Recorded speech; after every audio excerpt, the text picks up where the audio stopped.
addition or revision to the policy manual that was made a year ago about having employees get their annual wellness exam, or they would have to pay $25 per paycheck towards their premiums. Out of 125 approximately employees, we have only had 21 that did not submit proof of their annual physical. So other than the dental also goes up 3%, which is not very much. And there are no changes to that plan. There's no significant financial increase other than the increase in overall premiums. And the funds will be included in the 25-26 budget. Thank you, Ms. Fisher. Council, I will entertain a motion for agenda item number 3A. Mayor, I'll make a motion to approve agenda item 3A as presented. We have a motion to approve agenda item 3A by Councilman Matamoros. Is there a second? I'll second. Second by Councilman Davis. Council, is there any other discussion needed? Yes. Yes, sir. Did you say on the annual checkup, like the preventative checkup, did you say is that mandatory? Did we make that? Well, if they don't get it, then they will pay an additional $25 per Right. paycheck towards the cost of their insurance. And so instead of the city paying 100% of their employee-only coverage, Yeah. the city would pay 100% less that $50 per month towards their insurance, and they would pay that as a for not getting their annual physical, because the annual physical doesn't cost anything; it's completely covered at 100%. Right. Right. And that was something that council asked to put in place last year. Oh yeah. We have to do it too, but I think we have to pay $100. So we We gotta go. started them out easy. We gotta go. So October, everybody know. You better go Oh, get that believe me, checkup. at open enrollment meetings next Yeah. week, I'm gonna hammer that in. Yeah, but it helps. It does. It helps. It does. I've had know one we had- employee come to me and tell me that he would not have gone to the doctor if it wasn't for that. For that. And they found something that they were able to treat before it got too serious. So he actually thanked me for us doing that, Right. Right. so. That's good. I wish more people would take advantage of it. Yeah. Did you say this was 3A? 3A, yes, sir. And you say we went to. We're not on the city council meeting. That might help, huh? We're on the benefits trust meeting. You say we went 91%? We have a 91% loss ratio, Yeah. yeah. Council, any other questions or comments for Ms. Fisher? Ms. Fisher, there is no penalty? No penalty other than the, what, $50? No, sir, not at this time. That's what council had put in place last year. I have another question, Mayor. Yes, sir. Ms. Fisher, can you explain in layman terms what that 91% loss means and what's it attributed to? Okay, it means that our claims are 91% of the premiums that we pay in. So we are using 91% of the money that we're paying Blue Cross Blue Shield in claims. And that's bad? And that's bad? Yes. Anything above 85% is bad. To the insurance company. It's bad because what? Our premiums will then go up because Yes. in the next year or in Well, like that's at any what they, at any that's given what they moment? looked at to set the premiums for this coming fiscal year. If we bring that loss ratio down, then next year we may have more favorable premiums. So how does that cost ratio get reduced? By not having large claims. Sure, and that's the obvious answer, And right? that's why we are encouraging the preventative. Okay. So my other question becomes, you know, I remember a few years ago, there was an employee that was fired and they were still on the insurance. And then we ended up, removing them off of the insurance. Do we have employees that are still doing that now, that were either terminated or left the city? I believe that the employee that you're discussing went on retiree coverage, and we changed the number of years that you must work consecutively to be eligible for retiree coverage. We do not currently have any employees on retiree coverage with us. So nobody's on retiree coverage, no one's on, they No, were we have- fired no. coverage, nothing like that? We had one on COBRA. She is no longer on COBRA. She is maxed out of that. Okay, so basically, where we're at in terms of claims is a Is reflection employees. of the health of our employees. Yes. Do we have, or the ability to disclose the nature of what those claims are in terms of the general claim? I mean, let's just say, for example, random crazy example, and I'm probably gonna get in some murky waters by even suggesting this example. But let's just say the air quality was bad in the city or in City Hall, right? Would that then, could we say, hey, it was caused because of that? And so how do we resolve that? And that brings up other issues. And so that's where I'm going with this is actually, I like this preventative, but I remember a few years back, somebody was talking about maybe we give an incentive for those who stop smoking. Maybe we give an incentive to those who stop doing a lot of different things, and or for that matter, join a gym membership at the rec center, And I was just wondering what, if any, opportunities like that are available to help our premiums. Because I know of like auto insurance, they got a good driver policy. You don't get any wrecks. You put a tracking system in your vehicle, you get a reduced rate. Are there elements like that for health? There are not necessarily elements like that in this policy. There are opportunities for reduced fee gym memberships, although at the rec center, if you're an employee, it's free. So, but there are not necessarily like a good driver incentive for a thing. As far as the two large claims, number one, I don't have in front of me what the nature of the illness is, and number two, I'm not sure I could disclose that due to HIPAA. Yeah, I didn't And think the so. attorney's telling me, no, I can't. Right, So, that makes sense. All right, that's all the questions I have, Mayor, thank you. Thank you. I like to relate the preventive maintenance to the vehicles that are sitting out there in the parking lot. You can go down and get the oil changed for $100 or not and go buy a new engine. You do the oil changes, saves the expense of the engine. Same thing with what we're talking about on the insurance here. Go get your physical, you find that you haven't had oil change in a while, and they can do something to it to save that engine. Cool. Council, any other questions or comments for Ms. Fisher? Yes, I have one. Yes, sir. Ms. Fisher, you said there was how many employees that are not taking advantage of the 21 21 out of how many? out of approximately 125. Out of 125. So we had about 100 employees that did take advantage of that. Okay.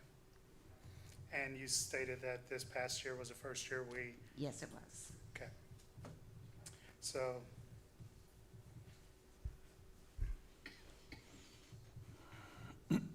Mayor, I'm gonna actually withdraw my motion. If Councilman Rossa will allow me. And the reason I want to do that is we need to get those remaining employees healthy. One, for their life, their family, but also to assist with helping with these premiums. So I would like to actually raise the amount that they would have to pay to double it. So if it's $25 a paycheck now, let's make it $50, $100. And if they continue to hold out, well then next year. If I may, that would be something that we would address in council revising the policy manual Okay. versus the benefits trust approving the rates. Okay. Well, we can do that, bring back. Oh, I can absolutely bring that back at the next council meeting. Okay. Okay then, yeah. If we can do that at the next council meeting, well then, yeah, that's what I want to do. Yes, sir. Ms. Fisher, they can go to their own position, or do y'all have a designated? No, they can go to their physician. The preventative, or what they call the wellness exam, is covered at 100%. So it does not cost the employee anything. They have their choice of doctors to go to for that. Okay. On the wellness exam and the break that they get, is it set up to where if they do the wellness exam this year, next year they get Yes, the savings on their insurance? yes.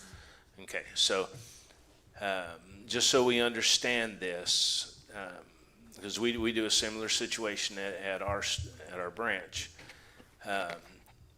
For those that go through the physical and do a wellness exam, next year on our premiums, our premium is $25 less per pay period throughout the year. Okay. Should I elect not to do the wellness check, then I have to pay that extra $25 every pay period next year. Yes. I just wanted to make sure that Yes, that's, that is how this is set up. yes, sir. Yeah, I like the Economics 101 approach, which is basically incentivizing people to do the right thing and the best thing. I'm just kind of curious in terms of dollars, what this actually means to the bottom line of the city in terms of the insurance costs that we have to pay because of this high claim rate in this last year, in this last fiscal year, and what we're expected to pay additionally because of this high claim rate in the next following year. Find the right I'm page. always very curious how much money we're talking about to put every other expense that we talk about in proper perspective.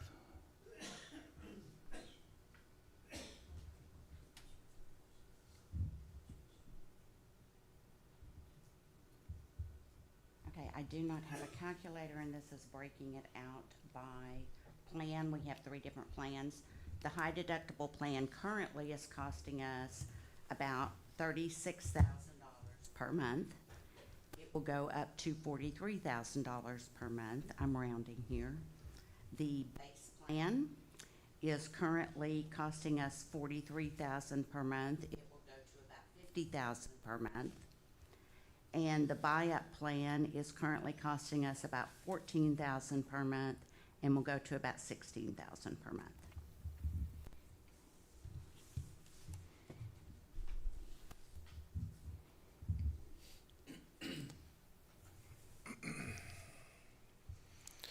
Ms. Fisher, I also have another question for you. Should we revisit this and increase the $25 to $50 or $100? How is that going to look on, right now they're might be getting $150 taken out of their check for insurance, okay? I wouldn't think that if I went and got the physical this year, next year I'm only gonna be taking $100 out or $50 out. So something would have to change, and what would that something look like? A lot of our employees have employee-only coverage, where right now it's not costing them anything. So it will start costing them $50 per month or $100 per month when we increase that. We have 4 employees that have family coverage, 12 employees that have employee and child coverage, and 5 employees that have employee and spouse coverage. The rest of our employees are employee only. And it typically is not costing them anything at all, with the exception of the buy-up plan. Okay.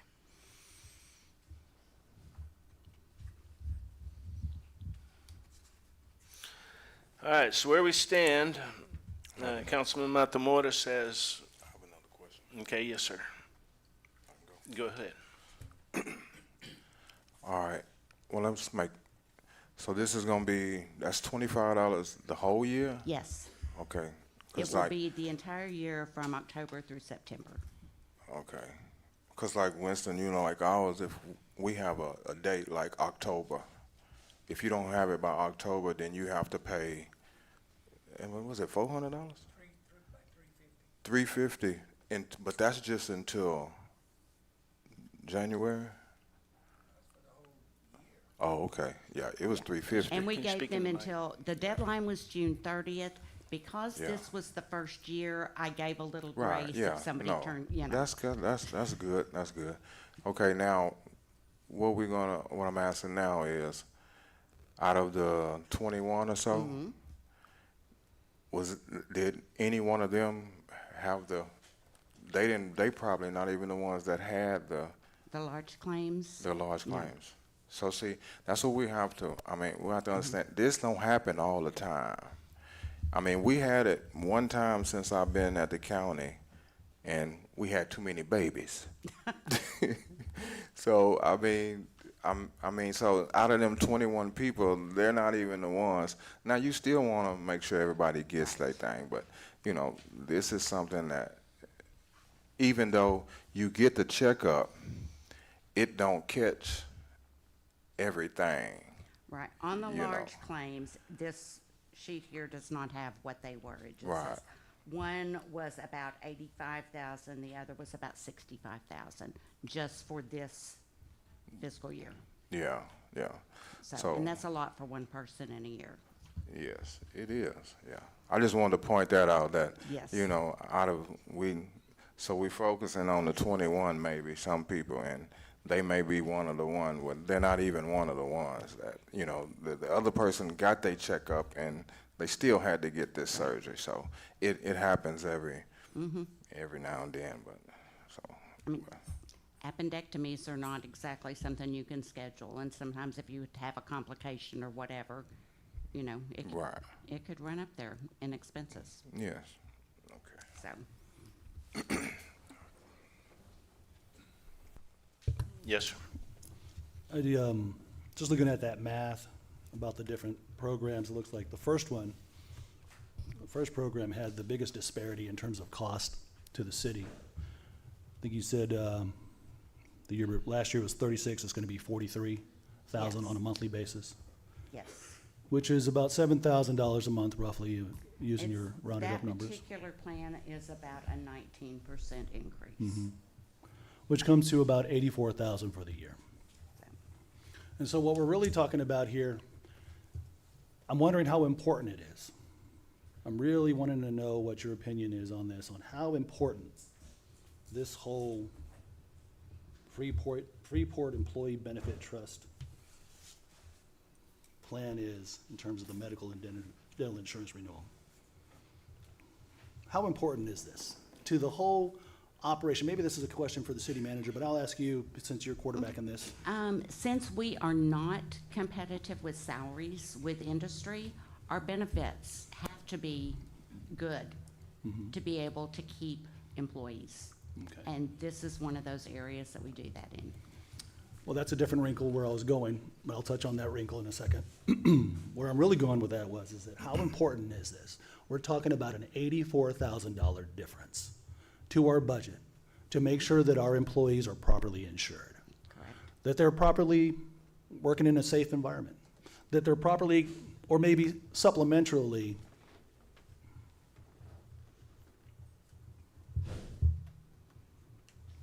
that they're being supplemented as part of their compensation, because we're not doing it as an income. And it's an interesting wrinkle on that. But the wrinkle you're saying is, well, where I'm going with that first, let me just say is $84,000.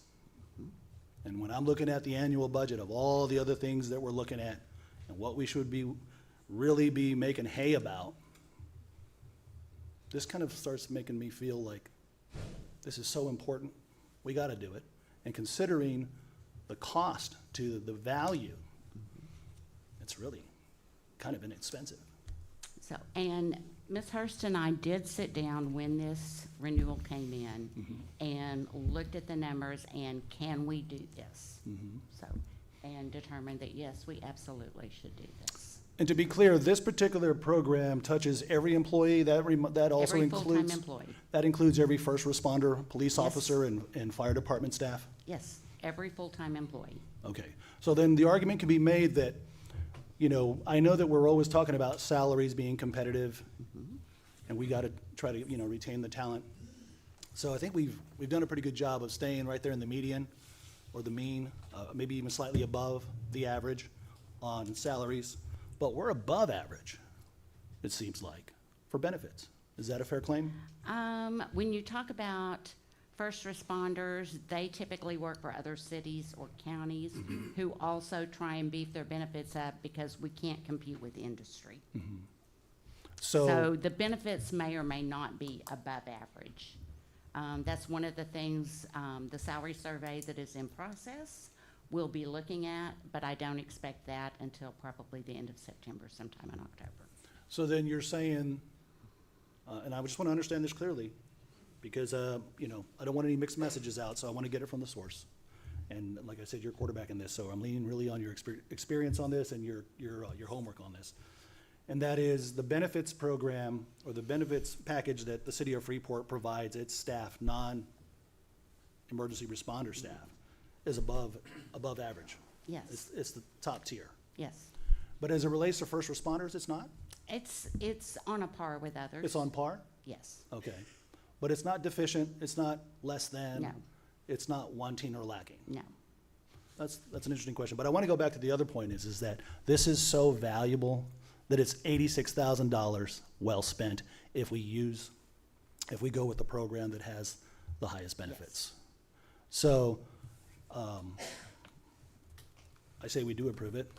I like the condition that we do provide some incentives, some pressure, so that everybody does get tested, or checked, I should say. And no further questions, Mayor. Thank you. Thank you. Council, any other questions or comments? Oh, and thank you, Ms. Fisher. All right, so currently we had a first by Councilman Matamoros and second by Councilman Davis. Councilman Matamoros, do you still stand with wanting to No, I will stick with the motion. stick with the motion? Councilman Davis, you never budged, correct? All right. Any more questions or comments, gentlemen? Hearing none, I will call the vote. All those in favor state aye. Aye. All opposed state nay. Motion carries unanimously. Thank you, Thank you, gentlemen. gentlemen, and thank you, Ms. Fisher.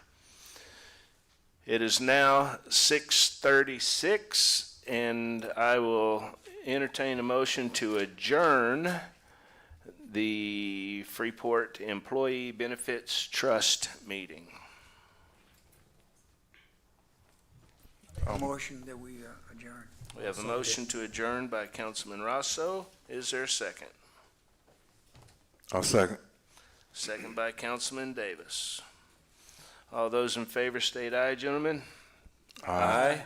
All opposed state nay. Motion carries unanimously. We are adjourned.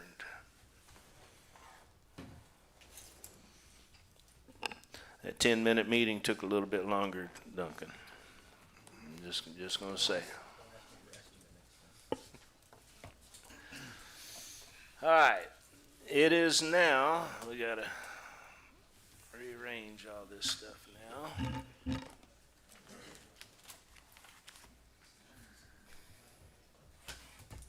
There.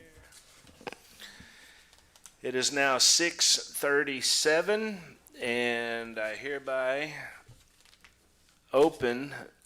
call the meeting to order, our regular meeting of the Freeport City Council. It is Monday, August 18, 2025, as I mentioned, 6:38. You know, gentlemen, I don't think we can get enough prayer. So, Councilman Russell, you feel like leading us again? Yeah. All right, let's do it.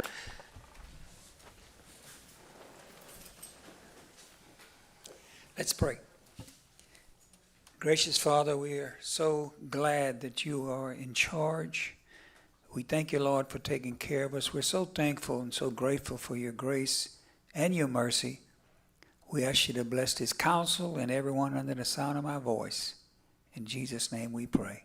Amen. Amen. Thank you, and you may be seated.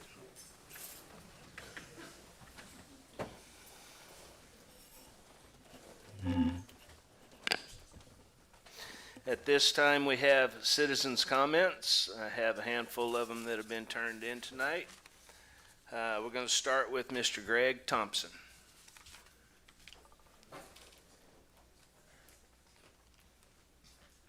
Good evening, gentlemen.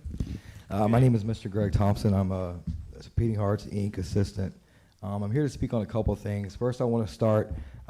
We once had the root beer stand here that was rented from you guys, and the last city manager took that from us, and he said that we had only a couple years on the lease. It was a 5-year lease. We have emails and communication for the last couple of years, and he said he sent us a form to refill out for the building, and we never received that. That's just want to speak on that real quick, kind of get the elephant out of the room. We have no interest in it anymore. We've kind of moved on. My organization, we've served over 18,000 meals last year. I'll say 90% of it's in this town. Only 10% goes out to other towns. We don't just serve the homeless. We also serve people who need food, who need a meal. I've tried to get in contact with a few guys. Mr. Pena, he's the only one that I've actually seen in person come out to the park. I've never seen any of you guys come out. We serve everybody in this town, so that's everybody in y'all's ward. The last city leaders we spoke to, they said nice things to us. They promised us to be able to use facilities here. Nothing's ever happened. It's kind of like we're at the ugly prom date. Nobody really wants to go out with us, you know. We do a lot in this, and we're looking this year, our numbers are going to be more than 18,000. That's considerable for a town of this size. So I kind of wrote something to you guys. I put it on Facebook. I'm going to read it to you real quick, and I'll be done. This goes to the honorable members of the City Council. My name is Mr. Greg, Feeding Hearts Assistant in Training. I come to you not only as a citizen of the city, but as a witness to the struggle and the strength of our homeless brothers and sisters. And like I said, not just the homeless, also people have homes here that are just a couple of weeks away from, foreclosure or losing their vehicle. Today I'm here to ask you for your support on something deeply simple and powerful. We're looking for a building, a place of refuge, a safe place for the weary, a center of daytime community, because as you know, after 7 o'clock in the morning, the people that are staying there are let out. There's nowhere for them to go, so they're scattered through the city. I know because Monday through Friday we serve lunch. We serve 50 lunches a day here. And on Sunday, we average about 150 to 200, and that's for the whole community. Like I said before, probably about 50% of our meals go to the homeless here during the week. The other 50% goes to people's homes that we deliver to. Homelessness is not just a lack of a roof, it's a lack of warmth, direction, hope. But I believe, and I believe many of y'all believe too, that we can do better. We can offer more than a short-term relief. We can offer restoration. And doing so, we have not just to help them, but help ourselves as a city. This is kind of what we've envisioned, is a building open during the daytime when the shelter is closed and the streets are the only option. A place for a warm meal to get connected in job training, mental health resources, clothing, and spiritual support. We are a 501c listed under a church. We're a church without a building. I believe that Jesus served in the streets, and that's where we serve as well. But having this building will kind of bring the people off the streets into a place, and I'm hoping that other places will come in to help us resource. It's been an issue going on 2 years. I'm not even from here. I'm from North Texas. I came down here on vacation. I met Miss Ray Gonzalez because she wanted a fan out of a storage building that we were cleaning out that belonged to my stepkid's dad who passed away during COVID. And that's where I met her. It was the first day that she was serving homeless. We used to do lunch and dinner both because that was during the Salvation Army's time when they were closed. And after they reopened, we just went to serving lunch. We try to help them out anytime that they're needed as well. We get no grants. We have not applied for one single grant. And the reason why we do that is because we don't want the rules that come with it. We don't need any more information of your name and how many plates you need. That's it. We don't collect any information at all. Everything that we do is funded privately. The money that was invested in the root beer stand, which is a pending lawsuit for now, was by a private investor, and we put over $20,000 in that little building and never got to open up. Mr. Thompson, Yes. your time's up, sir. All I'm right, sorry. thank you. That's all right. Thank you. Thank you, sir, for coming tonight. Next, we have Miss Edith Fisher.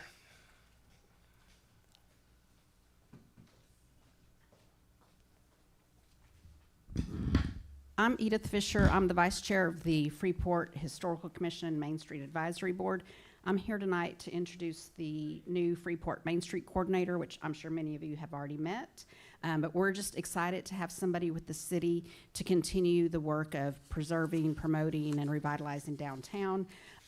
Maria Lopez is the new coordinator. She is, in my opinion, full of energy. She has a diverse background that she can bring to this role, that she brings to this role, and I'm going to go ahead and let her share a little bit of information about herself. Hi, good evening. Well, thank you, Edith, for that warm welcome and introduction. I am very excited to start implementing a Main Street program, utilizing our 4-point approach, and we'll learn a little bit more about that as I am already going to be working in making sure our community knows more about that. And well, this is my 3rd week, and let me tell you that I've been getting acquainted with the program. I've been also learning about Freeport's events, and I am also brainstorming on ideas on what we can bring to Freeport. That way we engage more of our community and people know what's going on and they know exactly what we're working on. So thank you.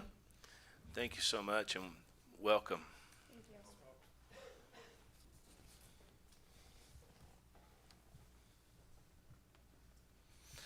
Next, we have Miss Melanie Oldham.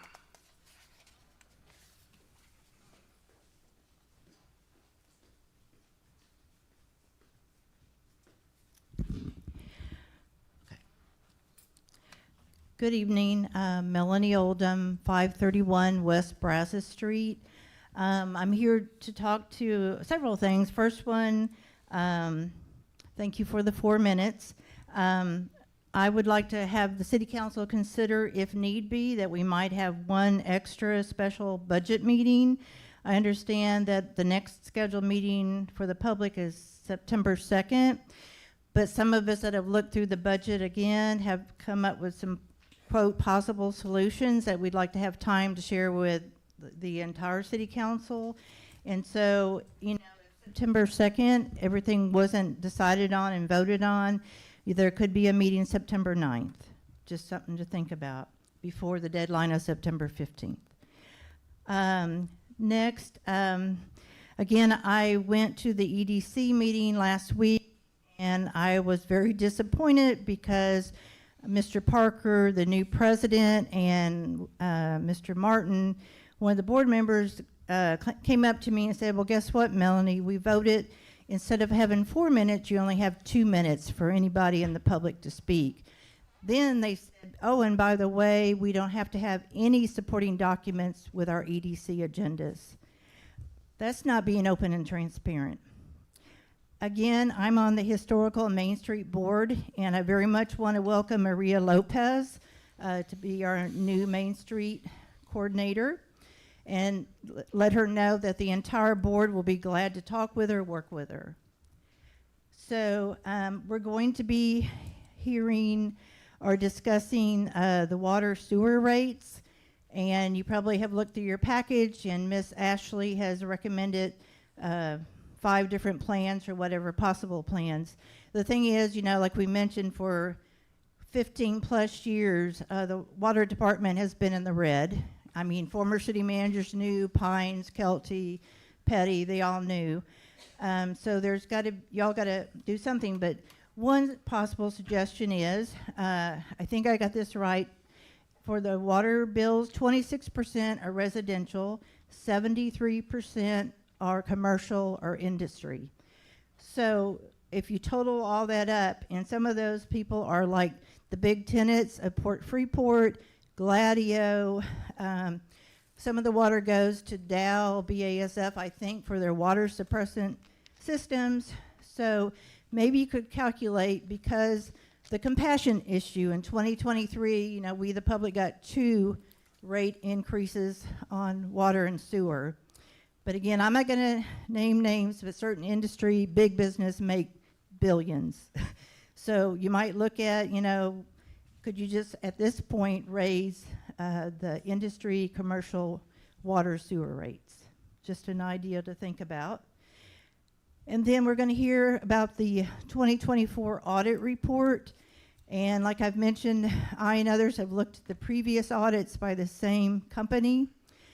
And there was some major things that our former CFOs didn't catch, and they didn't catch. So I hope that they've fixed some of the problems, like the material weaknesses that Ashley came across real quick. There are some issues when a well-known auditing company misses these issues, and I'm hoping that they've been fixed, but I guess he will tell us soon. The final thing is, it's very refreshing, number 4H, to talk about to the council and the public about what has been going on, updates on real property. For instance, OA Fleming property. All these have been discussed in front of the public. Ms. Oldham, But thank you for doing the updates. thank you, ma'am. Next, we have Mr. Sam Reyna.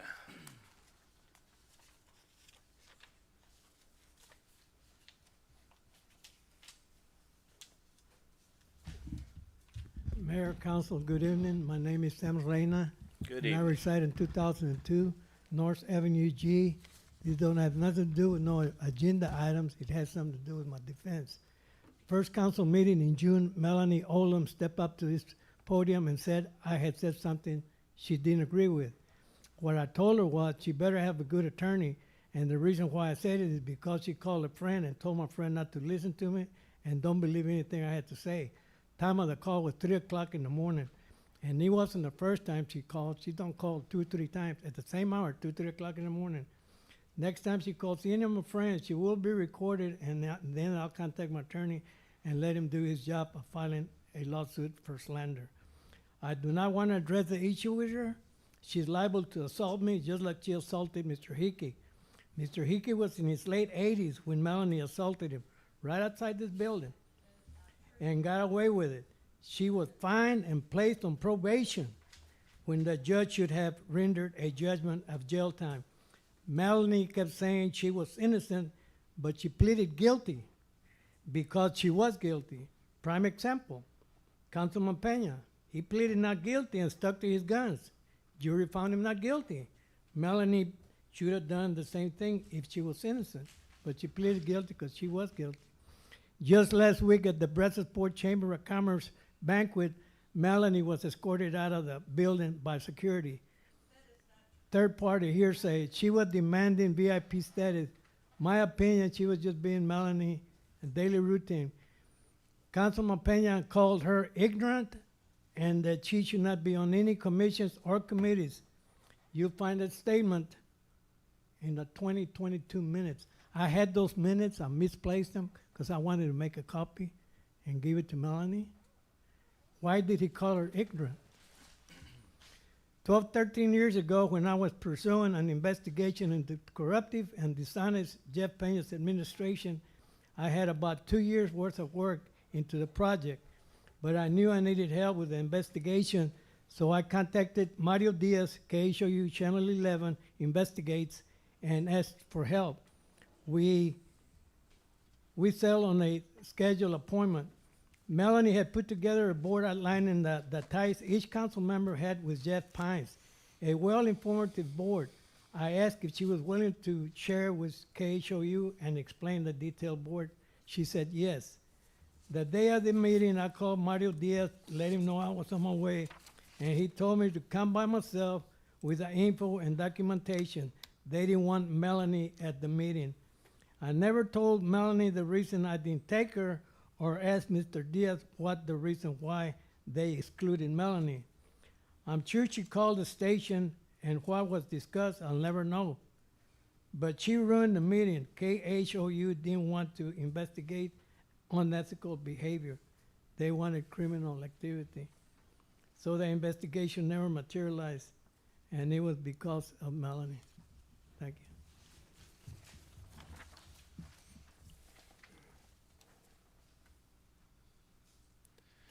Next, we have Miss Pam Dancy.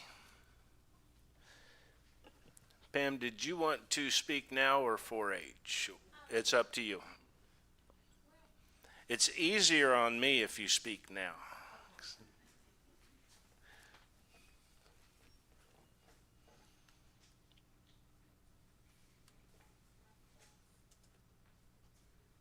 Find my glasses. They're on my face. Good evening, council. Is this on? Yeah. Good evening. Pam Dancy, 313 South Front Street. I was rather delighted to see 4H on here for the fact that a lot of these things just go silent after a while, and we don't get to hear about what an update on these lawsuits or anything. And so, Realty World, I mean, that's really a mess over there. Y'all know that. Madam Morris drives by it all the time because it's by his ward. But I don't know if anybody put up a no trespassing sign on that property yet or not, but it's rather dangerous over there. Could be a liability for the city, even though it's tied up with the courts. But the point is that we would like anything that has to do, and I know that EDC inherited a lot of this stuff, but I would just like to see, if possible, if in the future, that any updates on certain particular lawsuits could come to you, Mr. Mayor, and then we could put it on the agenda to where people can talk about it. We get updates from you, so where it's just not, nothing's ever said about it. Also, I don't know if it's Main Street Board or which one now that came and did the presentation to do all that boardwalk or whatever it is downtown or wherever that was. I'm confused now on that. But we spent all this money on these projects, and then we don't hear anything. People are like, well, what's going to happen downtown? Are we going through with this? Da, da, da, da. So I think that if we just have a little more communication with the citizens, then, because a lot of people get on Facebook and things are brought up, and then you get a lot of negativity. And then if we could have more discussion on it, then we could say, hey, well, that's, it's not the port, it's not this is what's really going on, blah, blah, blah. So that's what I'd like to hear. Also, I don't know how many lawsuits the city has going on, but I'm actually going to do an open records request and find out myself so that we can discuss them and talk about it. Okay, thank you very much. Thank you, ma'am.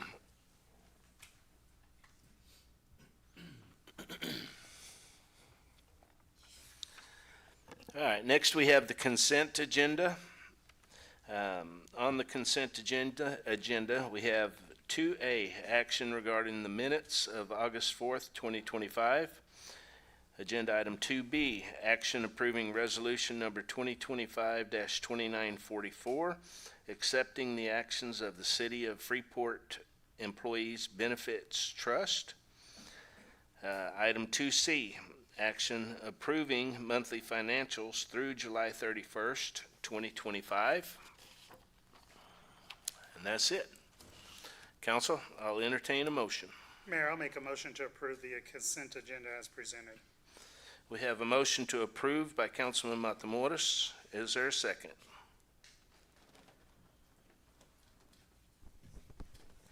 I'll second. Seconded by Councilman Davis. Council, any discussion needed on the consent agenda? I just had a quick question on the Yes, monthly sir. financials through July 31st and what the water revenue was with the new meters.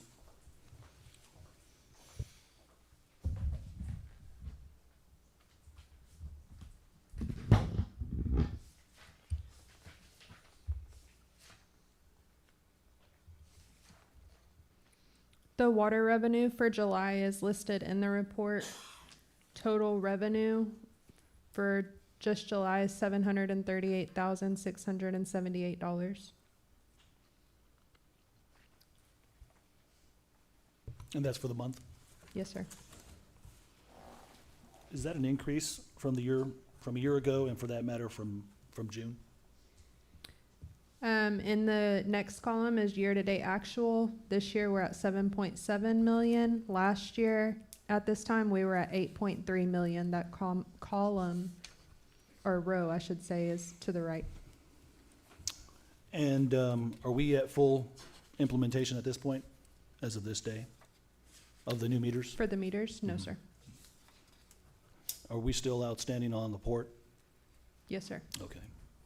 Do we have a timetable on that one still? That would be a public works question, I'm Okay. unsure. I think they were waiting on meters. Okay, thank you. I thought at the last meeting that said it was gonna be about a week or two out. I wasn't sure if that was still a viable timetable now that it's 2 weeks ago from the last meeting. I'm unsure. So do we have an estimate of what the timetable might be now? From I'll this have to point? check with Rudy when he That's gets fine. back from vacation. Got it, thank you. No further questions, Mayor, thank you. All right. Council, anyone else have any questions? Thank you, Ms. Hurst. Hearing none, we'll call the vote. All those in favor state aye. Aye. All opposed state nay. Motion carries unanimously. Next, we have proclamations, presentations, and updates. Mr. Pennington, we're going to let you take it from here. Chief Howell and Officer Gonzalez will come up to the front.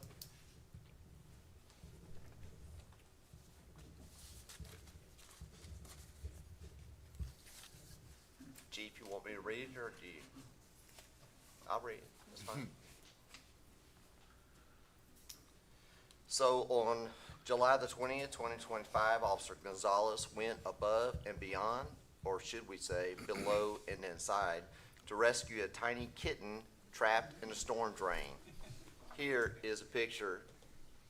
The chief will pass it around. It's not even a good image of once he went down, how he had to go back in. After hearing faint meows echoing from inside the drain pipe, Officer Gonzalez sprang into action. No pause, and that's spelled P-A-W-S. No hesitation, just determination and an instinct to act right, meow. I feel like this is Super Troopers all over again. Crawling into the storm drain like a true action hero, he emerged victorious and slightly muddy and one soggy but safe kitten in hand. Although this action may seem minor, it was an action above and beyond his job description for that one line that includes, as all other duties is assigned. I was sent a video of seeing Officer Gonzalez put trash bags on his feet as he crawled into the drain with a smile on his face and laughing, saying, "Ooh, this is mushy." As a new officer, it was great to see his initiative he took to serve and protect even a stray kitten. We appreciate Officer Gonzalez and his willingness to go above and beyond to serve our community. And here's the picture of the rescued kitty. It's like a little burrito in there. I thought that was cute. Swaddled like a baby. Where, it's right here. Present that. If you'll read that, Chief. So Employee of the Month, this certificate is awarded to Officer Julian Gonzalez in recognition for your outstanding performance, productivity, and dedication. We award this certificate to the City of Freeport for the month of July 2025.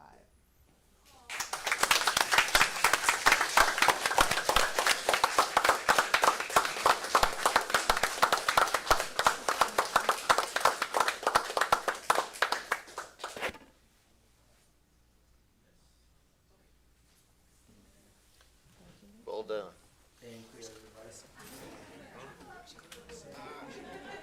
Animal lover, yeah. That would have been my wife too. She'd have probably been crying. Next, we have a presentation, the planting for our communities, representatives from Dow and Houston Wilderness.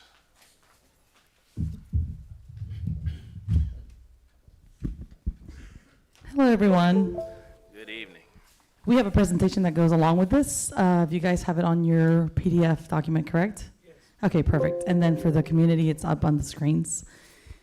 Good evening, everyone. My name is Anna Tapia, and I represent an organization called Houston Wilderness. And really, just because we can't change the name to just Wilderness right now, as you're going to see, we have a lot of impact in the area surrounding Houston, not just Houston itself. And I can also speak without this if necessary. I know they turn it down. We need the mic if possible, so Okay, people perfect. at home can hear you. I've been a teacher before, so I have a great teacher voice, I think, you know. So we are here today with some representatives from Dow. We're working with Chief Howell, and as well, I have my boss with me, Deborah January Bevers. And we wanted to show you guys some of the work that we've done before and some of the work that we want to collaborate with here in Freeport. Toby, you can move it on. Perfect. No, you're okay. You can move it on. Oh, go back one more. Yes. I just wanted, oh, no. Yeah, I'll take the pointer.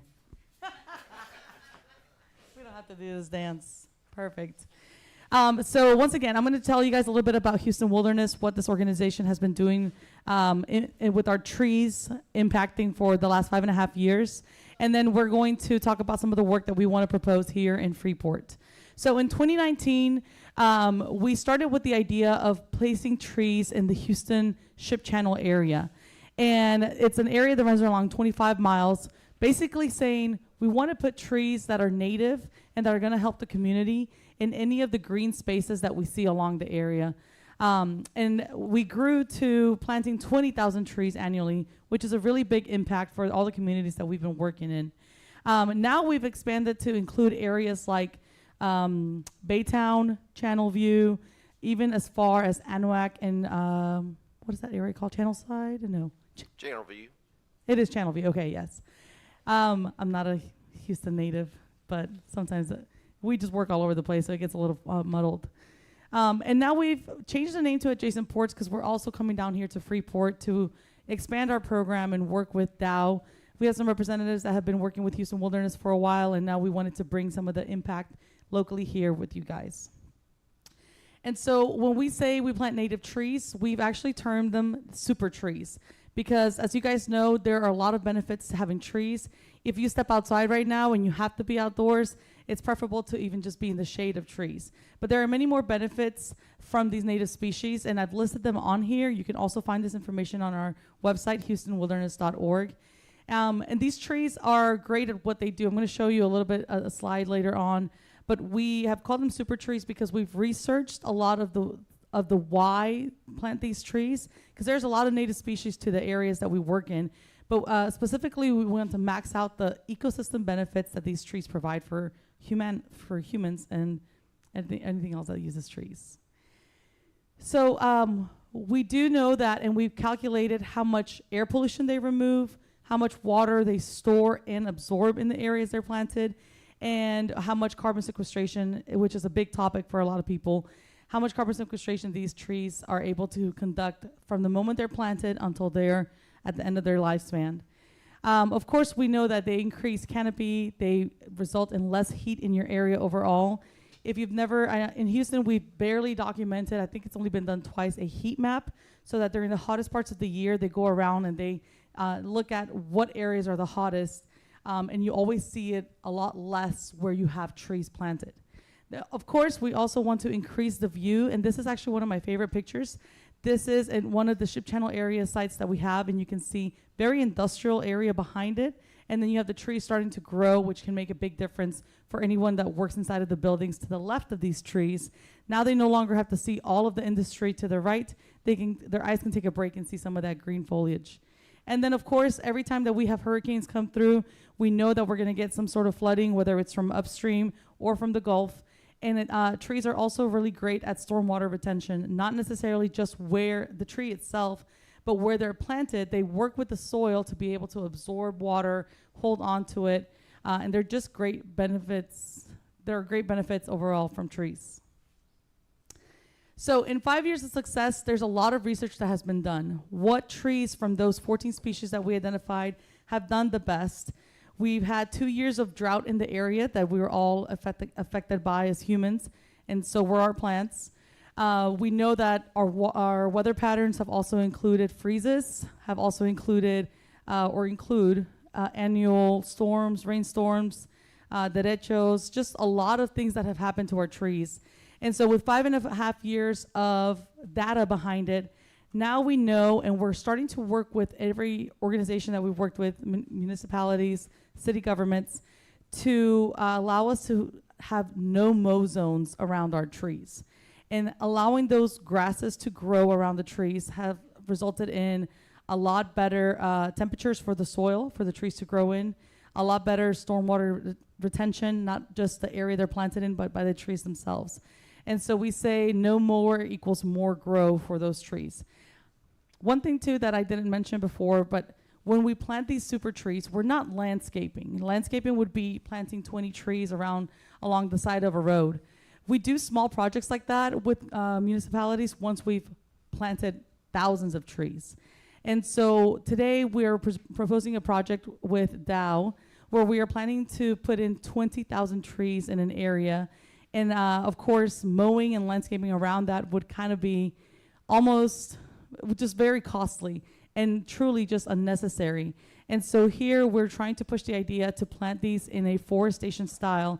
So if Dow were to stop mowing the area, eventually in 20 years time, you would get a forest to regrow. You're gonna have like a whole succession of species that would come and take over.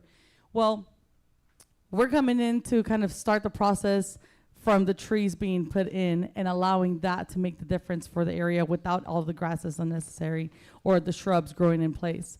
The only thing would be that we don't want to mow in between these trees. We want to allow them to grow a little bit more naturally. And again, seeing the grasses around the area or grow around the trees, we have seen that through droughts, through storms, through freezes, the areas that we do not landscape and mow have done a lot better than the areas that have been monthly maintained.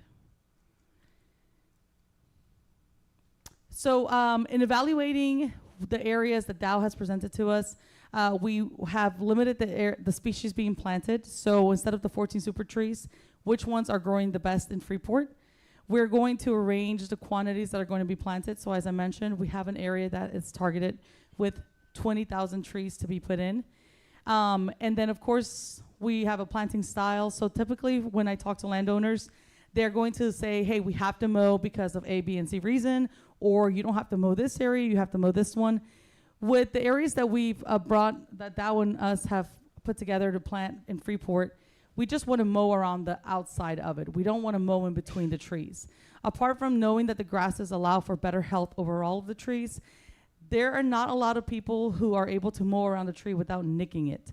And these are 5-7-year-old trees put in place. Just imagine you, a 7-year-old getting a big old gash in their leg. Yes, it can heal, but it's going to keep from that tree being able to grow. From that tree being able to grow health in a healthy way. Thank you. If it has to worry about being able to heal itself from that cut. So apart from the trees being healthier overall with grasses in the area, we also know that it also prevents people from being the ones to damage it with mowers. And so today we're here needing community approval for allowing the grasses to grow in between these trees planted. Because when you have an area, it's my understanding right now, if you have a plot of land in Freeport that you don't maintain, you do get fined. And so we have a lot of signage that is going to go in place to make sure that people understand and know what is happening there and why it's not being mowed. So currently, this is the area that you have that we are going to plant the 20,000 trees in. And I think actually, Craig, I bumped it down to about, we're going to start with 10,000. And then we'll come in and if the project is working, the species are doing well, we'll do a second round of planting where we're going to put in and try to get to the 20,000 that I know the area can fit. So imagine this area here not being mowed, and in 10 years' time, you're going to have a forest. I would say that that's a much better view for all of the surrounding neighborhood. In fact, this is the street view to the right. If you look behind it, and if you look on the map, you can see that there's an entire neighborhood that would benefit from having these trees next to it. This would be some of the signage that you're going to see around so that people know who is responsible for the grasses being allowed to grow, who is also responsible for the trees being planted, because we do work with neighborhoods. So if the neighbors want trees to also be put in their lawn, they can come to to us and ask about it. And these trees are also, this site in particular won't be put in by volunteers, but some of the other sites that we're considering will be open to volunteers being the ones to come out and plant.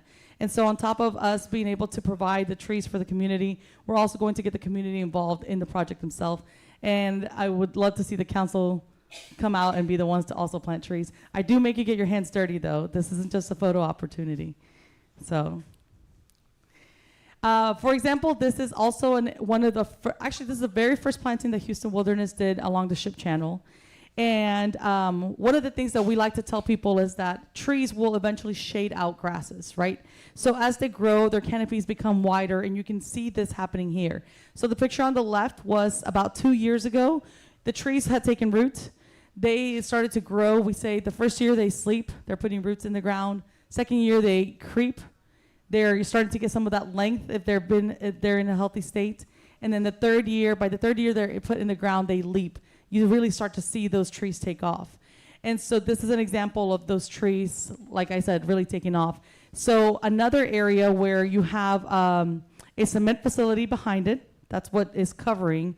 And then you have a train running through, and then you have an entire neighborhood. So now when these people come around the block and they're walking their dog or they're driving to work, they no longer have to see the cement facility or cement trucks lining up.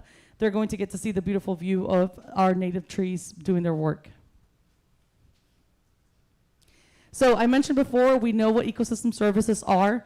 Whenever we do a planting, we're going to give the city and whoever works with us, in this case, Dow, who is the landowner, we're going to give them an amount of how much that impact really is. So you can see here that we list the species, how many trees were planted. These are typically about 5-gallon trees, so their root ball is about the size of like an average human head.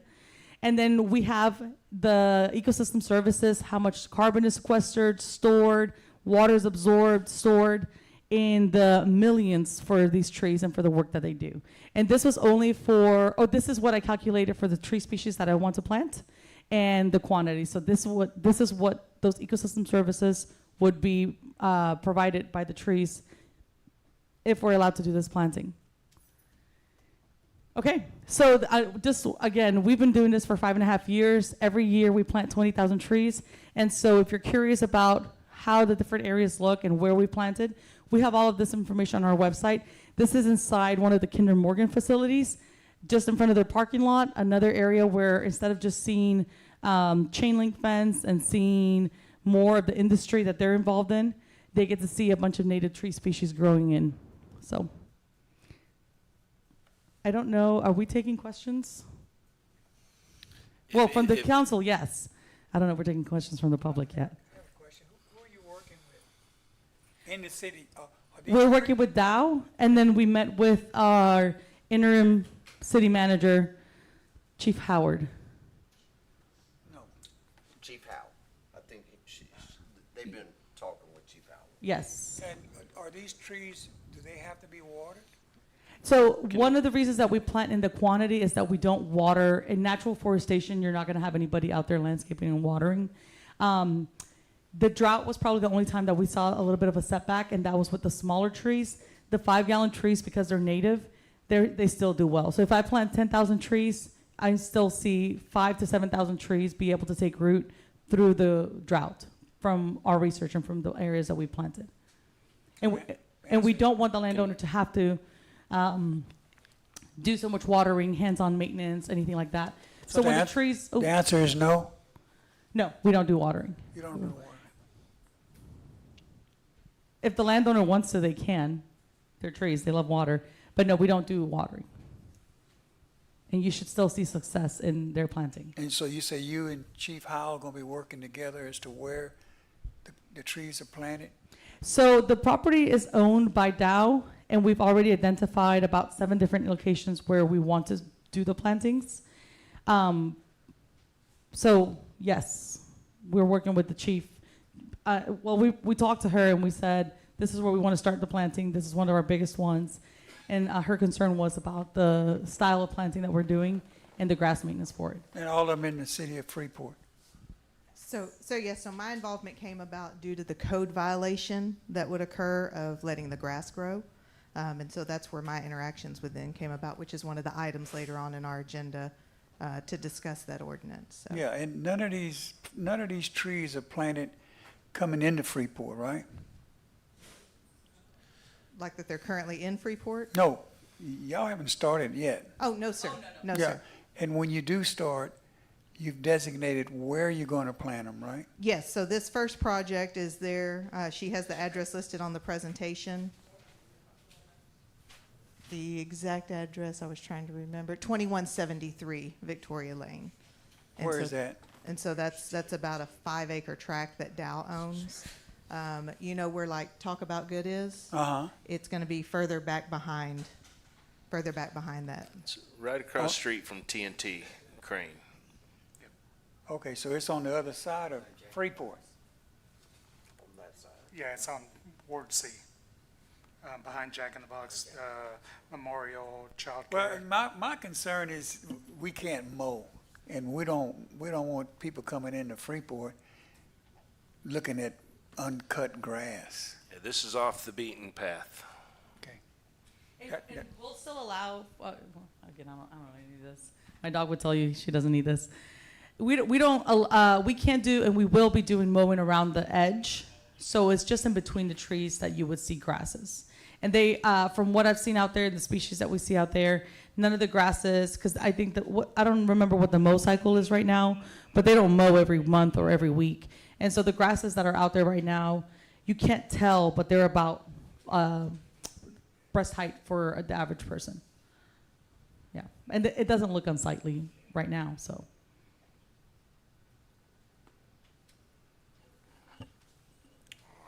That's all I Council- got.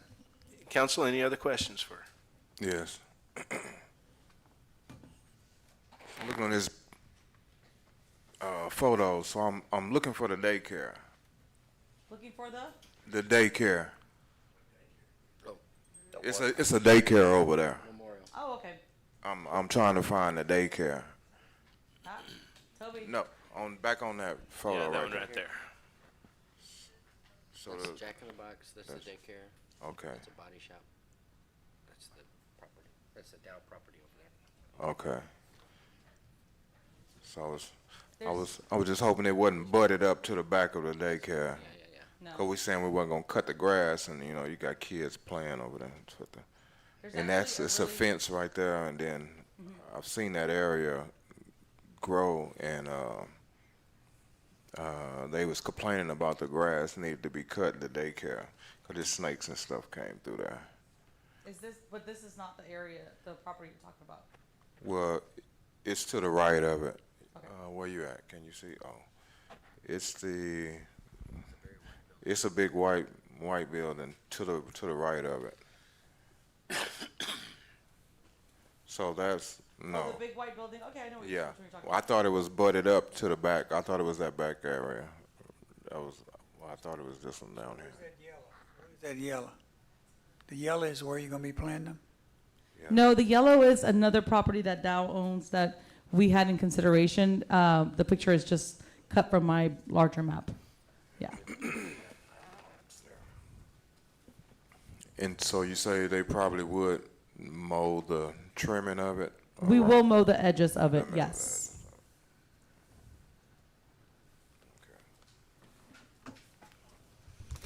Yeah, I Council, just any had a other- concern about the daycare, but it's to the side.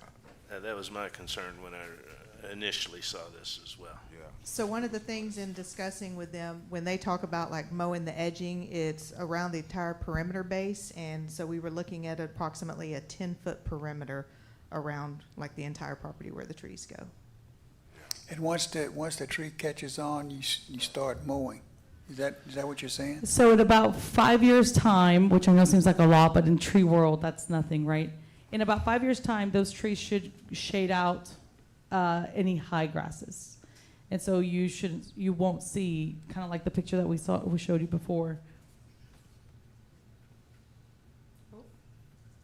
You won't see the grasses get to any height where they should be a concern.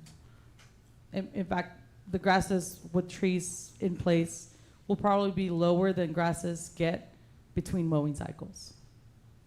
And I will say in terms of like any animals and such, what we see happen is that now you're providing habitat for them versus them being in people's backyards or crossing roads or being in areas where they shouldn't be. Now you have habitat. I'm not saying that they're all going to come and run to the forest, right? But you are now providing habitat for them. Anything that you have in place in Freeport, just because there is a lot of open land, grasslands, and things like that. So animals tend to be very territorial in general, so you're just keeping them, again, I'm thinking about like a coyote. If there's already a coyote in the neighborhood, having this 5-acre tract of land there is not going to attract more coyotes. It'll just use that area now. With snakes, and I did biology for a long time, so I'm like, oh, snakes, great. They're great for habitat, right? I don't want kids around them either because they don't know how to behave around snakes. High grasses will bring in snakes as well, of course, but nothing that's not already present there in between mowing cycles. So this 5-tract of land is not going to exponentially increase the amount of snakes present in the area. Maybe birds. Is there any kind of a pipeline corridor in that area? No, this is already, we've been in the, Just behind it, there is. we did a whole pretty much year lead up without finding out where we could plant these trees. Can we go back to the picture that has where the property is? There. What? That one. Okay. That's the pipeline corridor. Oh, okay, right there. All right. So part of the background that we wanted to give you guys too is the fact that we've worked with Kinder Morgan, we've worked with Shell, we've worked with Chevron, we've worked with a lot of different companies to do the same thing. And so they already have some what we call infrastructure, right? Their buildings, what they're working on, people coming in and out, roads, bridges, all of that. This, when we plant trees, is what we call green infrastructure. And so really you're just changing the landscape to benefit everybody that is involved. Speak for the trees, right? They're great. We always want to see, because it is, sometimes it's just people haven't thought of it.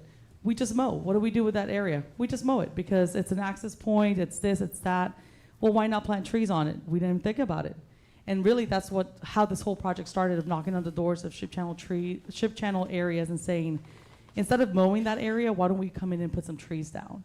We also do a native grass project, but that's not something that we're starting with Freeport yet.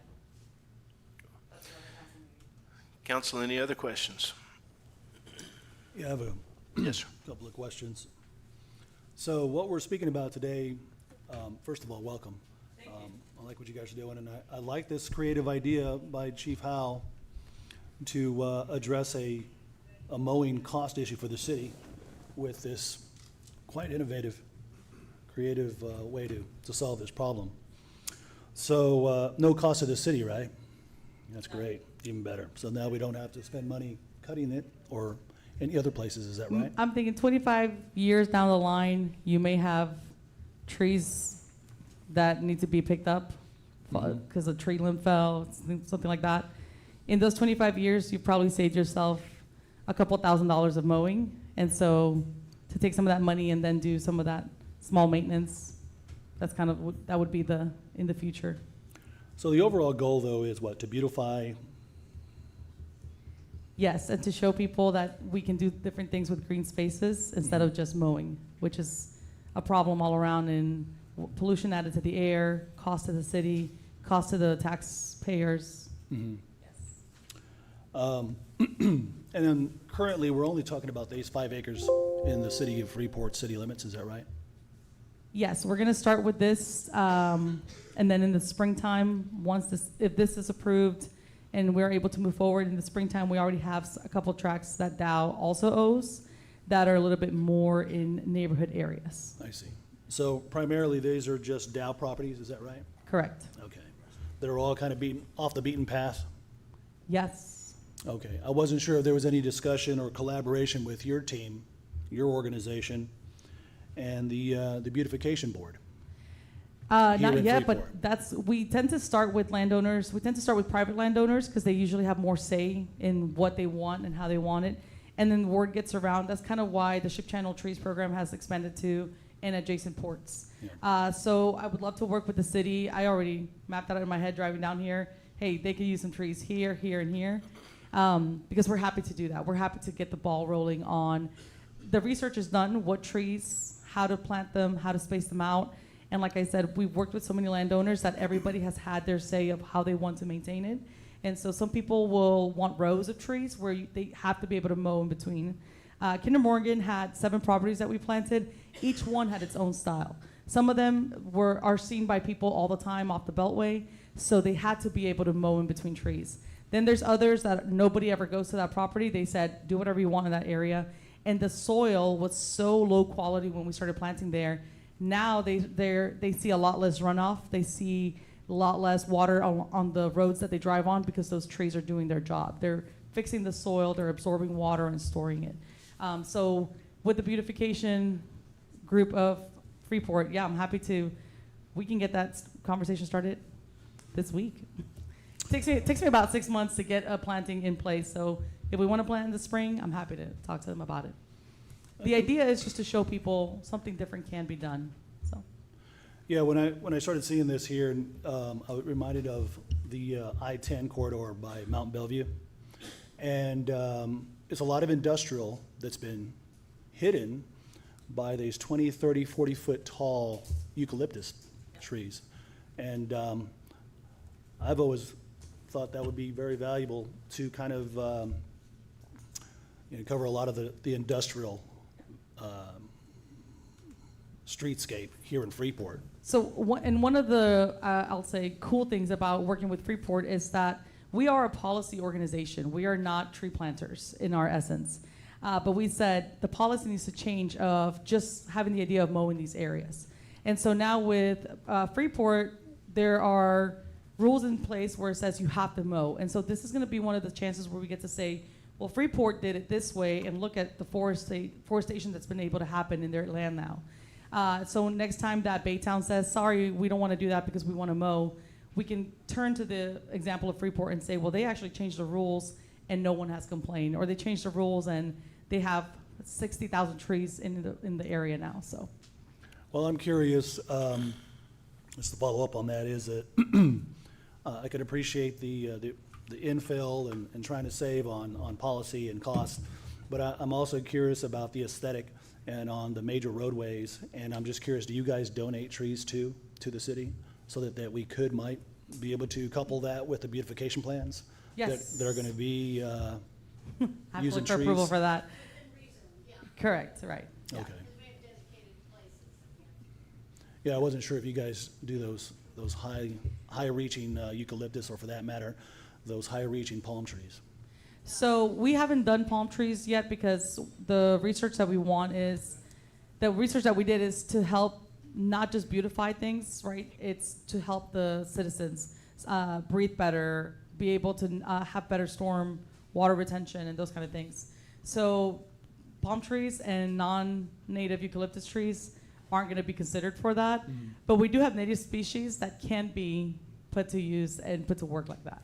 So I just want to clarify one other point is that you were saying that you're predominantly using native plants and native Yes. trees, right? Not predominantly, And- solely. Solely, Yes. okay. Well, We even want better. them to be able to survive without all the landscaping, watering. Right, so et that was the cetera. whole deal. The whole value of native plants is that they require whatever water is in the area. And so they will thrive whether there's less water. I just want to Yes, make sure that correct. was clarified. I don't have any other further questions, Got but it, thank you. I would like to say I appreciate Dow stepping up and working with y'all on this project. And I hope if this one goes off well, we can have many more. But I want you to remember, we also have a port in Freeport. Yes, yes. That's why we want, again, so oftentimes when we start working in new areas, it's in this case, we have board members that are part of Dow.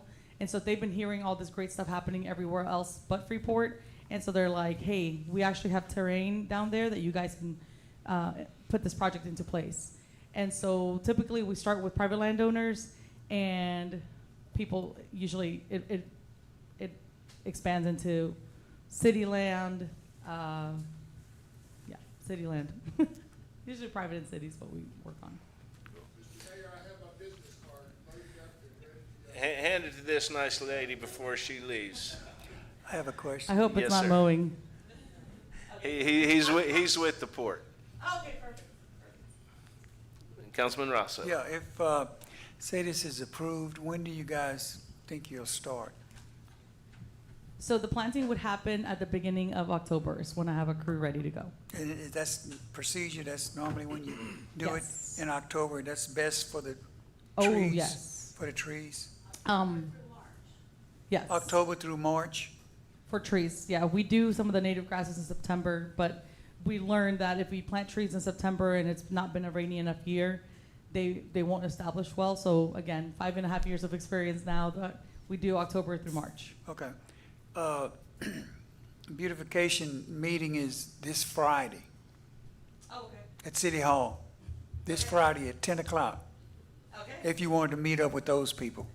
Because they have their own board, and it would be nice if they knew. And I don't know, Chief, do they know about this yet? They don't?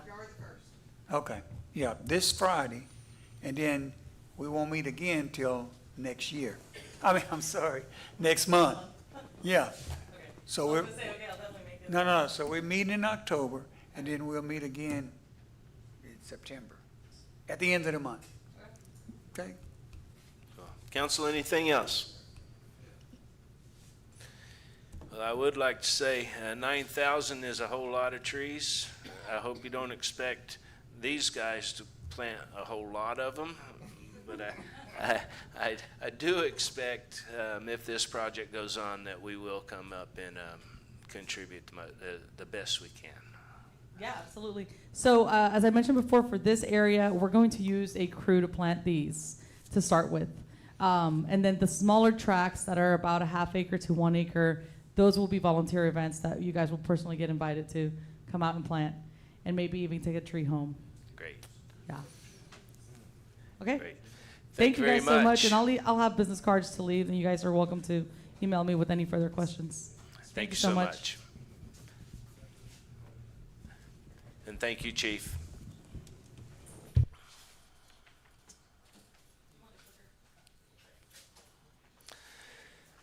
All right, agenda item 3C. Receive for filing the audited financial report and auditor's opinion for fiscal year ended September 30, 2024.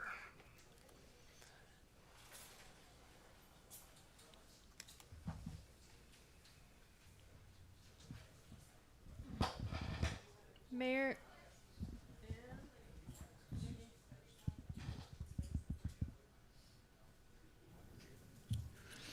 Can you hear me? Okay.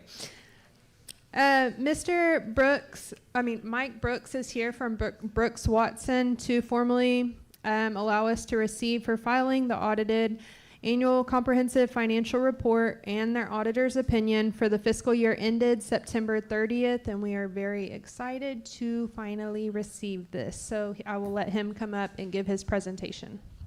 Thank you.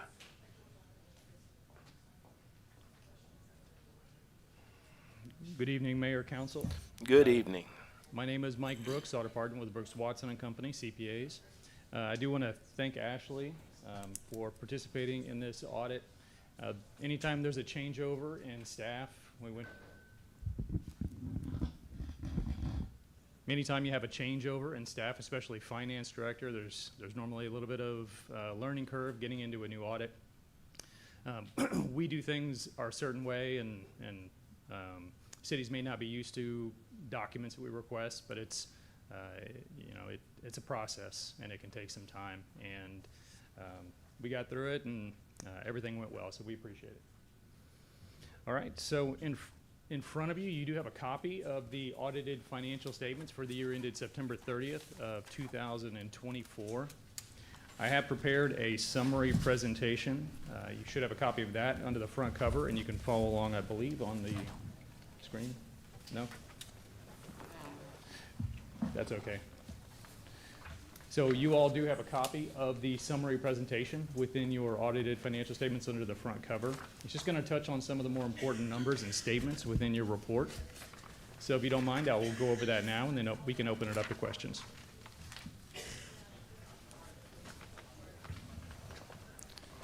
Okay, first, just want to give a brief. Excuse me 1 second. Sir. Ms. Fisher, can you either get the door or, I'm sorry, Mike, there's a lot of background noise coming.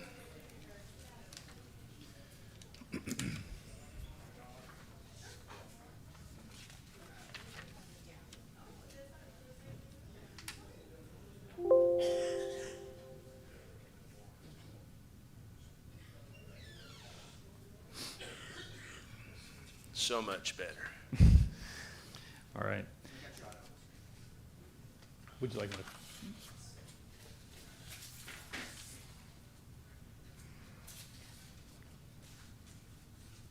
to? Okay. First, I just want to give a brief overview of the audit process. It can be broken into 3 general phases. The first is the planning and risk assessment phase. So this is when we come out prior to year end, typically during the summer, but we're sitting down with city staff, all the department heads, especially finance. But it's our fact-finding mission. So we're trying to find out what's been going on during the year. New capital projects, new departments, new debt issued, anything that's going to increase risk in a certain area so we can tailor our procedures to focus on that area. The next phase is the bulk of what we do. So this is the year-end field work. So this is when we come out after the books have been closed for the year. So all accounts have been reconciled, accruals have been made, and we are auditing all material assets, liabilities, revenues, and expenditures across all funds. So if a transaction does meet our materiality threshold, it is being audited in some form or fashion. And the final stage is the conclusion and reporting. So this is the wrap-up of any findings that we did have, the preparation of the audit report, and the presentation and acceptance of the audit report by council. All right, next, just want to briefly go over the components of your annual financial report. First, we have the auditor's opinion, followed by the management's discussion and analysis. Then the basic financial statements, which include your government-wide fund level and notes to the financial statements. And then the required supplementary information, which includes your budget actual for your general fund, as well as your TMRS pension information. All right, next is what we consider to be the most important part of your report. This is our contribution. So all the numbers and statements within this report are comprised of city financial data. The independent auditor's report is our letter. So this does report our, you could call it a grade, but the outcome of the audit. This report can have several outcomes. One, the best being an unmodified audit opinion, and the worst being a disclaimed audit opinion. So we're happy to say that we were able to issue an unmodified clean audit opinion. So this is the highest level of assurance that we can give that these financial statements are free of any material misstatement, and all footnotes are disclosed in accordance with GAAP. All right, next, just want to touch on several financial highlights. So for your governmental funds, your governmental revenues, first we're going to talk about property taxes. Total M&O taxes for this year were approximately $3.4 million. This was an increase of about $215,000 from the prior year. Your M&O tax rate actually went down from 0.523 in fiscal year 23 to 0.4683. But your values went up about 10%, and that's how you generated additional income. Your INS property taxes, which are levied specifically to pay INS-backed debt, totaled $515,000. This was a slight increase of about $21,000. Your INS rate also went down from 0.077 to 0.0647. No new debt was issued during the year, so the tax levy should mirror the INS payments during the year. Your sales taxes totaled just under $2.7 million and had an increase of about $177,000. And your industrial district revenues totaled $9.4 million, had an increase of about $460,000. Next, first we're going to talk about the general fund budget results. So there was an overall positive budget variance of about $4.1 million. That's when you look at your budgeted net budgeted change in fund balance versus your actual. It's a little misleading just because there was a very large expenditure variance that did not occur. But if you look at your budgeted numbers on the left-hand side, you'll see the total budgeted revenues of $18.9 million. Your actual revenues for this year were $20.8 million. So this resulted in additional revenue over what you anticipated with this budget.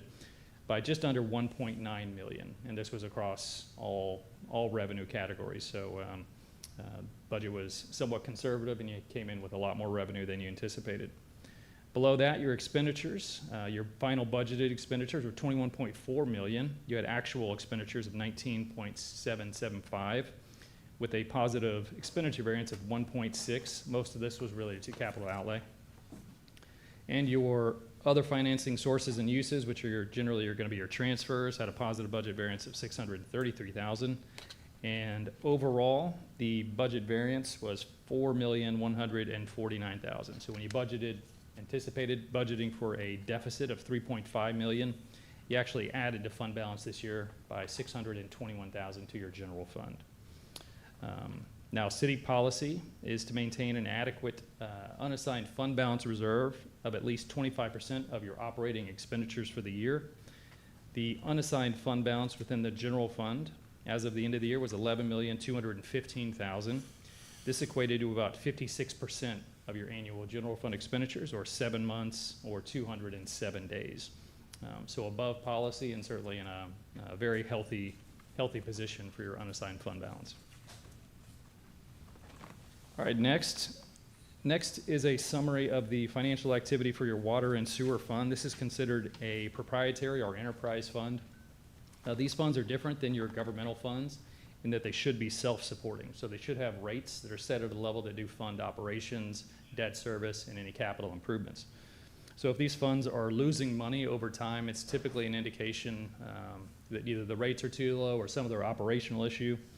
No single year is indicative of that, but if you see a trend that these funds are losing money and they're depleting their funds, it's time to start paying attention to it.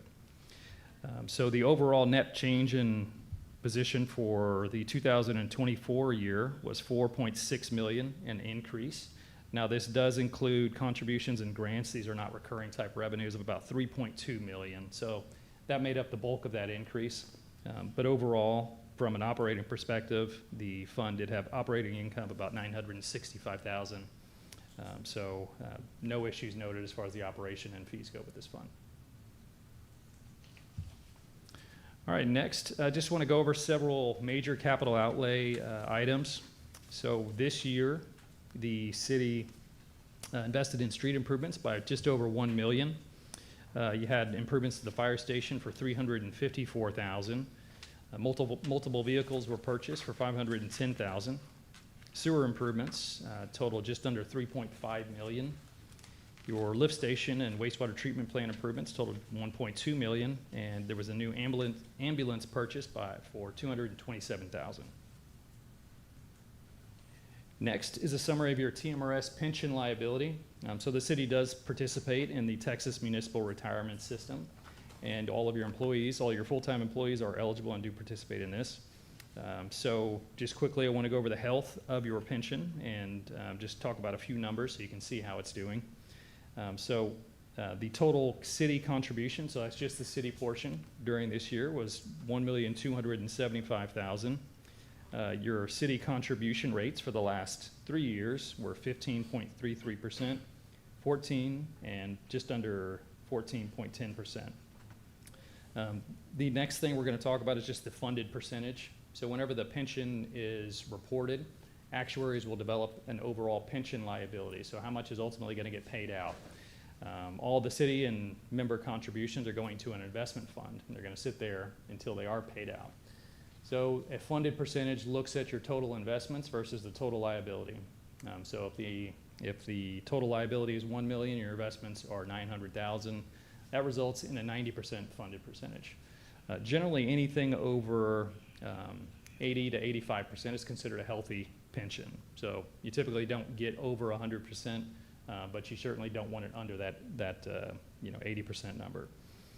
So for the last 3 years, the city's TMRS pension liability has been funded by 84%, 80%, and 92%. Typically, we don't see issues with TMRS. They do a good job of adjusting the rates and maintaining that funded percentage.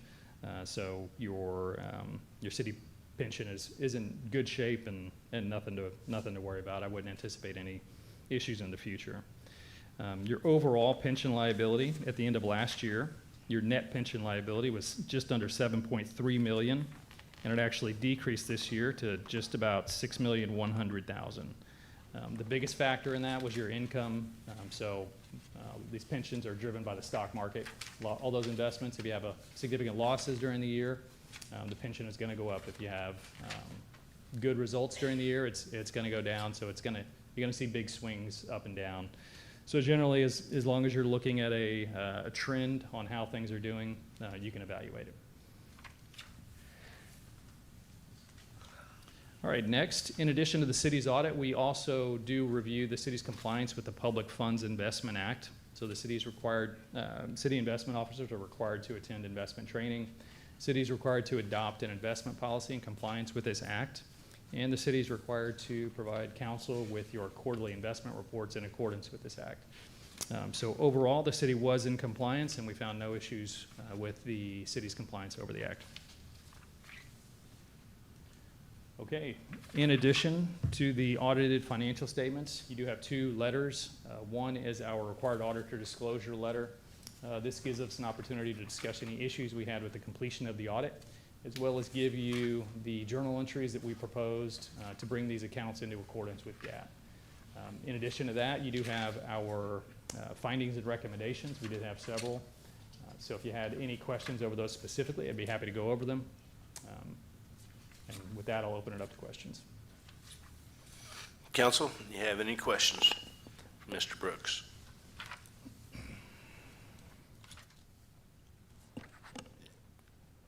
Did you say you had some findings and recommendations? We did. Can you go over them? Sure. So if you want to follow along with the letter that I provided you, it's under the front cover too. There's two letters. The one I'm going to go over now is the one that's only 3 pages long.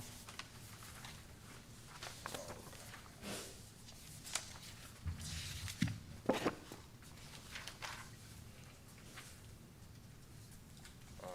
said the small one? The smaller one, yeah.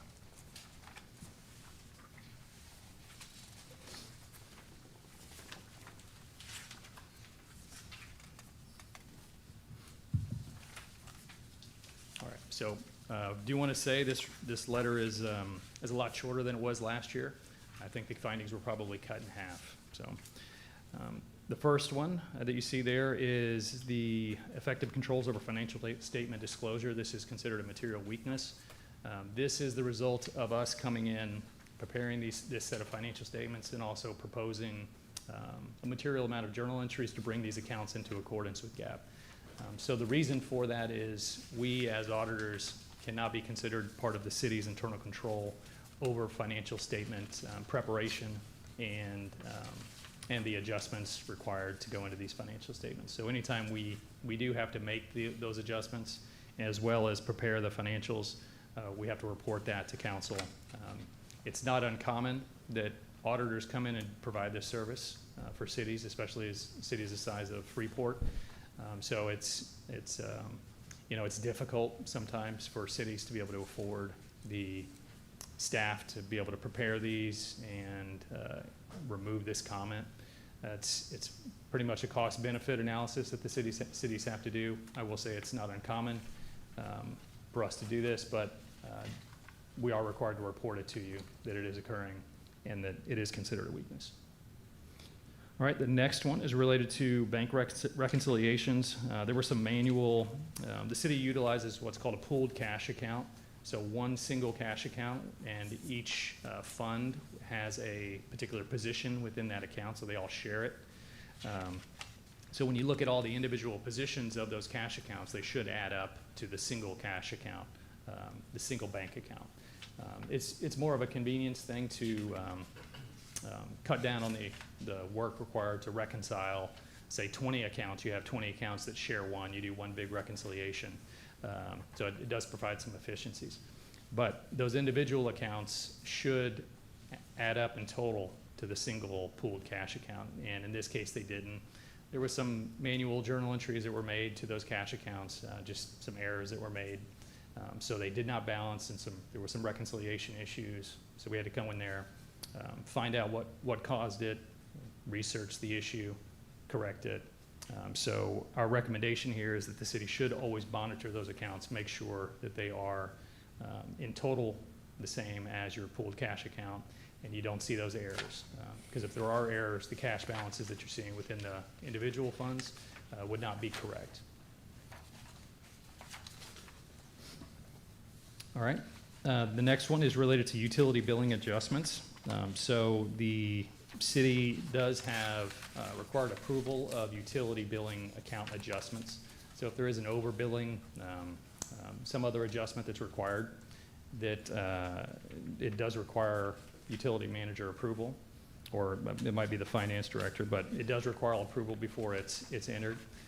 This is a good control. It does prevent your utility clerks from adjusting the accounts without any second set of eyes over those numbers. But we did identify several adjustments that were made prior to the approval. So the approval was in place. It was just done after the fact. This was just for convenience, was what we gathered from it. But for the system to function correctly, the approval should happen before the adjustments get made. All right. The next one was related to a utility rate. There were some errors with the approved utility rate within the city's rate ordinance. Did not get entered into the system correctly, so there were some utility bills that did not bill the correct amount. They were under billing. So whenever we did our tests over those bills, we identified those accounts, and it was a rate issue, so it applied not just to several customers, but commercial customers, residential customers. So it was a pretty, it needed to get corrected. So once we identified that, the city made those corrections immediately when we were out here. All right. The next is related to your permit fees. This was simply just to have a more complete permit fee rate listing. There were some fees included in your permit rate ordinance that weren't included in the fee schedule. This would just keep the consistency for your permit clerks and anyone that's coming in to apply for whatever particular permit was. Those two amounts should be consistent and updated regularly.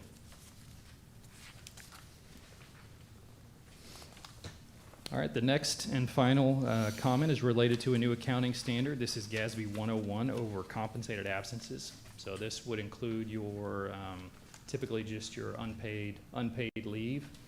Prior to this GASB, the leave would only be accrued as a liability if it was ultimately going to get paid out upon termination. What this GASB does, it requires cities to also accrue sick leave, bereavement leave, any other anticipated leave that has been earned that may get used in the future. So rather than just getting paid out upon termination, if it's going to be utilized, the city is going to record a liability. So what that's typically going to do, if you don't already accrue for sick leave, which you don't, is going to increase your compensated absence liability, which is going to be on your balance sheet. So there are some certain methods for estimating this number and estimating how much earned is ultimately going to get paid out, ultimately going to get used. So our recommendation here is just for the city to start addressing that. It's going to be effective for the 2025 fiscal year. So this was a comment we gave last year as well, just in advance of this year. But this year it's going to be it's going to be booked one way or the other. So the city needs to address it. All right.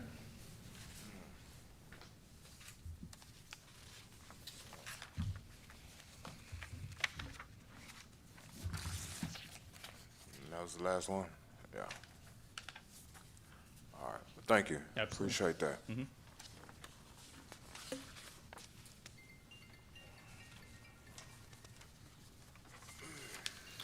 Council, any other questions for Mr. Brooks?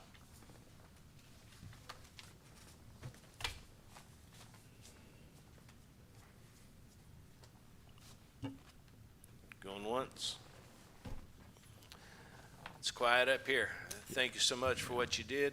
Absolutely. And what you do. Thank you. Thank you.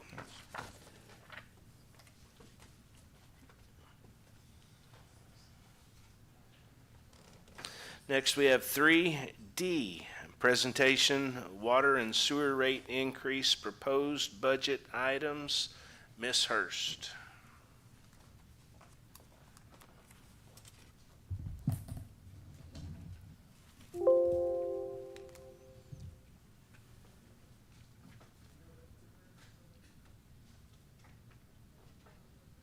You have it too. You have it too? Yeah, it was in the email. Well, I'll go ahead and start off. Before I dive into all this, I wanted to take a moment and state that staff is listening, absorbing, and working to reflect council's wishes and comments at every meeting. We're working very hard to prove that we believe that the best way to move forward in this city is by working together, and I hope that that is evident in our work. We can only accomplish results by ensuring full financial transparency, and we are trying to go the extra mile to make sure that everyone feels educated and fully informed of the position of this fund.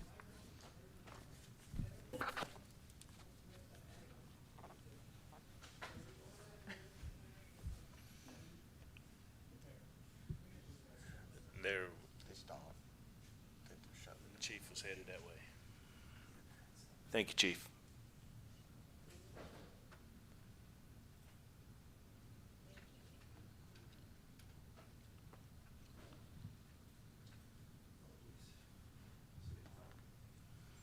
And Ashley, I must say, we appreciate you for doing what you're doing. Thank you. I'll just speak through the first few slides while he gets it pulled up. So tonight's presentation is to present and discuss potential water sewer rate increase options and the fiscal year 2026 budget request tentative projects that we have included. As we near the finish line for the adoption of the budget, staff is working very hard to nail down these last few needed details to ensure that an accurate budget comes before you for adoption. At the end of the presentation, questions will be answered to the best of our ability. So the first slide that I kept in here is the same one that I brought last time about the educational background info. Just to give a refresher of the reason why tonight's discussion is important, the fund itself should operate like a business with water sewer charges being enough to cover all operating and debt obligations of the fund. It was actually a little ironic that the auditor said this and I had brought the same information. So just so y'all know, it's true. The fund works on a working capital basis, which is better broken down to mean that it really operates on a cash basis. The cash generated in the fund should be sufficient enough to cover the combined expenditures of the fund. A deficit in the fund shows that more cash is going out than what the cash is that's coming in. It indicates a problem. Generally, the general fund should not transfer to cover any deficits. Governments are required to follow GASB, Government Accounting Standard Boards, which establishes accounting principles to be followed, better known as GAAP, Generally Accepted Accounting Principles. GASB 34 states that user charges of an enterprise fund be set at a level sufficient enough to cover the cost of providing the service. The Texas Constitution, Article 3, Section 52A, generally prohibits cities from giving away water service below cost or for free. The reasoning behind this is that the general fund money serves a purpose that benefits all residents, and the money in an enterprise fund benefits only the single user. Both legislative sections would apply to the city's enterprise fund. The next slide is also the same one I brought last time, but just to refresh, the city has some financial policies that state relevant sections about the fund. Section 7, operating budget, states that the city is to develop and maintain a balanced budget that presents a clear understanding of the goals of the city council. Section 3, fund balance, working capital, net assets, B, general policy, states the fund balance should be used only for non-recurring expenditures, major capital purchases, or emergencies that cannot be accommodated through current year savings. Section 1, revenues, B, user fees, states that services that benefit specific users, where possible, the city shall establish and collect fees to recover the cost of those services. Where feasible and desirable, the city shall seek to recover full direct and indirect cost. City staff should review user fees on a regular basis to calculate their full cost recovery levels, to compare them to the current fee structure, and to recommend adjustments where necessary to facilitate City Council's policy decision regarding the level of support to be provided. And finally, Section 1, Revenues, D, Funds, User Fees, states that enterprise funds user fees shall be set at levels enough to cover operating expenditures, meet debt obligations, provide additional funding for capital improvements, and provide adequate levels of working capital and debt coverage.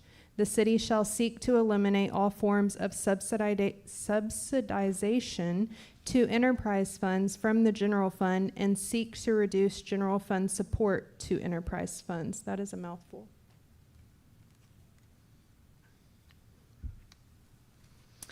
Well, the next slide is also one that I had last time, so I'll just read. What does all of that mean for the city regarding this budget? This means that transferring from the general fund to cover a deficit potentially violates the Texas Constitution, Article 3, as well as contradicts GASB 34's statement.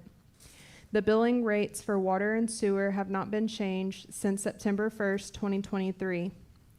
Last year, BWA cost increased by 14.14% overall, a total additional cost of $378,760 since the last rate change. This coming year, BWA cost will increase by 7.8% overall, a total additional cost of $262,800 since the last rate change. Last year, Veolia cost increased by 18.09% overall, a total additional cost of $474,873 since that last rate change. And this coming year, Veolia costs will increase by an estimated 3% overall, a total additional cost of $100,000 since the last rate change.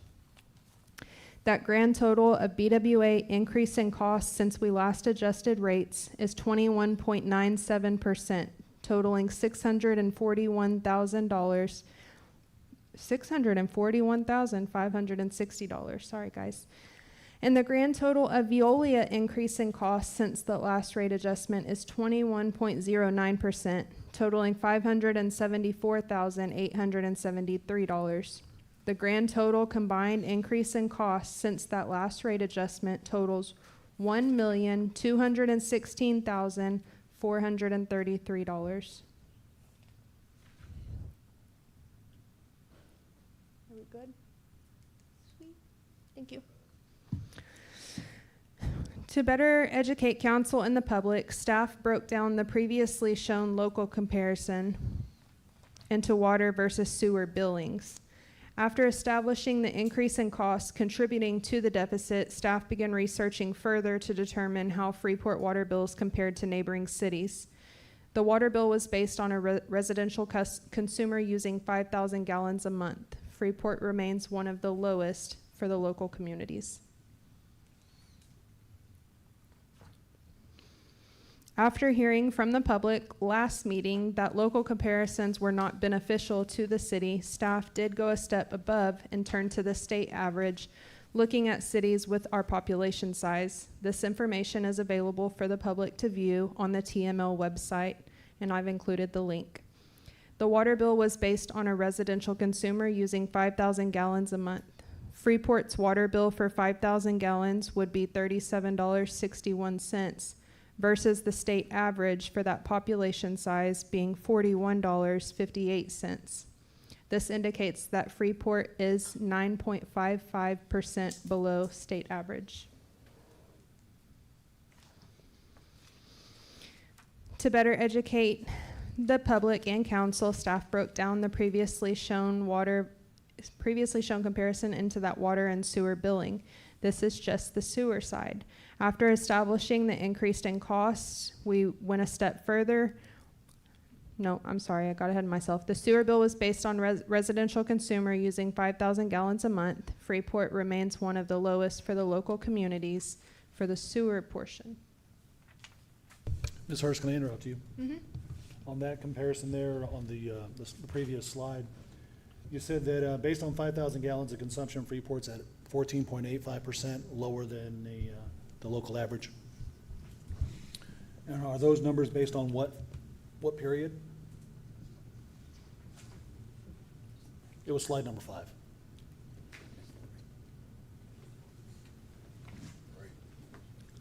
Okay, and it's based on what? What period is that based on? That 14 point, well, the 15%, It's just based on consumption usage. not over any specific period? No. 5,000 gallons at the rate charged. Thank you. You're welcome.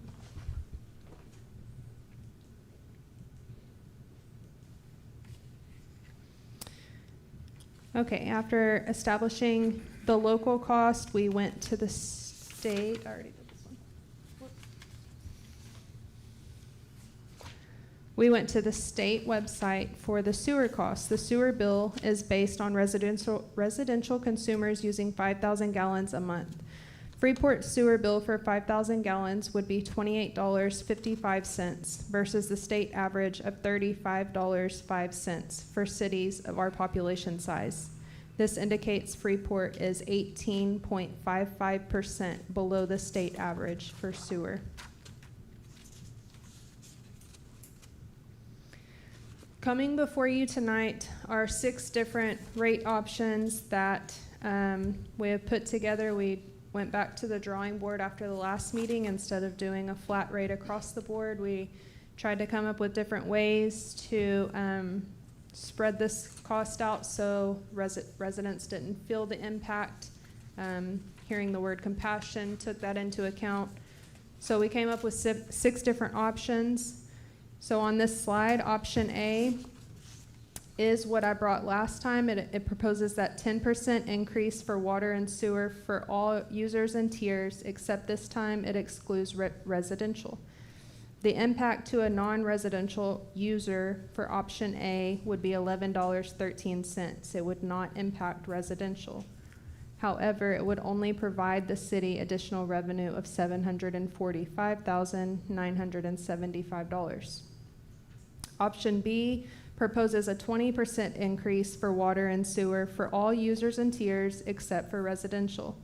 The impact to a non-residential user would be $22.27. Again, it would not impact residential. This would provide the city additional revenue of $1,491,950.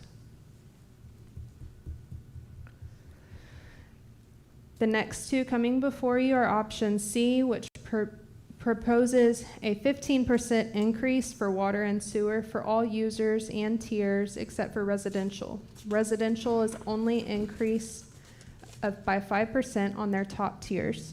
The impact to a residential user would be at $1.68, and the impact to a non-residential user would be $16.70.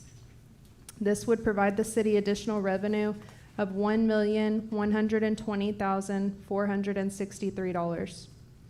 Option D on the right proposes a 15% increase for water and sewer for all users and tiers except for residential.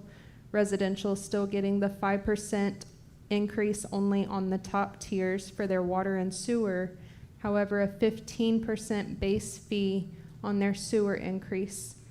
The impact to a residential user would still be $1.68.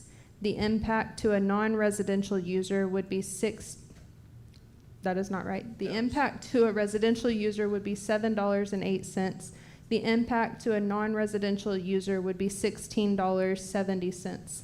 And this would provide the city additional revenue of $1,285,032. Option E proposes a 15% increase for water and sewer for all users and tiers except for residential, with a 5% water increase and a 10% sewer increase for residential. The impact to them would be $4.74, and the impact to a non-residential user would be $16.70. This would provide the city additional revenue, $1,306,920. And option F proposes a 20% increase for water and sewer for all users and tiers except for residential, with a 5% water increase and a 10% sewer increase. The impact to a residential user would be $4.74, and the impact to a non-residential user would be $22.27. This would provide the city additional revenue of $1,679,908. This is the overall summary of all 6 proposals. Like I said, we went back to the drawing board after our last presentation. We got more analytical, we got more creative, and we found different ways to try to increase the revenues for the water and sewer fund for the city. The overall percentages of our customer base is about 26% for residential and 73% for an other user. Freeport is below the local water prices by 14.85% and below the state average by 9.55%.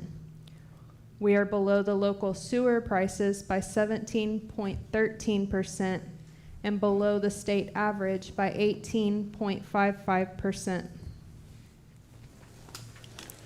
Ms. And then- Hurst, Ms. Hurst, Yes. I've got a question real quick. Mhm. What do you consider the top tier residential? So if you look at, in the packet, I included the current water and sewer rates. I just have to find my copy so that I could explain it. Sorry.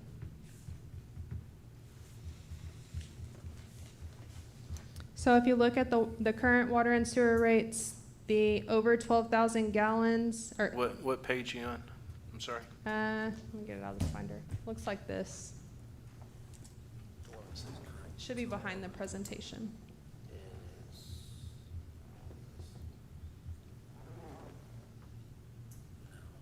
What's the state? I'm sorry? What does it state? Page 115. 115? 115, yes. I guess that was a good question.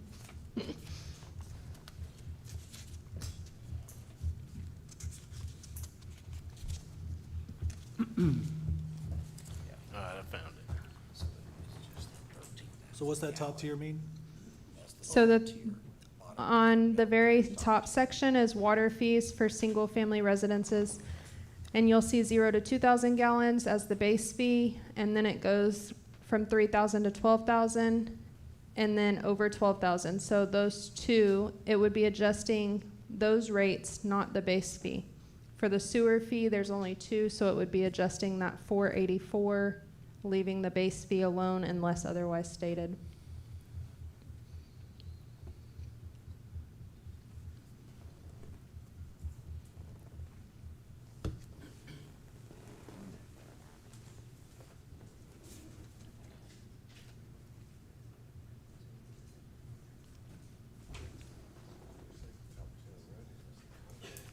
And what was the logic for just applying that to the top tier?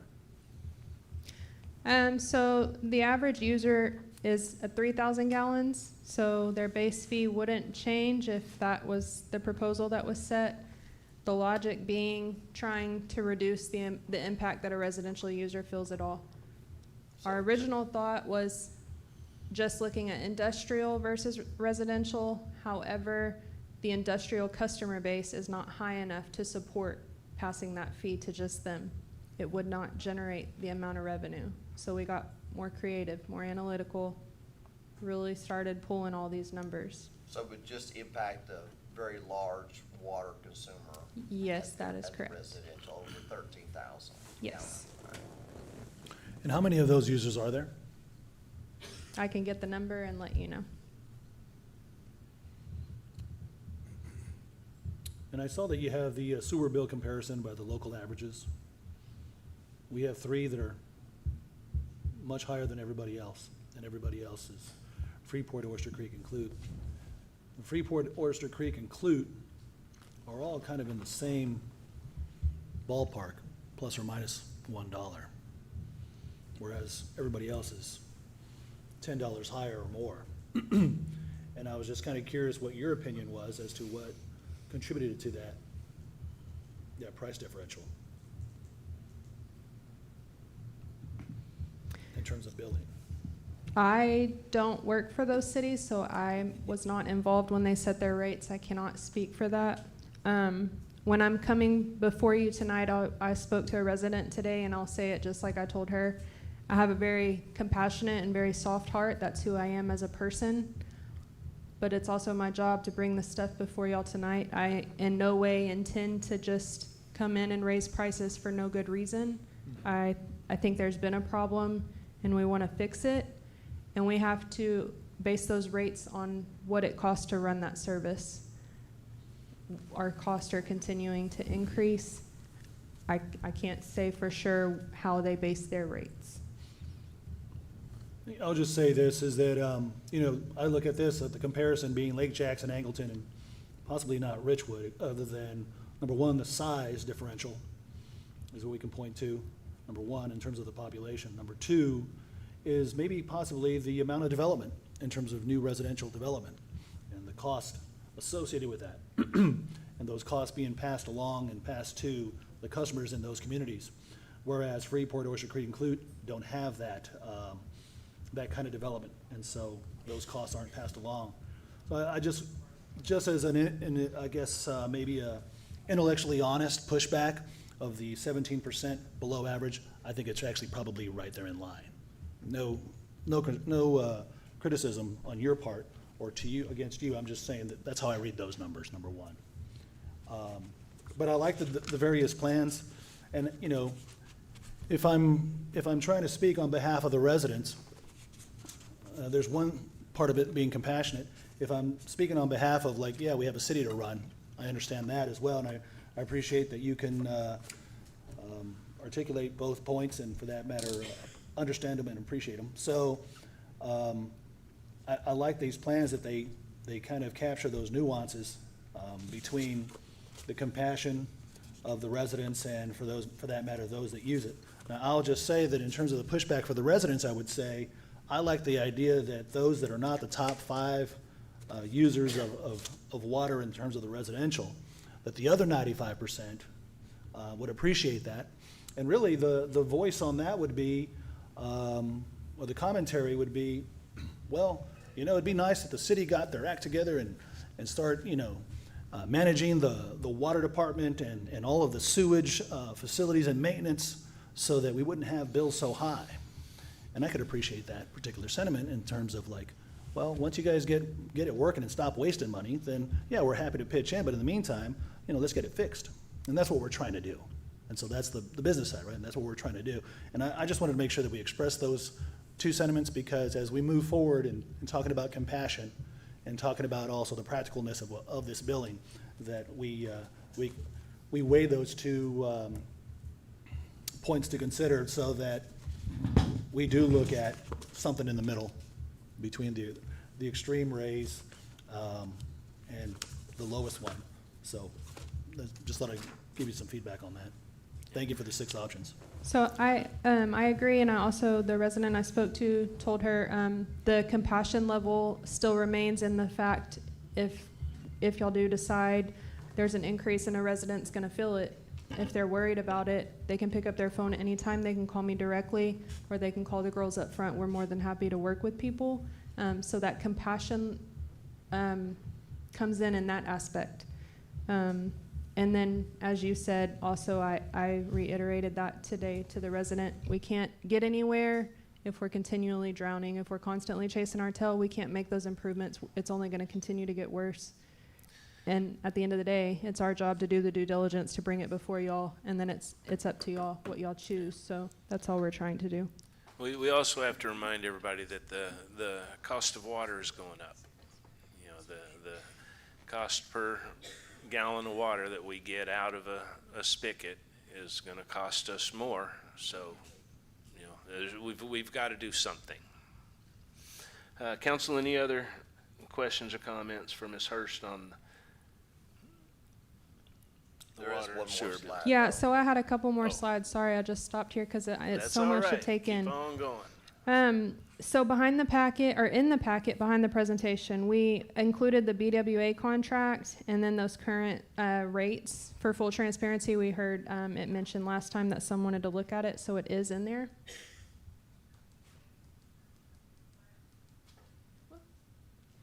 Okay, and then Mr. Pennington prepared this analysis concerning that BWA usage and the Surfside usage, and this backup is also in your packet, as well as that contract. I'll let him explain the analysis to you. So what you see on the far left there are the number of months that we sold water to Surfside, so it was about 21 months. The number of gallons there in the light blue, the 84 million. And then the Surfside cost totals up. And the Freeport gallons, in the next column, the last column is sort of our make or take. There were questions about, you know, how close have we gotten before to our pay or take. The gray that you see are the number of months where we exceeded it. The blue are the months where we just about exceeded it. Came within about 3 or 4%. So you can see there were about 4 months over those 21 months that we did exceed it, and 2 months where we nearly exceeded it. Down below in the green there, it shows the Surfside cost. So earlier when the Brooks, what is it? Brooks Bass. I'm sorry. That's okay. Mike Brooks. Mike Brooks. Gosh. When he was speaking, he was talking about, you know, he's looking at a 2-year snapshot back in time when they did that audit. So they were talking about there was about $900,000 that in 24 that the water department was to the good. But if you look down there, you know, 800 and something thousand came from city of Surfside, and that just about made the whole revenue whole black. That just about made the whole black up. So back in 24, before the rate increases of 24 and 25 took effect, and now the other one coming up in 26, it was all coming from Surfside when they were buying water from us. So it kind of distorted the picture in 24, but if we went back and looked in the budget book last year, and there was a projection that was done, I think it was page 118 and 119, you can take a look at it, where it goes out to the year 2027, and the fund balance in the water and wastewater was going down and went negative. So it was seen, at least in the budget book, you know, 3 years ago, 2 years ago, where it was taking a turn for the worse, and even the assumptions they make next to it, the assumptions were all off. They were assuming, you know, rate increases being passed on to us in the 4% range. Well, as Ashley pointed out, some of them were 17% that were passed on to us. So that really exacerbated the problem. But what sort of put a Band-Aid or masked the problem was this ability for us to sell water to Surfside. Because, I mean, when we got the audit, Ashley, that was the first thing she was looking at. It was like, what? And then went back and she figured it out, why it looked okay in 24. Texted him Saturday afternoon. Yeah. It's still on my mind. Yeah. And like I said, when she was digging through it all, then she recalled this slide about the Surfside water. So, and then when she, you know, sent it to me, it was like, oh yeah, that makes all the sense in the world, why it looked good even in 24, but why now we've absorbed $1.2 million in rate increases over those 2 years. And in 24 was also that last time the rates were increased. Mm-hmm. It doesn't take into account the rising cost we're talking about tonight. Right. So, you know, Surfside sort of distorted it, but the slides also put it in here, like in that gray box, you see that 89 million gallons. That's the number of gallons that we had above what we had, above what we actually took. So in a perfect world, if we knew that we could turn that off, that would only bridge. So if we could dial back our water, that would only bridge about 365 or whatever. Yeah, 365 is what that would only bridge. We're still, you know, $900,000 away from breaking even. And of course, you know, the other comments that come with dialing water back, you don't know if you can get it, you gotta find a participant that wants it. So there are all those other kind of issues. And, you know, if you give it away, then will you have it when Surfside wants to come back and buy it? Because whatever Surfside bought, like I said, is almost pure profit to us, because we weren't gonna take it, but we had to pay for it. So, that's all the point of this slide is. I don't know if it's more confusing than not, but I'll be happy to answer any questions about it. I have a question on that slide, and thank you for that summary on that. That's very informative. It goes to May 20, excuse me, May of 2023? That's when they started. Oh, really? So they didn't have any other historical data that goes back to like 2020? Oh, didn't go back that far. We just looked at this last patch of when we bought it from. But we could get that information, though? if Yeah. needed. Okay. Yeah, I'd like to see that, only If I because. recall, I think this is when their account became active, was in 2023. Is that right? Mhm. Okay. Whose I do account? believe so. Surfside? Surfside, I think you're right. Yeah, I remember that. yeah. I think we passed that, Jerry. I'm just curious about the usage and the overage compared to what we're buying. And let me ask a question, because we were talking about, what was that slide? TC, Article 3, and GASB 34, violations. And I'm just wondering, when we're talking about all of these violations, and remind me about, and this is probably more a city management question. I'll just let you go to the slide, Toby. I'll quit messing with it. To use the general fund to offset, shortages in various departments or in pools of money, does that apply here to the water? Oh, most definitely. So if we're buying- The water in the enterprise fund is supposed to Pay for itself. Pay for itself, and that's just what the accountant said before he left, which was great, like she pointed out. Something that we've been saying, something that's in our financial policies that council has adopted. GASB, it's just supposed to support itself. Right. The user fees are supposed to support the system, even with capital purchases. Well, that's why I'm asking about that information prior to Surfside being on board. I'm just wondering how long we've been in violation of FASB. In terms of being short and then filling it, or, basically making up that shortage with general funds. We could try to get with the accountant. So, think he's left. also in the packet, I included an analysis for budgeted versus actuals for the water and sewer fund from 2019 to 2025. That was something you requested the last meeting. It's Yeah. in the packet also. There was actually only 1 year that we were not in the red, from 2019 to 2025. There was only 1 year that we were out of compliance? Not in the red. Not in the red. Oh, not in the red, so upside down. we've been upside down 5 out of the last 6 years. So I think it was in the general fund, actually, you'll have to call me on this, but I think the general fund loaned the water fund $1 million. Yeah. And so it's been making a payment back to, the general fund, but that's generally, if you get a loan like that, you're paying it back. What we've been doing essentially with these transfers is subsidizing cheap water Yeah. for people. And it would be similar to if you had a business. No, I get it. You opened up a gig on your Yeah. side and selling clothes, let's Yeah. just say, and then Little taking side money hustle. from your personal account to put it into your business so you can sell your clothes cheap to people. Right. It's asinine. I get it. On one hand, I want to say, thank you for catching this stuff. That's actually, Well, We make a great team. it starts at the top. So kudos. So that's the one hand, right? It's really good that we're getting this out. But I got to say, on the other hand, it's infuriating that we've basically not been informed about any of this in years past. Just think about that. Let that sink in a bit.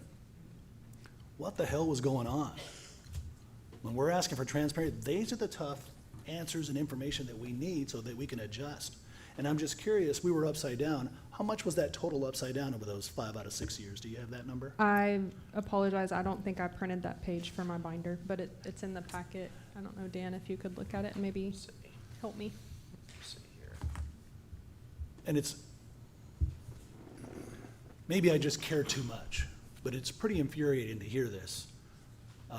No, because Again, also because of that is the problem I've inherited, and like I told the resident today, I don't want Yeah, no fault of your own. I don't want the vision to be I'm coming in and I'm just like, oh, you get a price increase and you get one, but No, no one's seeing that. I'm trying to educate y'all Yeah, your from the message is clear. beginning with the way I did the budget, make sure y'all fully know what you're looking at, and then tell you, hey, this is what we're seeing. I think we should look at fixing it. And the whole, you can get out, you want to come up here and see if this is it? It's, for the one that we're looking at is 1.1 million for this year. This is, but the hole that can be gotten out of is doable this year. If the can continue to get kicked down. Yeah, yeah. I mean, then you're talking about, you know, you won't be able to do like what she came up with these sort of targeted options that she could come up with. So then it would be across the board and it would be, you know, stiff. By year, and then where we're in the red, this is information straight from the audit report, so where we're in the red is on here. So, in 2018, 2019. So 2019, we had an operating loss of 616,000. 2020, we had an operating loss of 1.2 million. 2021, we had an operating loss of 1,100. 2022, we had an operating increase of 1.1. That was the year we were in the black. And then 2023, this is when the rate increases went into effect, and that was in the black. And I need to go back and make sure, but I believe our recent GLO grant is also masking some in this year, like he spoke about. It kind of gets a little deceiving when you look at it, and yeah, so I do believe that's part of that too. And then here this was what was budgeted, 347,000 in the red for 2025. Super informative. 600,000, 1.2 million of losses.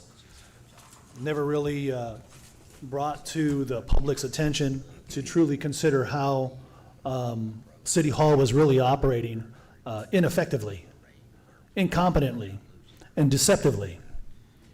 And so I'm glad we're cleaning this up. Thank you, guys. But I'll have more things to say about that later. I'm going to do some more research. Thank you.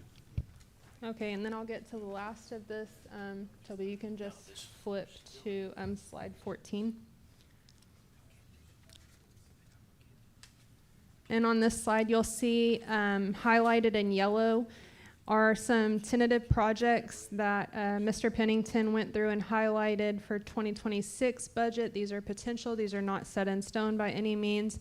We are hoping for some council discussion, direction tonight so that we can try to get all of the things in that budget to come before you on the 2nd. I won't go through everything, but they're in your packet. The whole list is. Chief Howell prepared a really great analysis in support of her COLA. I know that there's a lot of unknowns in people's heads surrounding that, so I would implore you to read that and really take it in.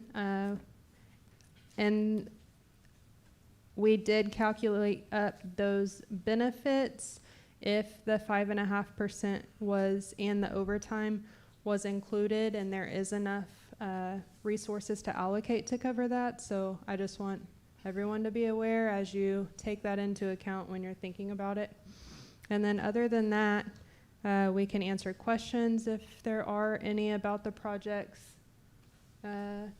Toby, can you flip to the next one?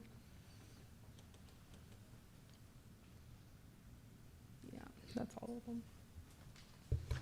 Excuse Okay. me, Ms. Hurst, Now you're that talking about the tentative projects for fiscal year 2026, only because we're talking about the water sewer rates and what those increases would help us to afford. Well, in no, terms these of- are two separate things. These That's are what I thought. just two things we really want to nail down, Yeah. or would like to nail down, so that I can have that budget as polished off as I can before it comes before y'all.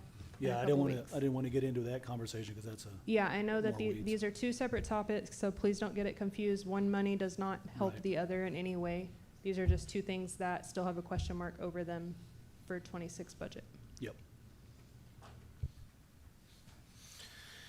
Council, I would like to see if we can get some input on direction for the water rate first.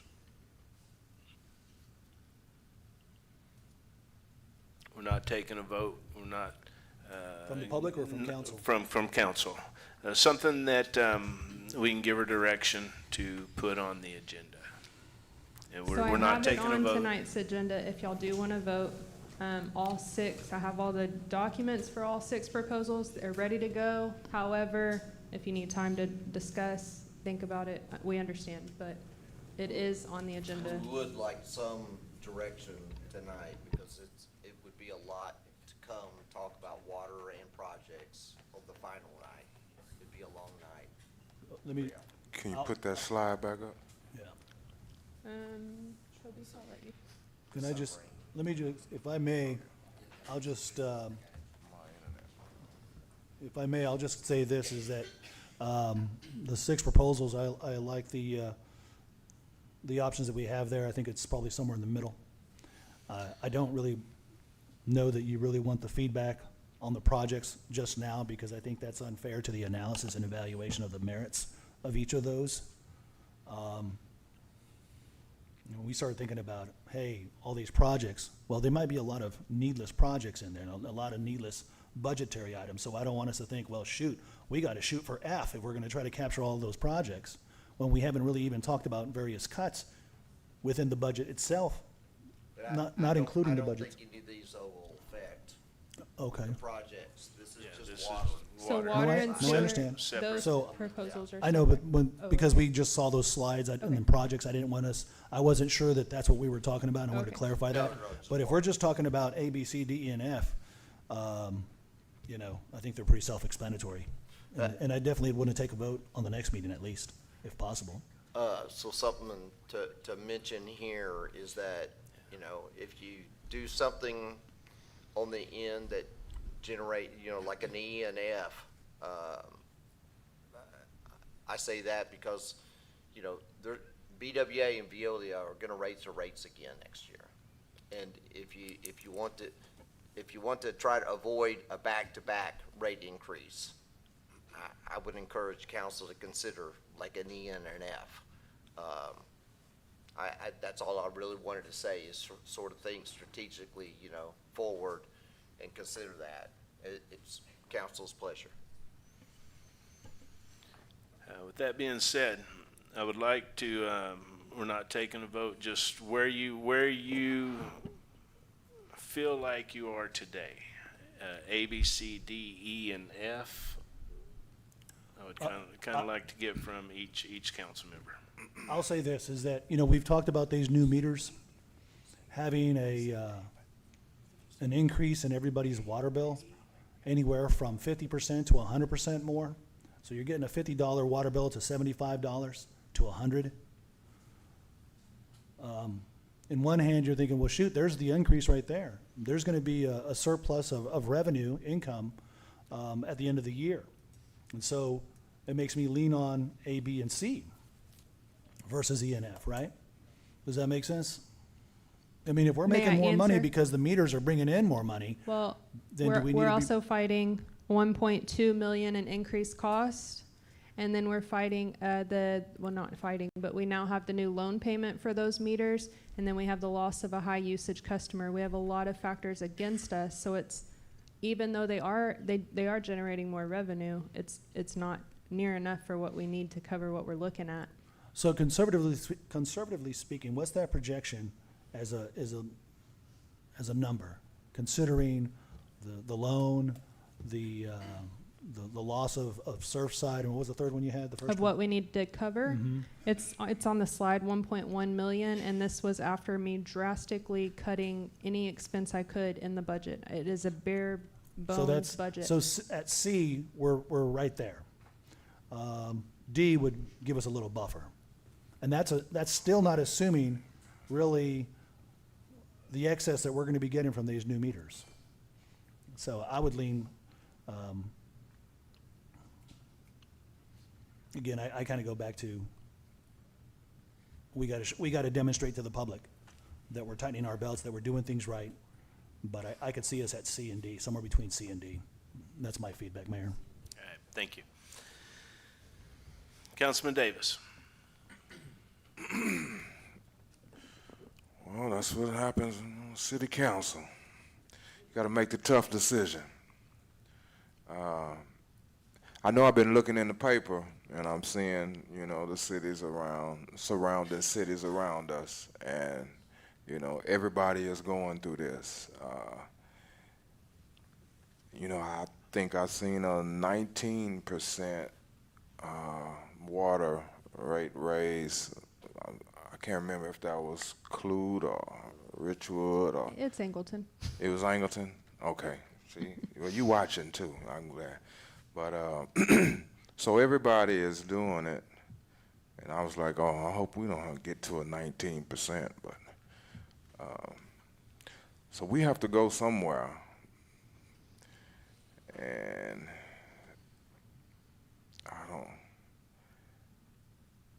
I mean, so okay, you say C. Well, C was 15% of others. Is that industrial or others? Commercial. Commercial. So we only have residential or everyone else rates. Okay, so the other one, E, will be 10 for sewer, and that's for the residents, Yes. and 5 for water Yes, sir. for the residents. Yes, sir. So that's 15. That's the same thing as. Is that the same thing as commercial? What you got 15% for others? Well, it is 15%. I get what you're looking at, but it's Yeah. really not, because the sewer is lower. So that percentage, it's not raising it as much as it is the water. That's why the water is at 5%, but the sewer's low, so it's at 10. Right, the sewer's low. But they're 15%. What are they 15% going toward? Just water or just sewer? Oh, that's across the board. So it's all their tiers, and then residential is split. Only 10% for the sewer, 5% for the water. Yeah, the 15% was water and sewer for others. Yes. Commercial and commercial and industrial.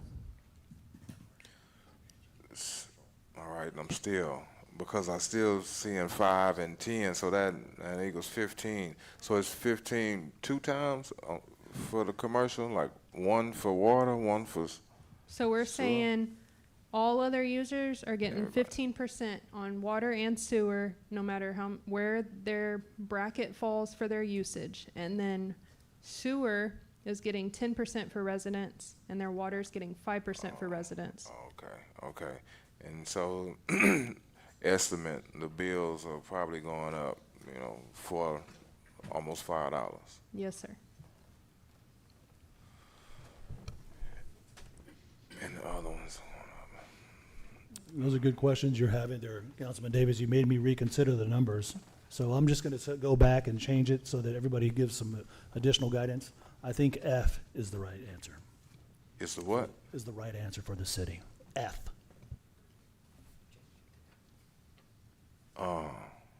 Only because I see it's $4 to the residents, and we Yeah. get $22 out of the other top users. We get practically 1.7 million, whereas C might be $1.68, but we only get 1.1, and the other users are only being charged for $16. Wow. So I like- A and C, we would still see a deficit, but it would be smaller. I still included them because at this point, anything helps. Yeah, Yeah. that's why I'm sticking with that. Yeah. Yeah. Got fired again. That's it. I'm gone. I told him this last time. Yeah, I'm looking at F too. Councilman Matamoros. Upon looking at this,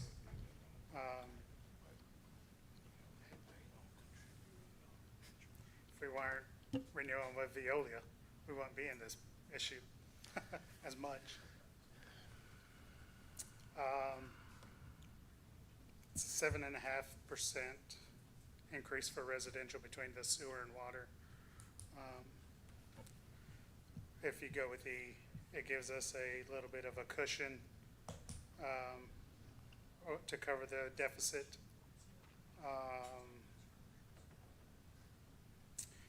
Have to think about our businesses. If we go too high, we're going to push them out. especially our smaller businesses, our mom and pops, because 20%, that's a big hit. And so my thoughts are between D and E, probably leaning more towards E.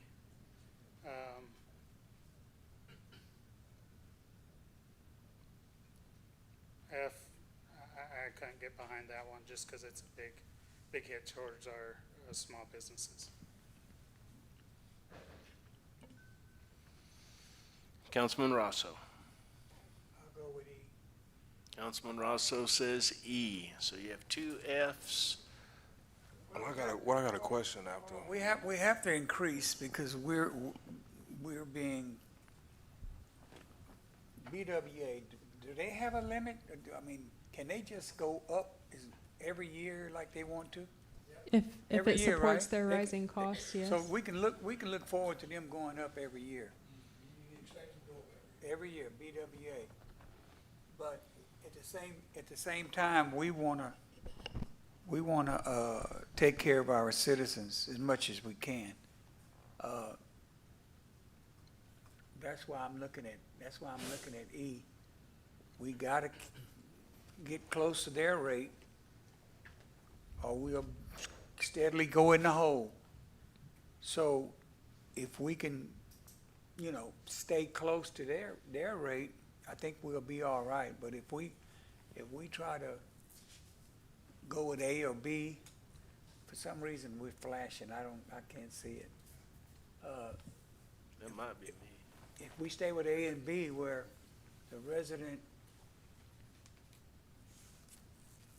$4, I know somebody's gonna get mad at me for saying this, but I'm gonna say it anyway. $4 is not that much money.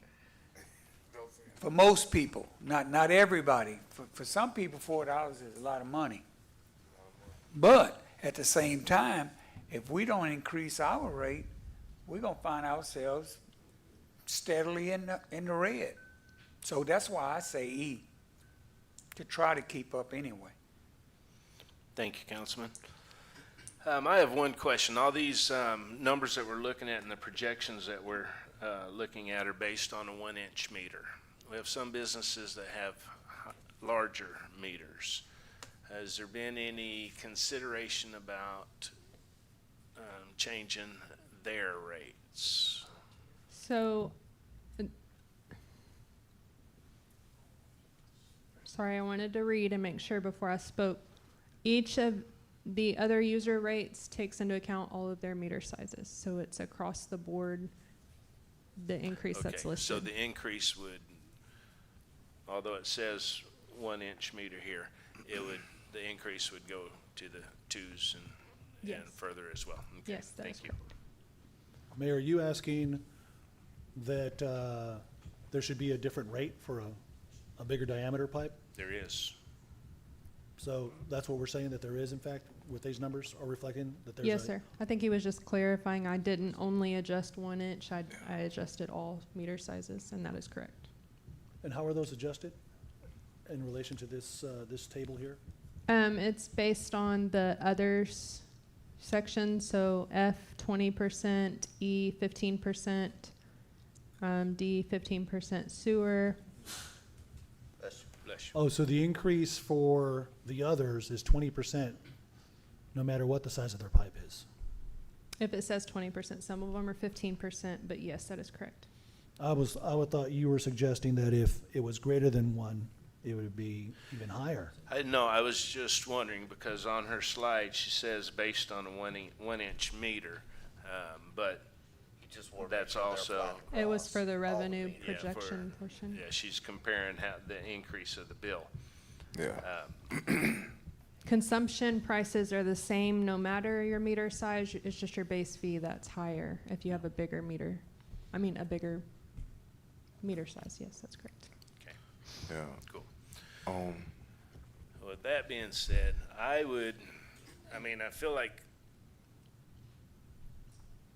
E or F is, unfortunately, the way we're gonna have to go. Yeah. I don't feel like we can safely put it all on the backs of the business and industry, which is what B is doing. I feel like the citizens need to pitch in a bit of this as well. So, that being said, I'm today sitting on E or F. Mayor, but can I make a point for you, or for all of us really, to consider, is that the threshold is 1.162830, right? That red number at the bottom? That's Yes, what we sir. got to clear? Yes, sir. So if we go with E, we clear it about, what? 400 plus thousand. About 200,000? Oh, E, yes. 138, 137, 170. Where do you get that number? Out of my head. 137, 144. 170. So between E and that threshold, what's the 140,000? Okay, so you get 140,000. And then the overage that we make with F is what? 517,000. So here's the kind of the deal, right? I mean, we're looking at the masses here, which is 80% of our residents, if I'm not mistaken on that particular between E and F. I'd really like to see if we can just stick with the screen that we have. Thank you. It's 474 to the residents either way. We're growing, and so I'm not sure that a $16, what's the difference between $16 and $22 there on that calculation? What is that, like $5. $5? Yeah. So they pay $5 extra, and we really clear the threshold by 500,000. Yes, sir. And that's the thing, right? So it, like, all right, we're gonna take this hickey, it's a tough pill to swallow, but do we just clear it by 100,000? Or do we clear it, by a good measure? And another thing to consider is, if we just clear it, then we're gonna be sitting in the same boat next year. Yeah, wringing our hands, exactly. Yeah. Make repairs. I like what George was saying about the small businesses or the businesses. So that means they will fall in the 20%. It's no way that we could separate the smaller, not small, but regular businesses from like plants and stuff like. So I think if there was an ordinance and we were able to identify what your threshold is going to consider mom and pop versus commercial, I think that would be the starting point. And then we'd have to set those rates. Is that correct? And then y'all would, so the starting point would be establishing how we determine who's considered mom and pop versus commercial. Right. And then they could get their own rate class. I can write any ordinance, We know you can. any ordinance you want. Well, we can still have an intelligent answer to that without an ordinance, so we can at least consider whether it makes sense or not to create an ordinance, right? Absolutely. Yeah. So how would you think, I guess, think that out? How would you plan that out or game that out? I would probably have to get with code enforcement to find out who is the mom and pops, and then see how much revenue of our total base does that make up. Is it worth it, or is it easier to just lend a hand each month working with the customers, if that makes sense? But we can definitely look at it. I think that's a useful tool, because that may end up coming up with option G, which is a hybrid of E and F. Which we get a higher revenue, but we don't hurt our mom and pops. What do Yeah, you they think, can Mayor? get like a 10%. Yeah. What do you think about that, Mayor? Well, we also don't wanna punish those for succeeding, Well, I get it. Punish Yeah. for what? for succeeding. For The ones that succeeding. were mom and pops that have stepped up and Oh, no. Go Yeah, ahead. I mean, I think of, I no, got but jokes. they make more money, so they can. I mean, we punishing the residents. And they making no money. I don't know. I don't want to say Alright, that. so- I don't wanna say that. I think the consensus was E and F for now. With a look at the mom and pop side? Thank you. E and F and look at G. Possible. Does that help you with your budget? Yes, sir. All right.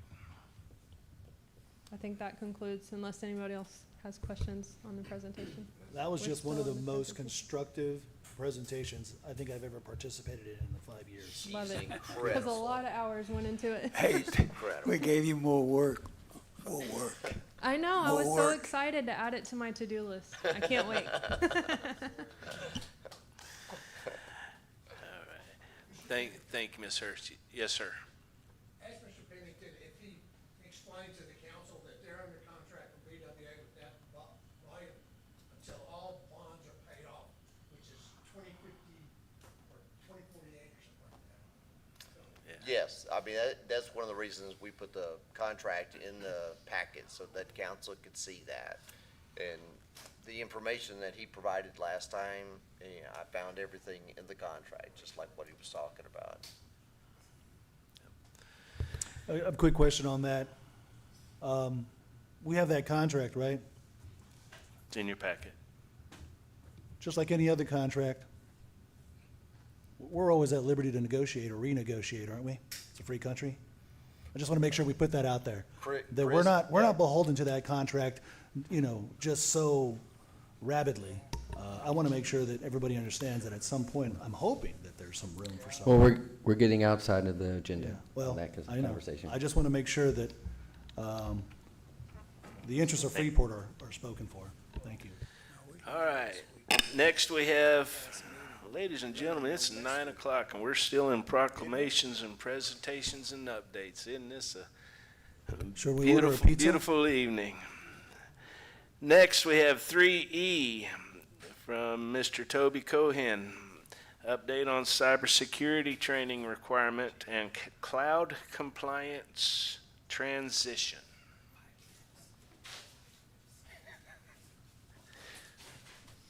Yep, you Mayor, started it off. council, evening. Just wanted to give just a brief update. Some I've been planning for about 2 years now is migrating us over to a more secure cloud environment that puts us in compliance with CJIS for the police department, lets them use their full capabilities they've been restricted from using up till now. It's not a cost increase, it's just a different location.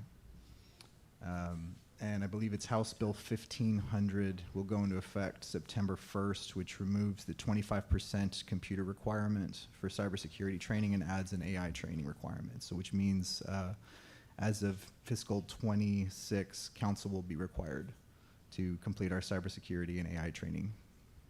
So we'll have a council course that will go out to your emails, and we'll have to hit 100% completion as a city to meet our compliance standard, which is a lot of grants are dependent on it. Anything with the state, they want to make sure you had 100% as a city. We're actually auditing right now and make sure all the departments are cleared up. But as of fiscal 26, council will be a part of that as well.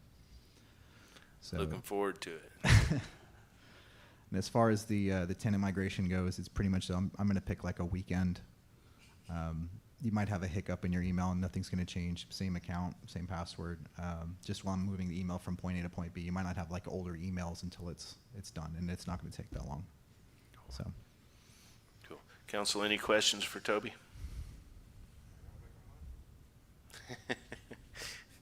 Councilman Davis asked if you got to make 100. No, so it's pass or fail. You're not graded on the score. 100% participation, though. He doesn't sound too confident. No, I got one on my computer in the county. I got to make 100. Remember Winston? Winston used to be stressing over that. Yeah, I think like a 60% passes. Taking notes. Council, any questions or comments for Toby? Hearing none, thank you, Toby. Keep up the good work. Thank you. And monitors will be finished. I'll We apologize. might need to come up with a smaller stand or something for these. I gotta get up on my tippy toes. You can try tilting them. A booster seat, maybe that's it. Agenda item 3F, an update from AmeriWaste regarding services.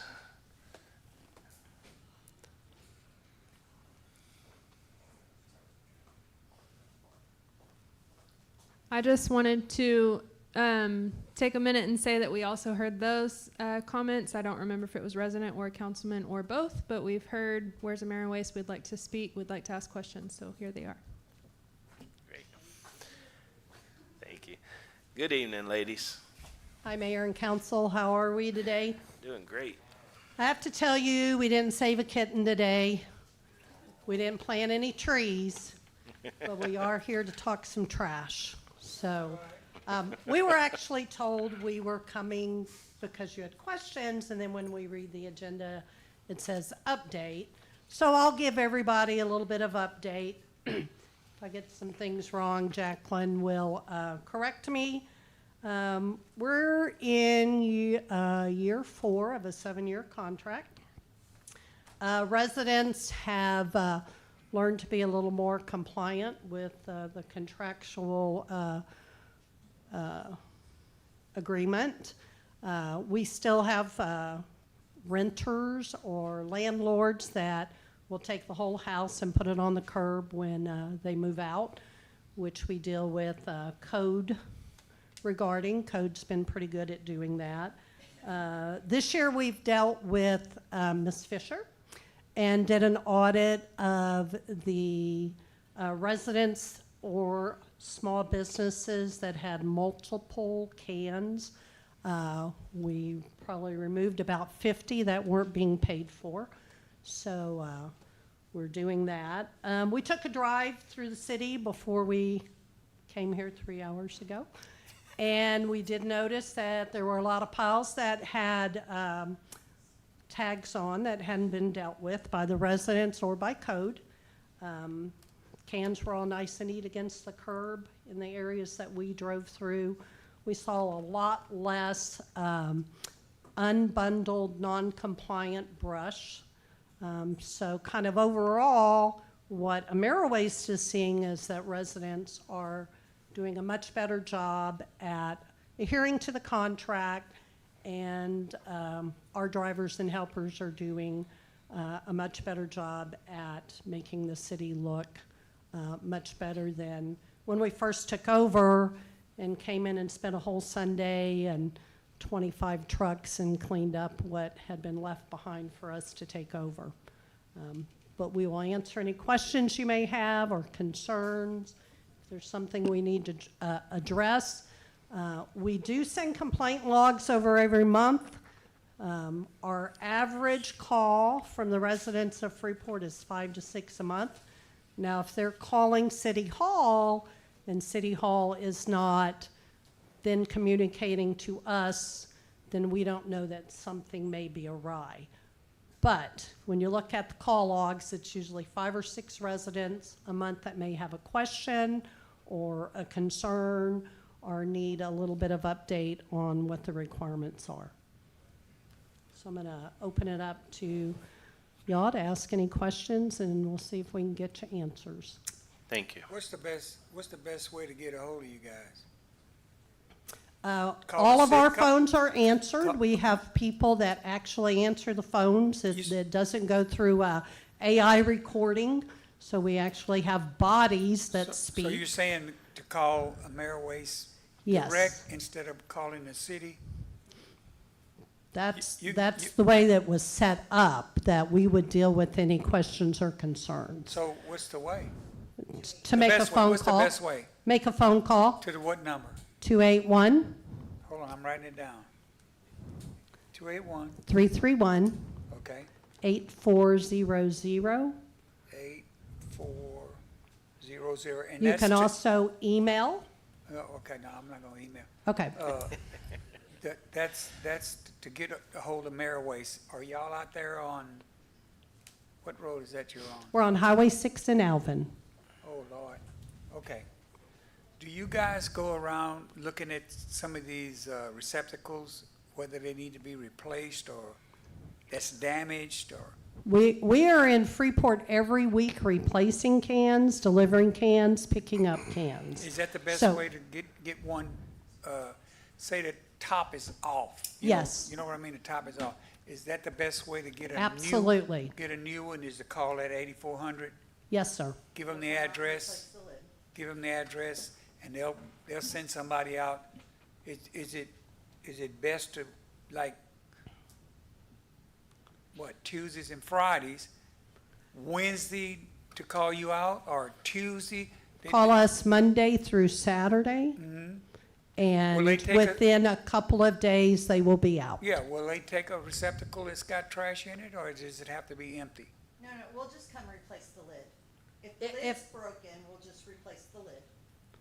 If a wheel's broken, we'll replace the wheel. If the can's cracked and the bottom's busted out, then we replace the can. So it kind of depends on what's wrong with the can. Okay. I mean, we've had people barbecue in them, so we've like had to replace the whole can because it kind of melted. Hot coals don't do well. Or fireworks. Yeah, those cans are hard to clean. You have a way? We clean them. Y'all do Yes. clean them? Yeah, we clean them. We clean them with Dawn dish soap. Okay, so you'll come out and clean a can? Oh, those cans you clean are to go out if you have to replace one? Correct. Okay.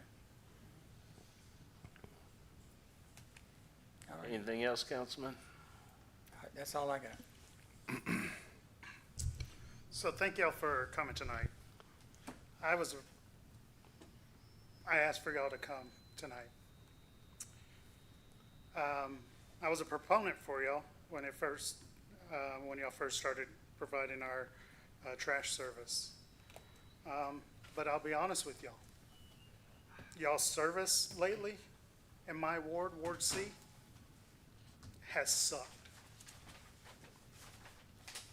Your employees, when they go and dump trash, they don't put a can within the 5 feet that the contract states. They'll push it 20, 30 feet away because they're running to the next one. And we have elderly residents who cannot go and walk that far. It's a chore for them just to walk to the edge of the road. And I've tried to call. I've called twice. Janelle, your phone. No. My personal phone? Your personal phone. And left messages. And no response. And so You'll have- that's why I You'll asked have for to y'all tell me what phone number you're I calling. will definitely Okay. give you that. Yeah, that's fine. After the Um, meeting. And that's why when I didn't receive a response, and it continues to happen on a weekly basis in my ward, where you have trash sitting on the side of the streets because your guys don't pick it up when it falls out. And I have hundreds of pictures like this. It's frustrating. That's happening throughout Freeport. Yes, sir, you're absolutely correct. Oh. I notice it in my ward, and that's why it's frustrating.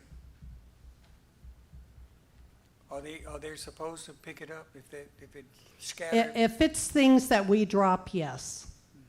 Well, Yes. He's right, he's right. I didn't say nothing about that, but he's right. If the trash doesn't go in the truck and say it's windy or something like that, and if it blows out on the street, you have to go pick it up yourself. They're not gonna pick it up, because like he says, they're in a hurry, a real hurry, and they're not gonna pick it up. Is that policy?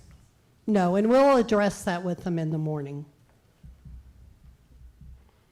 And so- There's one new crew here in Freeport, and I'm not sure if they pick up in your ward or not, but we will address that in the morning. And so it's just frustrating when you receive these phone calls from residents who are upset. And it continues to happen and happen, and you don't get a response. And so that's why I asked for y'all to be here, so y'all can hear directly Bless you. from my mouth.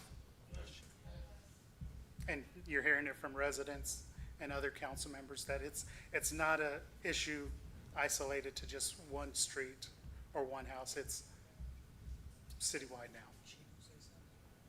So, And we will address that in the morning. okay. Councilman? Yeah, my house ain't gonna take long. How y'all doing? We're good. How All are right, you? thank you for coming out. Do y'all have cloud trucks? Y'all don't have the cloud trucks. We do. Y'all use them down here? No.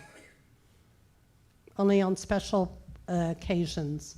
When we come for the cleanups that are twice a year, and on the 3 times that we've come and done special pickups. Yeah, is that, I mean, because I know we got a resident back there. He's complaining a lot of times about about them trucks, but I don't know if he's gonna be able to talk today, but anyway. But why is that not in the contract that we can't, the cloud truck can't make rounds like on big trash pickup on Wednesday? Like, It's because all your mine's brush on is Wednesday. supposed to be cut, tied, and bundled. That's what the contract states. All right. That's just brushes. Like, what if you have other big trash to come out? I mean, we have other stuff besides trees, limbs. Y'all don't pick up nothing but tree limbs? Can you speak in the mic, please? I'm sorry. We'll pick up furniture and stuff like that. Yeah. I mean, They picked up a commode across from my house Saturday, I think it was. Yeah, but I don't think it's not getting picked up good, the big trash. I mean, I guess you just talking about the brushes, but we have other big trash things. I don't see why that truck is not en route like your regular. When you do big trash pickup, I mean, can that truck be added to the route?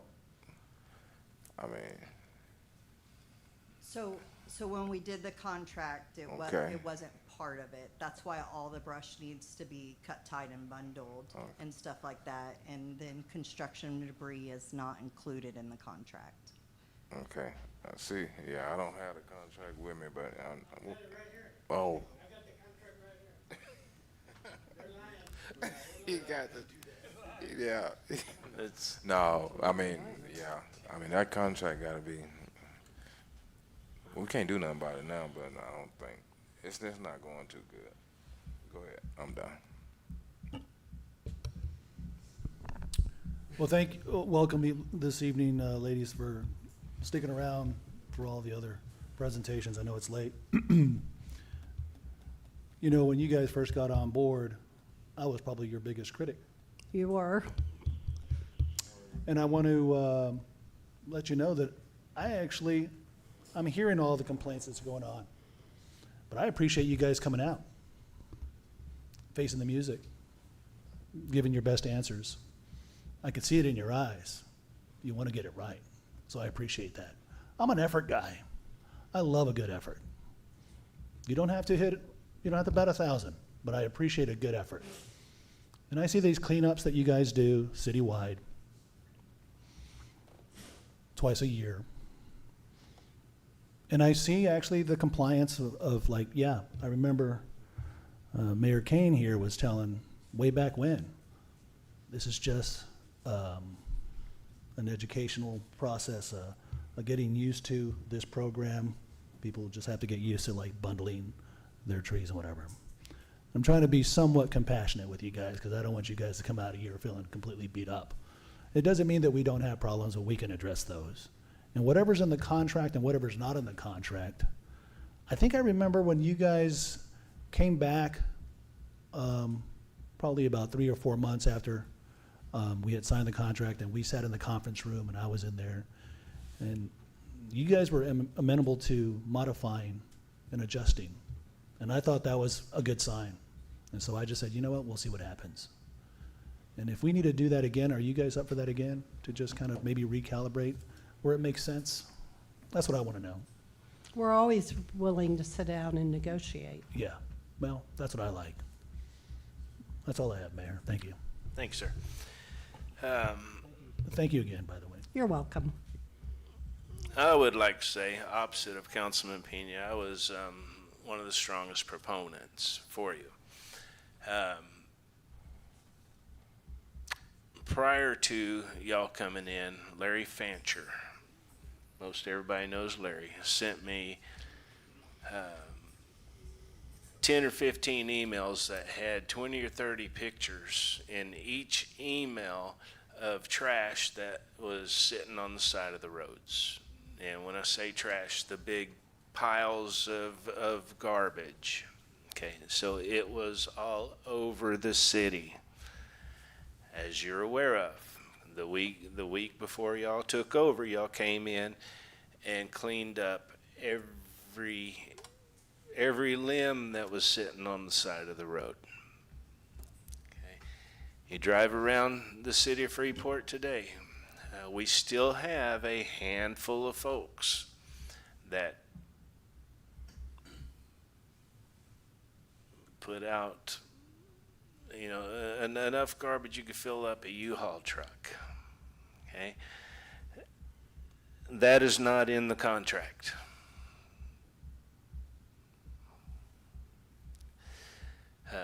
When we first started with you guys, I got a call from a gentleman about some limbs that he had cut down, and they were still sitting there in the front yard. Nobody picked them up. And I went and spoke with them, and I told them, well, they need to be bundled, cut in 3 foot or whatever it is, tied up with rope, and they will pick them up. He said, are you sure? I said, I don't know. I said, but it's Saturday, I got my saw, I got some rope, let's start cutting. And so we did. We started cutting, we bundled them up, we put them in a pile, and lo and behold, Monday when the trucks rolled around, they picked it up and they took it off. Okay, so for that, I commend y'all. Your organization is doing a great job. Councilman Matamoros, I encourage you to verify that the phone number you have is correct. It's been a while since I have had to call Janelle, but in the past when I did, she answered right away. So you might check and make sure that you do have the right number. Now, that being said, the trash cans, whenever they're emptied, they get left just wherever. And I understand the guys are in a hurry. They're wanting to get done. If they can slow down just a little bit. And, sometimes you drive home from lunch and for lunch, and they're laying in the middle of the road, or they're 5 foot off of the curb in the road, 2 houses down. Yeah, there's no rhyme or reason, and I'm not there to see it, but it appears dump the trash and throw the can. And if they could slow down just a little bit to take care of the minor details. Have a conversation in the morning. And I know you will. And I also feel like the education, the learning curve that everybody went through. We had growing pains with this as well as y'all did in the beginning, but I feel like we have gotten through a majority of that, and we're, in my opinion, we're in a good spot today. Thank you. Thank you. Council, you have any more questions or comments? Yeah, I want to reiterate. I didn't come here to smash you or whatever, downgrade you or nothing like that. We make mistakes. We don't always do the best job. So, and we need to take corrective criticism ourselves. So, so I appreciate y'all coming and standing and asking. And like I said, I don't want to try to just bash you. But this is how you come together and try to fix any problems that we have. You come meet with you, you know, and we reach out to you and, you know, explain what the citizens are telling us. So I thank y'all for that. But I gotta, like the bundle thing, you say we can sit down to the table, but, you know, I have some that's kind of older, and they'll call and say, well, you know, I'm 70-something years old. I can't be out here tying no rope to the. Now I know that's in the contract, and ain't nothing you can do about that right now. But like maybe, hopefully, we can talk about something like that. I mean, you have older people that can't tie that stuff down, and if you bundle it up, I mean, you know, stack it up nice and neat, I would think we should be able to work with that. Then that's when the claw come in the hand. We can pick that stuff up, but go ahead. So just I want to add to it, our code division has worked very, very hard to be able to serve some of those community members that are possibly elderly, disabled, and not able to perform some of those tasks. So if they reach out to code, you know, one of the code officers will come over there to be able to help them out. I mean, I've seen our code guys even load things in the back of the truck just to be able to help out some of our seniors and disabled. Yeah. Neighbors That's helping good to neighbors. know, because that did happen. They did it for my mother one time. My mother, she's 70-something years old. But then the next time, I said, Mama, you can't put all them trees out there. But, you know, the next time they tagged her. And then they tagged the dog, and then they turned it in to her landlord, to Greg Flanagan. So she got, you know, and I'm like, hold on, well, let me get over there. I mean, I went over there and I cut them up and cut them shorter and stacked them nice and neat when I ain't have no rope, but still. Well, and, you know, to bat for their defense, you can't expect them to remember where every resident lives and who's elderly and who's disabled. Yeah. So again, making that phone call to be able to speak with them, to communicate that with them is what really helps them to be able to know where it is needs that assistance at. If not, then yes, it is going to be kind of the standard to they're going to tag it, they're going to move to the next, they're going to tag it, they're going to move to the next. But if they get some of that communication to be able to know where a problem lies, then they want to work with the resident, absolutely. This is just for limbs and trees? No, it's What about everything. fence, you know, like bulk? That doesn't have to be tied up, does it? The bulk like a fence. Like fencing has to be cut down where it'll fit into the hopper of the truck. So it's going to have to be cut down to the 4-foot length to be able to fit. But it doesn't have to be tied with a rope? No. Okay. And the same thing with bulk. But if you put your whole fence out there for one pickup, it's not going to happen. Yeah. It's going to be picked up in over several periods. Okay. What I'm hearing We've got to be able to get all the people in the cycle for Wednesday instead of just one house. So that's why we have to limit what we can pick up per house, per heavy trash bulk day, which is Wednesday, based on zone. Okay, and you're saying that you have to have enough? You can't just come to one house? Is that what you're saying? No, what I'm saying is if I come to your house and you have a whole truckload, we're not going to pick it up because we've got another 700 homes to drive by that day. So if you're going to put your whole fence out there, it's not going to happen on that one Wednesday. It may be several Wednesdays before you see it all go away. Okay. Does that make sense? Okay, well, yeah. Okay. And you're saying that if we have an elderly person that's handicapped and can't, you know, do whatever need to be done, that to get a hold of code, call code, and code will come and take care of it? Yes, sir. It's not necessarily that, you know, some of the things they'll help out to take care of, but then also we even have church groups that reach out to us and look for residents to be able to help. And so we have like an application that we do to be able to get them some additional help. Code has helped out connect people, you know, for getting ramps built, you know, getting fences repaired. And so again, they have different organizations too that they work with. But if it's, you know, a stack of brush that needs to be tied up and they don't have, you know, the physical mobility or the strength to do it, then one of our code people will come by, tie that pile up for them to be able to help take care of that. Well, one of the reasons why I say that, because I ride around in my Ward D, and some of that stuff has just been there for forever. I literally made a list for Kent Kelty to address some of that stuff, and I still got that list.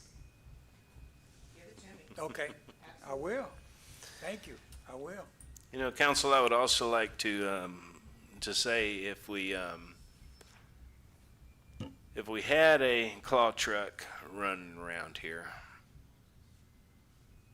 picking up great big piles of debris and what have you, next thing you know, everybody's going to start putting big piles of debris on the side of the road,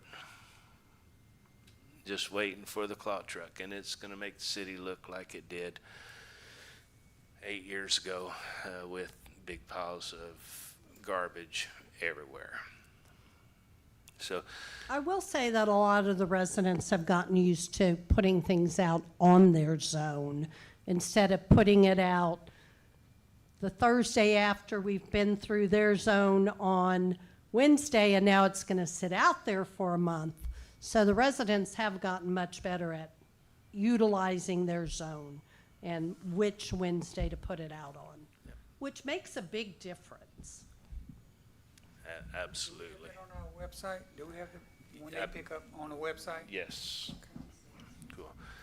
Well, ladies, Yeah, and every fifth Wednesday, we'll go back, because that's not a designated zone, and we'll go back through the areas that are historically heavier and do extra pickups on that fifth Wednesday. Because like your zone, council member, you're in D, you're the fourth Wednesday of every month. A is the first, B is the second, C is the third. So when we have a fifth, we're still out here. And if we come on a Wednesday and it's extremely heavy, we'll be back on Saturday. We were here this past Saturday because it was really heavy in Zone B. And so we went back and made another pass through B on Saturday because of everything that had been out on Wednesday that we were not able to grab. so if we can That's yours. have some discussion with the minor details, Sure. and then everybody. I'm going to talk to my guys, and when y'all want to sit down and talk, give us a call. You know where we are. Sounds good. Anything else, council? And Councilmember Pena will see you at the cleanup. He comes every time. I wonder where it comes from, though. It's his neighbors, I think. I'm trying to help out. Yeah. Thank you. Thanks for coming out. Thank you, Anything ladies. else? Safe trip home. That's it. All right. The weather's getting bad out. 9:30. Uh-oh. But don't do it.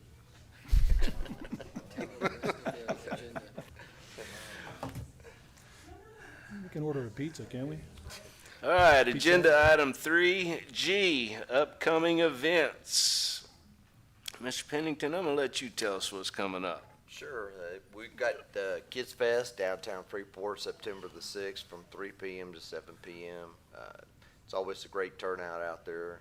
I remember a few years ago going when I was at the police department, several hundred kids. We've got Coffee with the Cop, Starbucks, and McDonald's on October the 1st from 8 a.m. to 10 a.m. Then there's National Night Out with the Freeport Police, Fire, and EMS at FMP on October the 7th from 6 p.m. to 8 p.m. That's another large event that every year. The Blue Santa Golf Tournament, Freeport Golf Club course on October the 10th. And then finally, there's Fright Night 2025 FMP on October the 23rd from 6 p.m. to 9 p.m.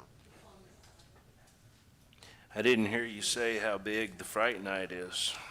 It's large. There's always a lot of competition on the trunk or treat type outfits and displays out there. We won actually a couple of times at the police department, so I was pretty proud of that.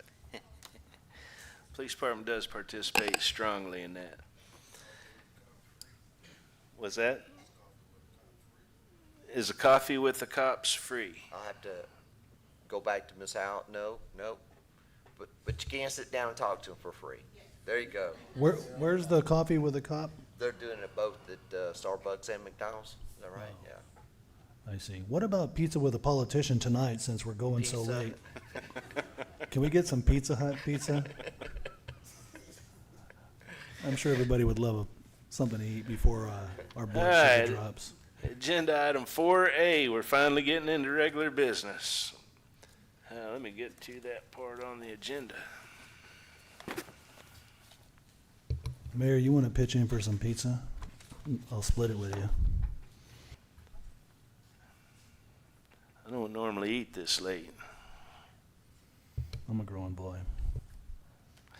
Agenda item 4A, consideration and possible action approving ordinance number 2025-2743, amending agenda item submission deadlines to comply with HB 1522.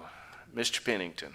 Yes, Mayor and Council, this ordinance amends Section 1 of Ordinance 22-2672 to revise the deadlines for City Council agenda submissions.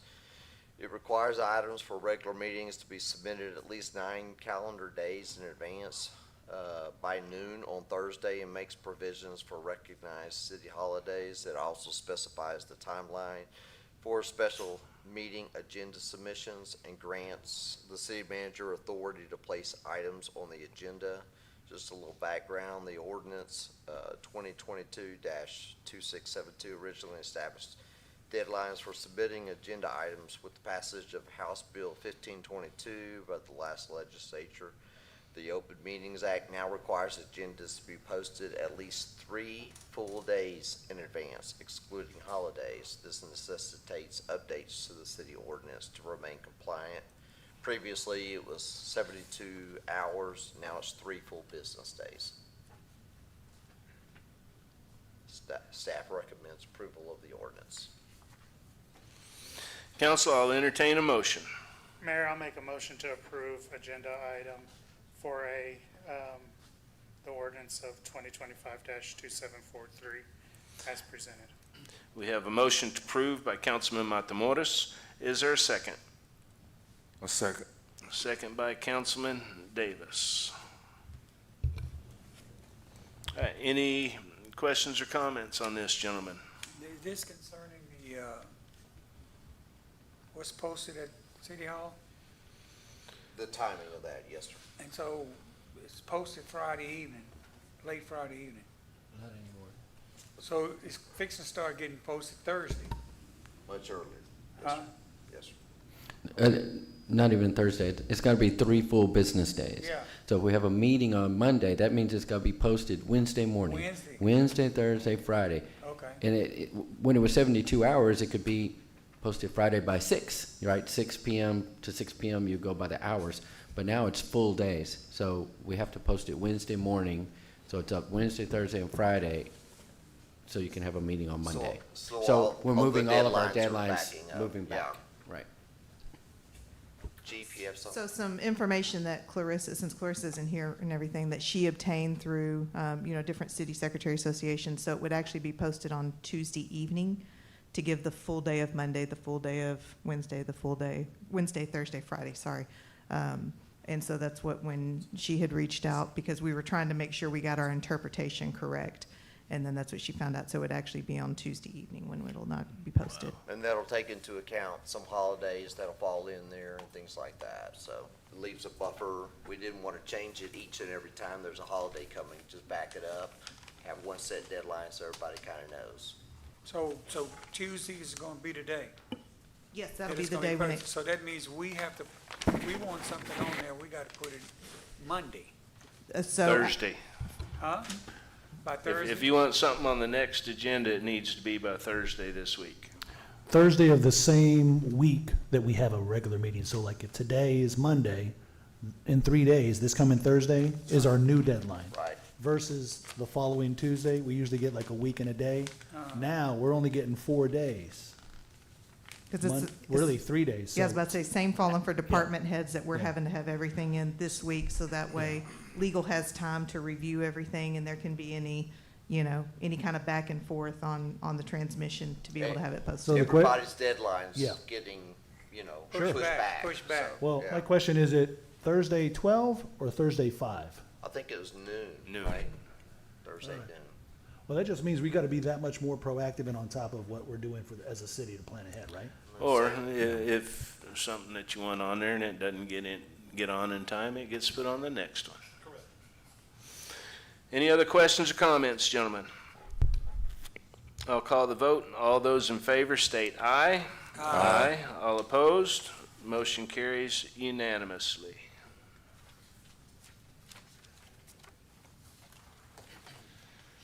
Agenda item 4B, consideration and possible action approving the proposed 2025 annual street lighting plan.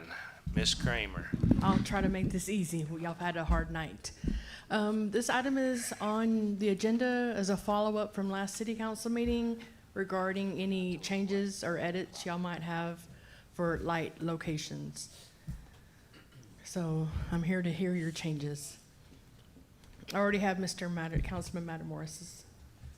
I got some changes, if you wanna go by ward or if you wanna go. Got your map? Got my map right here. I took a picture of your map. So I'm looking at the lighting scheme for Ward A.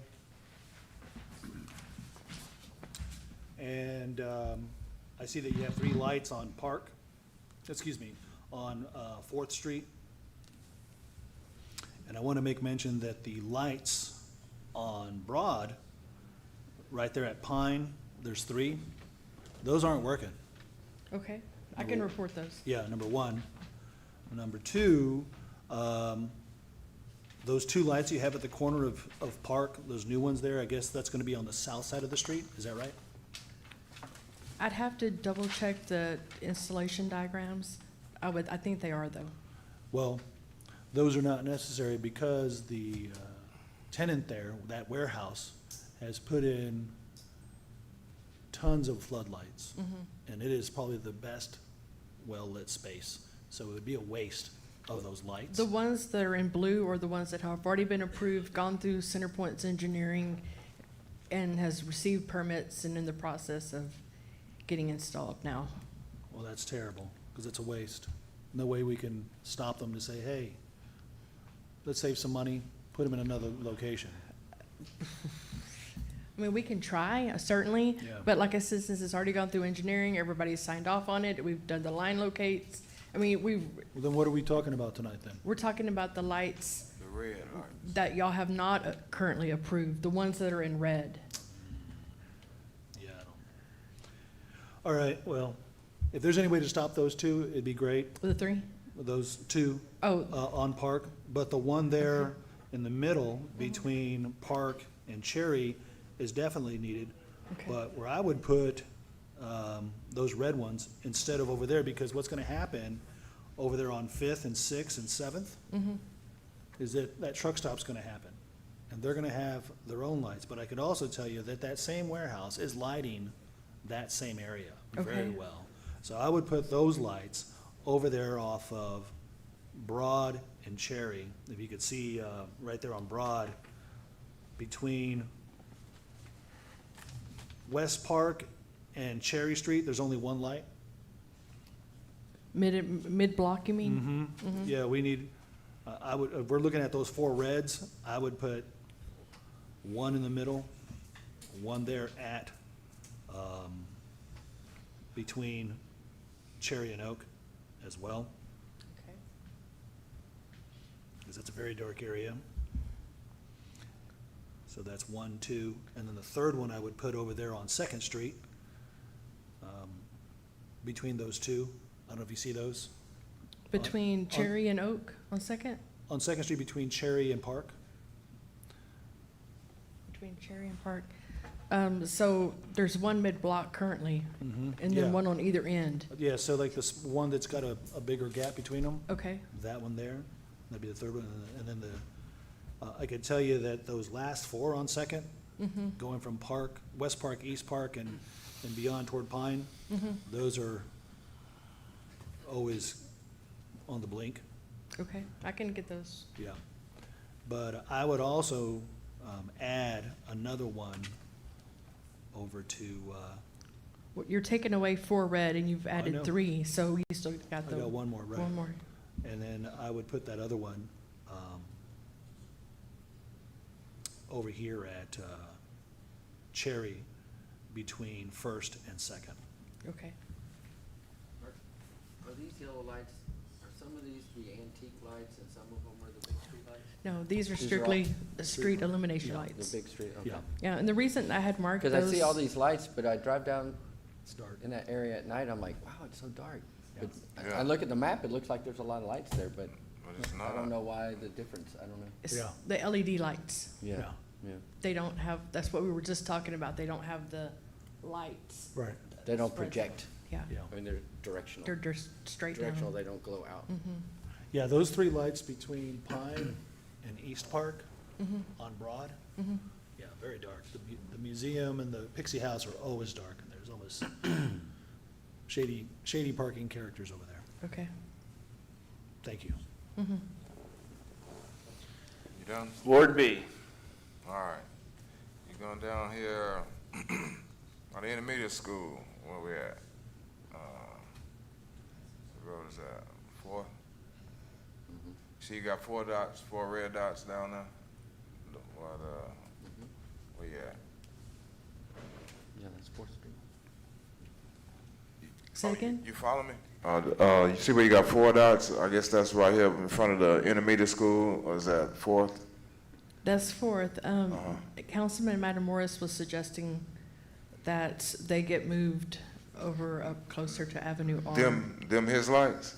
Well, they kind of are right in the middle of both of y'all's.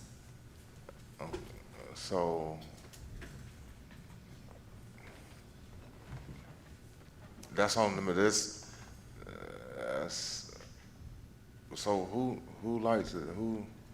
Well, like I said, they're right on the border, and I'd put them there to be around the school. Yeah, so we So- need to keep 2 of them. I want to spread 2 of them out right there, and I need to move one down to Arbusta Street. You go a little farther down. Move one down to where? Arbusta, what is that, Arbusta? Keep- Oh, keep on- Arbutus? what is that? Arbutus. Oh, yeah, that road right there. It's no light right there. And the apartments, that whole strip right there is real dark right there, for one. I was riding by there and, there's people standing outside and it's On Broad Street, you mean? no, the apartments is right next to that. Okay. But I would like the light to be right there at that. Between Broad and Fourth on Arbutus? Uh-huh. Yes, ma'am. Okay. Because them first 2 lights down there, they'll be by the store, which when we going back where that 4 lights was at, and that's all lit up right there. Okay. So you don't need 2 lights, but them 2 lights, them other 2 lights, you need to spread out right there, because people walking through there. People do walk through there at nighttime, so you can just spread them 2 lights, put one right before you get to the store, and one right where that other red dot is already. Okay. Leave that area there.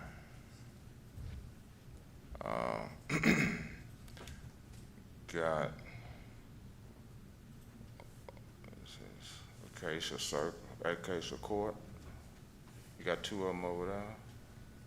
And the one that is on 8th Street, mid-block between Holly and Pecan, that was a resident request. That was a resident request? Yes, sir. Okay, because that's close, that's right there by the 4-way stop sign we added, I think. This is mid-block. She had a vehicle hit because it was super dark, and so she had requested it. Yeah, And that's it was fine. too late for last year, so I included it on this year's. Yeah, that'll be fine. That'll be fine. Well, one of them from Acacia Circle, Court, down there. What is that circle? Acacia Court, yeah. You know where the park is down here on 8th Street? Well, we take one of them lights. You can leave the other one now. You can put it on whichever side you want to put it on. You see it got 2 lights in there? By the park. Okay, On yeah, Street. what is that? On 8th Street, what is that? Peppermint Park? Remember, somebody got, a young man got killed over there a few years back. And it's just no lighting in there. And it's a light out, what would that be? Locust and 8th. So it is a light up there at the intersection of, what is that, Locust and 8th, but it's out. Okay. So if we can put a light in between there, in between that intersection and So which one did you want to remove to put a light there? from Acacia Court. Do you care which one I remove? Oh, just any one, you can just pick one. Okay. Yeah, you can just pick one, 'cause they got lights over there. And put that one right in front of the park, yeah.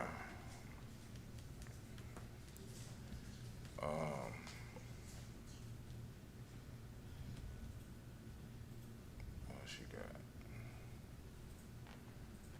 And we got one on Velasco Boulevard down here. All the way down, I guess that's going down by, what's that, 36 or 280? It's just a long stretch that didn't have a light. Well, now the school is right there, and they got, that whole thing is lit up, that parking lot. They got 10 lights in there, Well, I think bright this lights. isn't this more south of And where it's the going school for, is? now I'm going toward the main road, 36. Then you got the Volkswagen thing over there, and it's just lights shining all over there. But so I'm trying to figure out where they was gonna put the light, because at the stop sign, right at the stop sign, you have 3 lights back to back. Now they're up, but they're not on yet. So is that on 12th Street you're referring to? That's No, this is, where the Velasco Boulevard light? Yeah. So what I'm saying is the intermediate school is all, the Freeport Elementary. It's all lit up. Then you got Volkswagen is bright lit up back there. And then you got 3 lights right at the stop sign going towards, the Jones Creek area. But they back to back, but they just not on yet. They put them up. on Highway 36. On Highway 36, Okay. right by the stop sign. So Okay. I didn't know where we was putting that red dot. Is that by that little bridge or something, maybe? The little Passover? This was just halfway between 12th and 36. I just thought it was a pretty good stretch without a light. Okay. So yeah, I just wanted to make sure we wasn't going to the stop sign No. with it, No. because No. it's just all right. It's further back. But if we want to, put it, that'll be fine. Okay. Ward C.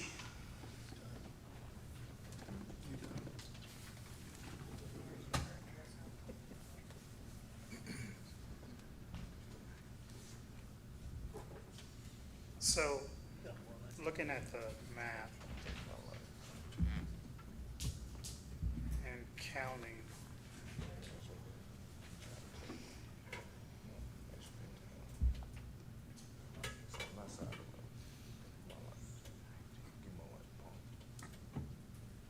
so are 2 of those lights on 4th Mine? We're gonna say that. That's Okay. the way he's asking to change that. Okay. Because how many was I removing from there? 2? 1, 2, you moved are the ones going down Dixie also. Yes. So it was a total of 5. Yeah, so the ones going down Dixie for sure. But 2 of those were his. No, His. no, those are yours. So Okay. you remove those for sure. Okay, so those 2, Uh-huh. okay. So am I still good with my 5 that I moved? Except 2 he wanted to keep. So you left 2 marked still on yours. You didn't change that. I'm looking at your map. Okay. So out of the top 4, 1, 2, 3, 4. We'll keep 2 there, and then we'll move 2 up. Okay.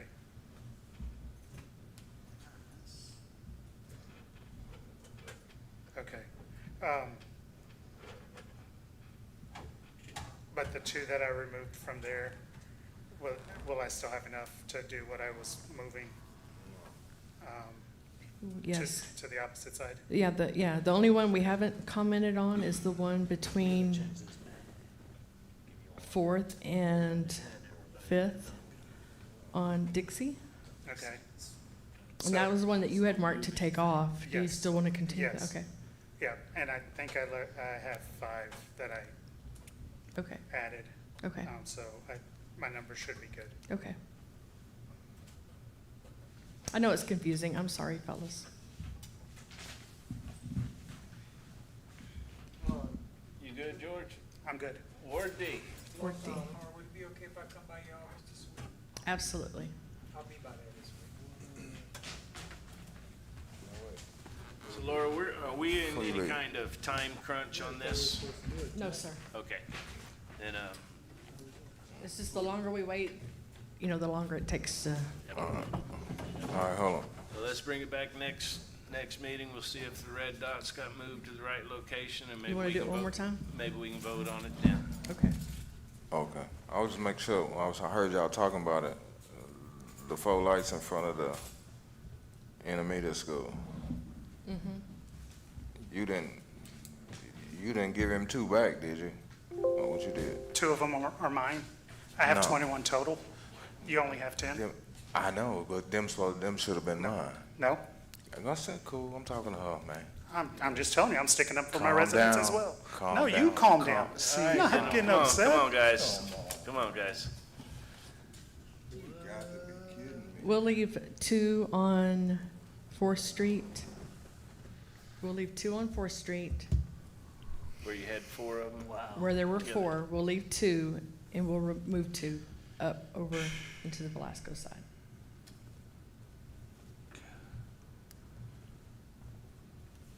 Two over to where? There's a total The way I asked you to, when I asked you to move them down? Yeah, I mean, there's a total of 4. Right. And you had said to leave 1 and move 1 over. And so we're going to remove 2 of the 4 and put those in Velasco. So you still have the 2, and we're removing 2.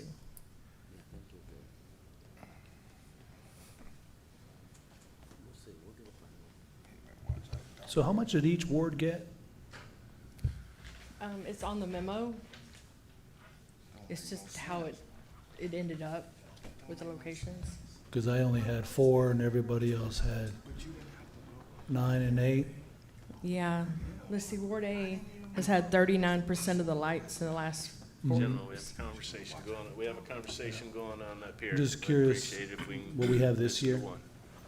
Yeah, it's on the memo. Yeah, I'm not looking at it, I'm sorry. Okay. So, But yeah, what was your question? how many does Ward A get? A, B, and C, and D? Ward A is 5, Ward B is 10, Ward C is 21, Ward D is 14. Man, I got 5. I got 5. No, 4. I got 4. I got 4.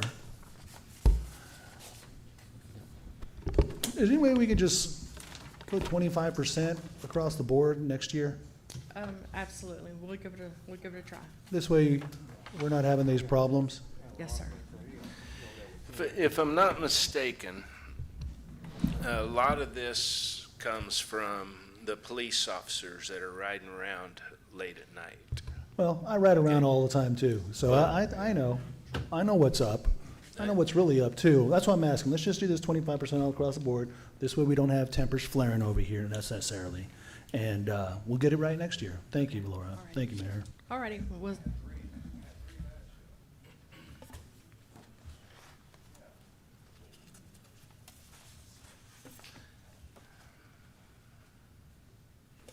All right, agenda item 4C. Consideration and possible action approving ordinance number 2025-2744, amending section 16-39 regarding prohibited conditions enumerated. Chief Howell.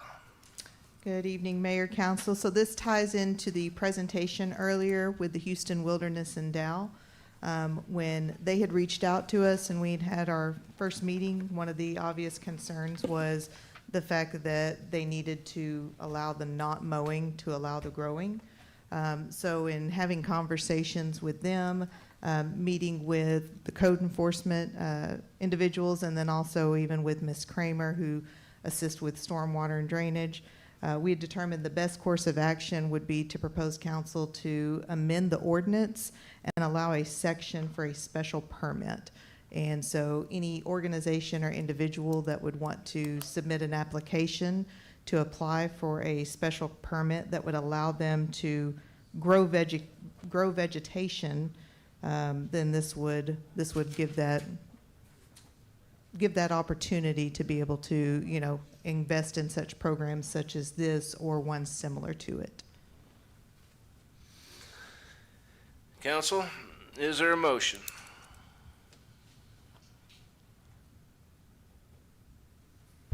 I'll make a motion to approve. We have a motion to approve by Councilman Matamoros. Is there a second? I'll second it. Seconded by Councilman Pena. Council, any discussion on this? Thanks for finding a creative way to help the city save some money. It's good stuff. Well, this is, I'll be honest, this was Dow that came forward to us to go together in the partnership. So we really appreciate Dow taking that initiative to come forward. And when they brought it forward, it was, well, okay, hang on, this is going to be a problem. How do we circumvent this? And so that's what, we were like, well, this would kind of be in the best interest of the residents, of the city as a whole, and then also an opportunity to go in with a new project with Dow. So this is Dow being a good neighbor. This is Dow that came forward to be a good neighbor. Good stuff. Thank you, Dow. Well, I'll point out that instead of just making an overall ordinance change, we did it by special permit. So Dow has several locations they want to do the program, but we're going to do the planting by planting. So then we see how it goes, and then we could make changes in the permit process or the requirements, on the next project. And then, Dow's doing this, but there's already been discussion about maybe doing it other places. So rather than make a wholesale change to the ordinance, we decided to do it on a permit by permit basis, and then we can tweak it, after we see how these projects work. Good stuff. If there comes up some sort of, concern or complication and we need to come back and amend ordinance again, we can definitely do that. Council, any other questions or comments? All right, I will call the vote. All those in favor state aye. Aye. All opposed state nay. Motion carries unanimously. Thank you, gentlemen. Chief, and thank you, Dow. Agenda item 4D. Consideration and possible action approving the special interlocal agreement for streets project between Missouri County and the city of Freeport, fiscal year 2025 through 2026. Miss Ashley Hurst.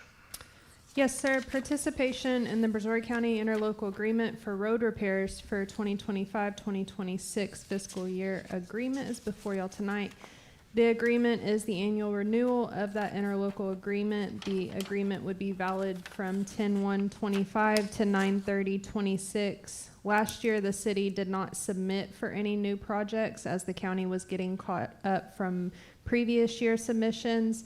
This year, the city would review needs with council, and then the mayor would have to submit a request in writing to the county engineer for those proposed repairs. The county engineer and the mayor would agree in writing as to the location and type of assistance to be provided.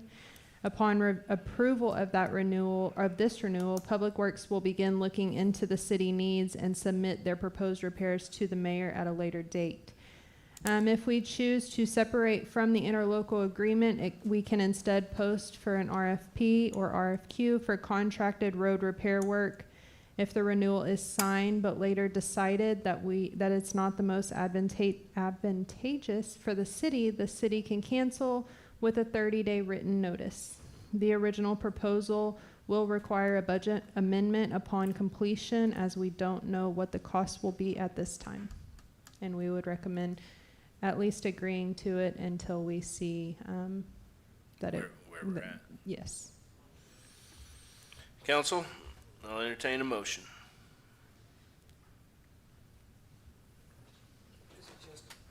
It's just to do the work, right? Yes. We're voting to do the work.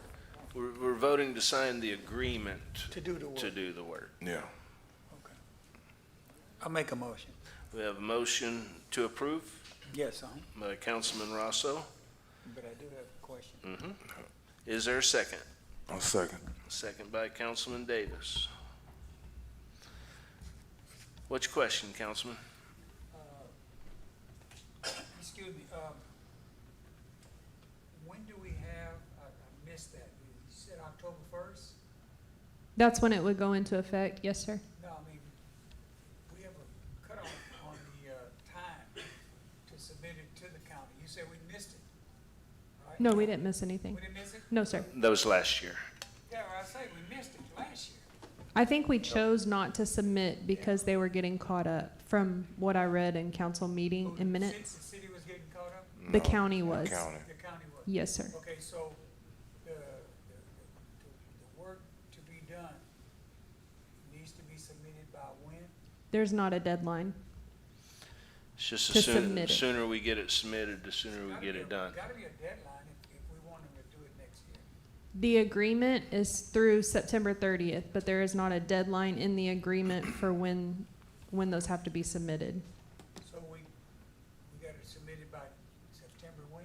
September 30th, 2026. Okay, and so have we started work on it to compile a list? Because I know in the past, who is supposed to get the roads together? Is this microphone on?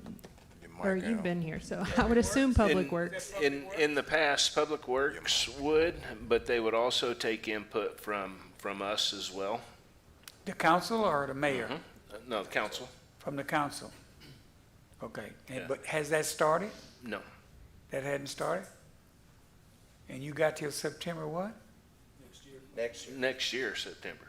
Okay, Yes, September 2026. okay, so they won't be doing any roads in between now and then? Like I say, the sooner we get the roads identified and submitted, That was my- the that's my the question. sooner they will get on the list to be done. Yeah, that's my question. Yeah. If we wait until September of next year, then yeah, they're not gonna have any done between now and then. Yeah. Because, we got to change the regime. The people that used to do it, not doing it.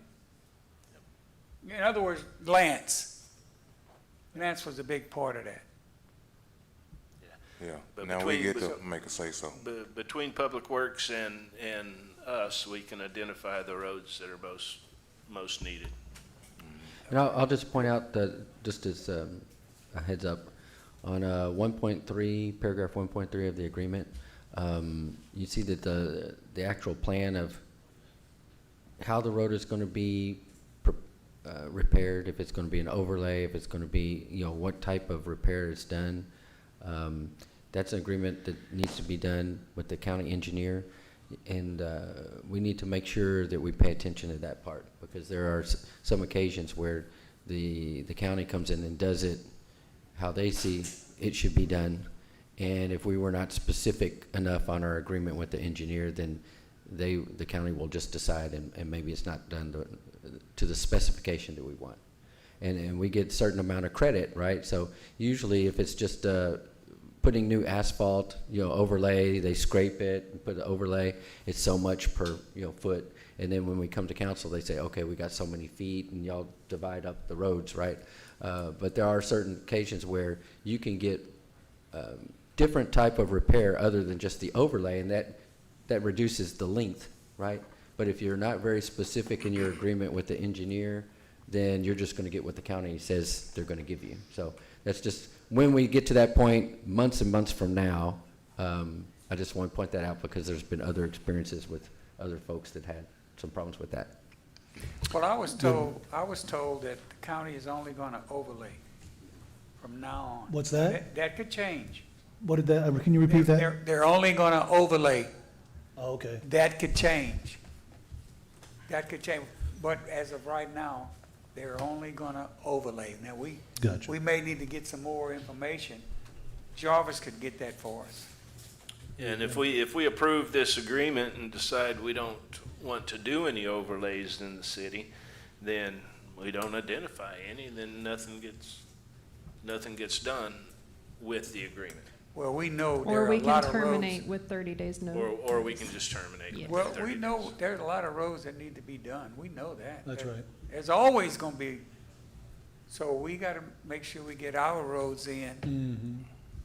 They do so many miles or so many feet or so many days. I know usually it's miles. Yep. Well, this is beneficial to the city. I mean, this Absolutely. benefits the city to have the county provide the labor and, we Yeah. provide the material part and they provide the labor and equipment. So definitely you want to take advantage of it. Yeah. What's the total mileage on this again? What's the total mileage? I forgot. I don't know. I We've think the never been mileage went involved. down. We've never been involved with the doing of the roads. Yeah. Never. No, we have. But now we're saying that the council is gonna be a part of that. According No, to, that's not true. according nobody asked. That's to not the true. mayor, right? Yes. The county, I mean, the council. That's right. Yeah, right, which roads? That's how they got that. Well, hold on a second. The Public Works Yeah, the will miles, the make county do the suggestions. miles. Like, we only gonna do so many miles. And we have ability for input. Okay, now understand, under the agreement, if I'm not mistaken, it's only like 2 miles that they're gonna do. So it's not like you get a city block and you get a city block and you get a city block and you get a city block. No, we get a half mile each ward. Split it 25% again. That'll be part of my motion. Well, that's what I was saying, Right? Jeff. No, that's what I was saying. We've never had any No, you never. input Yeah. on which roads need to be done. That was I'm with- somebody else's job. I'm with Rosso on that. We need to have that input. I like Yeah. that. Yeah. And I agree. I understand we still only have like 2 miles. So, we have a first and a second, first by Councilman Rosso, second by Councilman Davis to approve. I'll call the vote. All those in favor state aye. Aye. All opposed state nay. Once again, motion carries unanimously. Mayor, I'd like to make another motion that in fact we do divide it 25% per each ward. That's my motion. Sorry, it's not on the agenda, sir. You can make an emotion on there. That's what Olson and Olson would allow. It's germane. I don't think so. We come with that I'm one. very serious. You make the motion when we get to that point. I don't, yeah, on the agenda, it was only to approve or disapprove this agreement, so I don't think we could have another motion. It's relative to this motion, it's relative to this ordinance. I tend to agree with Chris. If you want to amend the contract or something related to the contract, that would be germane, but anything related to those roads, I would just, I mean, it's gonna come up in the future, just hold the motion and just do it when it comes up. And Would that be in the when- form of a resolution of sort And between when- the when- council? Reso. Okay, Yeah, resolution. all right. When the time comes, we look at the road that needs it the most, and that's the one that we should work on. My opinion. I like it Agen- even. Agenda item 4E, consideration and possible action approving the purchase of the replacement Veterans Memorial Monument from West Memorials. Ms. Hurst. Yes, sir. The approval would allow for the purchase of a 40-inch by 14-inch by 8-inch black granite custom monument from West Memorials. Hurricane Beryl damaged the monument at the Veterans Memorial Park. Staff began trying to find a memorial service that could complete the work for the replacement of the monument. The city did approach the EDC for a possible donation, and they did generously donate $15,000 to the city towards this purchase. The city's portion is $14,888, and it can be funded from excess revenues currently in miscellaneous income.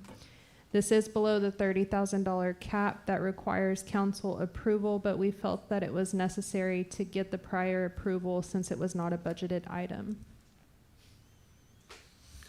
Council, I will. Mayor, I'll make a motion to We have approve a motion this. by Councilman Matamoros. Is there a second? One second. Second by Councilman Davis. Any questions or comments needed on this item, gentlemen? Hearing none, I'll call the vote. All those in favor state aye. Aye. All opposed state nay. Motion carries unanimously. Thank you, council. Agenda item 4F, consideration and possible action approving ordinance number 2025-2745, adjusting the water and sewer rates and approving the resolution amending the master fee schedule to reflect the same. So this is the proposals that came before you in the presentation earlier tonight. If y'all would like to digest information and we table this to the next meeting, I'm okay with that. If y'all are prepared to take the vote for a change, the paperwork is ready tonight. So I'll leave that up to y'all. I'll make a motion to table, Mayor. We have a motion to table by Councilman Pena. Second. Second by Councilman Davis.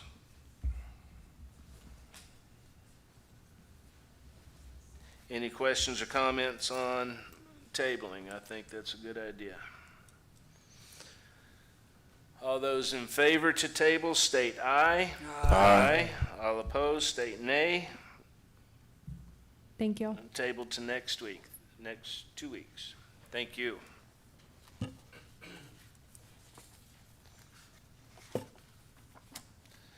Agenda item 4G, consideration and possible action approving resolution number 2025-2945, adopting chapter 5.23 subsection B, internal software management policy into the City of Freeport policy handbook.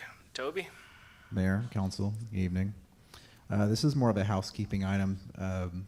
You know, as best practices, you don't just usually allow anybody to put every software that they want to on computers. They should be verified by several people. You know, finance is going to cost a lot. IT is, you know, does a security risk exist for this? Is, you know, this would just put that into effect in our city handbook. And I would point out this is a requirement on CGIS as well for the PD that they should have a software list included, so it meets a compliance standard for them as well.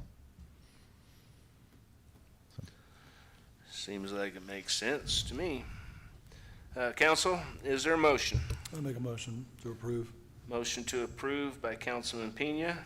Is there a second? Y'all second. Second by Councilman Rosso. Any discussion on this item, gentlemen? Yeah, quick question here. Is that limited to the computers, or is that also All software. laptops? Everything. Phones. Tablets, everything. Do we have, what kind of phones do we have in the city? Apple, Android. I don't think anyone's got a BlackBerry. Both, or all three? No, just Apple and Android usually. There's not a standard phone being used? We generally give staff a choice. We have management software that works on anything, so it doesn't really matter which one they pick. Isn't there a cost savings to just having it all uniform? I generally will grab whatever the best available option is, and 99.9 times out of 100, it's a free phone. It's the plan they want you paying for. That you can usually get a model for free for either. Okay, thank you. Anything else, council? Have we been having problems with that? With software? Yeah, people putting No. software on. No, generally, I mean, PD's the same way. Best policy is you don't allow random users to install software. I mean, it's not even just them. When you allow software to be installed on its own or without administrative approval, there's malicious things that can try to just jump on a computer and start installing stuff. When you have policies in place that prevent that, they don't get the ability to install it. So like I said, it's basically just best practices put into the handbook, since we're essentially enforcing a policy that doesn't exist without it. Another quick question here. So the policy is one thing, but are you installing software on the network for the computers as well as the phones to make sure that there is no allowance of installing third-party software that's not Correct. done through the city? Correct. Good deal. What's the name of that software? That's something I'd discuss in private, if that's okay. Usually announcing what software you use in a public forum is a security risk. But it's pretty standard for municipalities? Yeah. Good deal. Thank you. All right, council, I will call the vote. Sorry, I'm Mayor. sorry. I got a question. Toby, when you're, have someone who requires a new software, do you vet it? Yes. And are you the only person vetting it, or is there a group that vets it? I'd prefer there to be a group.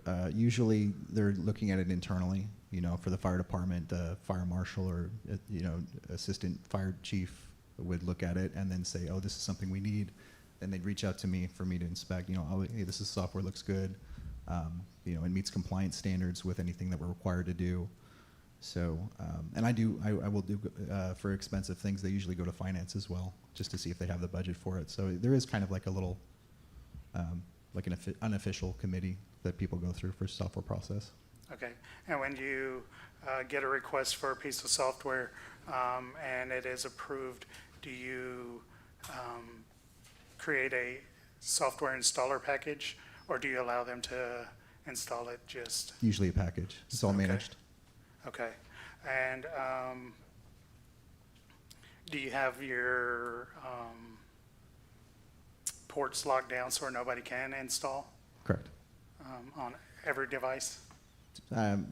Probably less restrictive on phones, but generally the phones can't do anything besides our software as it is anyway. Okay. And then last question, who is a part of the evaluating team of this software?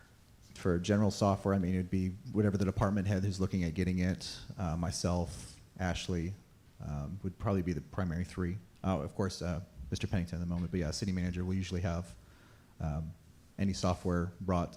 And this policy, in fact, would actually require all software to be brought to city manager as part of the approval process. Okay. And are we going to do a standardization? Is that part of the reason why are we seeing many different forms of software? There's been some variances, less so since I started enforcing, but the majority of reason is I know that, I think Ashley's had auditors go and say, well, what's your software list? And we don't have one because it's not been a thing that we've been developing. People, we just have software. And yeah, and that's exactly the reason why CJIS requires it, is for that exact reason, is they don't want to have, oh, well, we've got 3 different software that does the exact same thing. So it gives us a good, clear list of this software does this purpose for this department. Okay. And remind me again, are we compliant with CJIS right now? Without the list, not in this category. Okay. Okay. Now I'll call the question. All those in favor state aye. Aye. Aye. All opposed state nay. Motion carries 4-0. Councilman Pena stepped out. Thank you.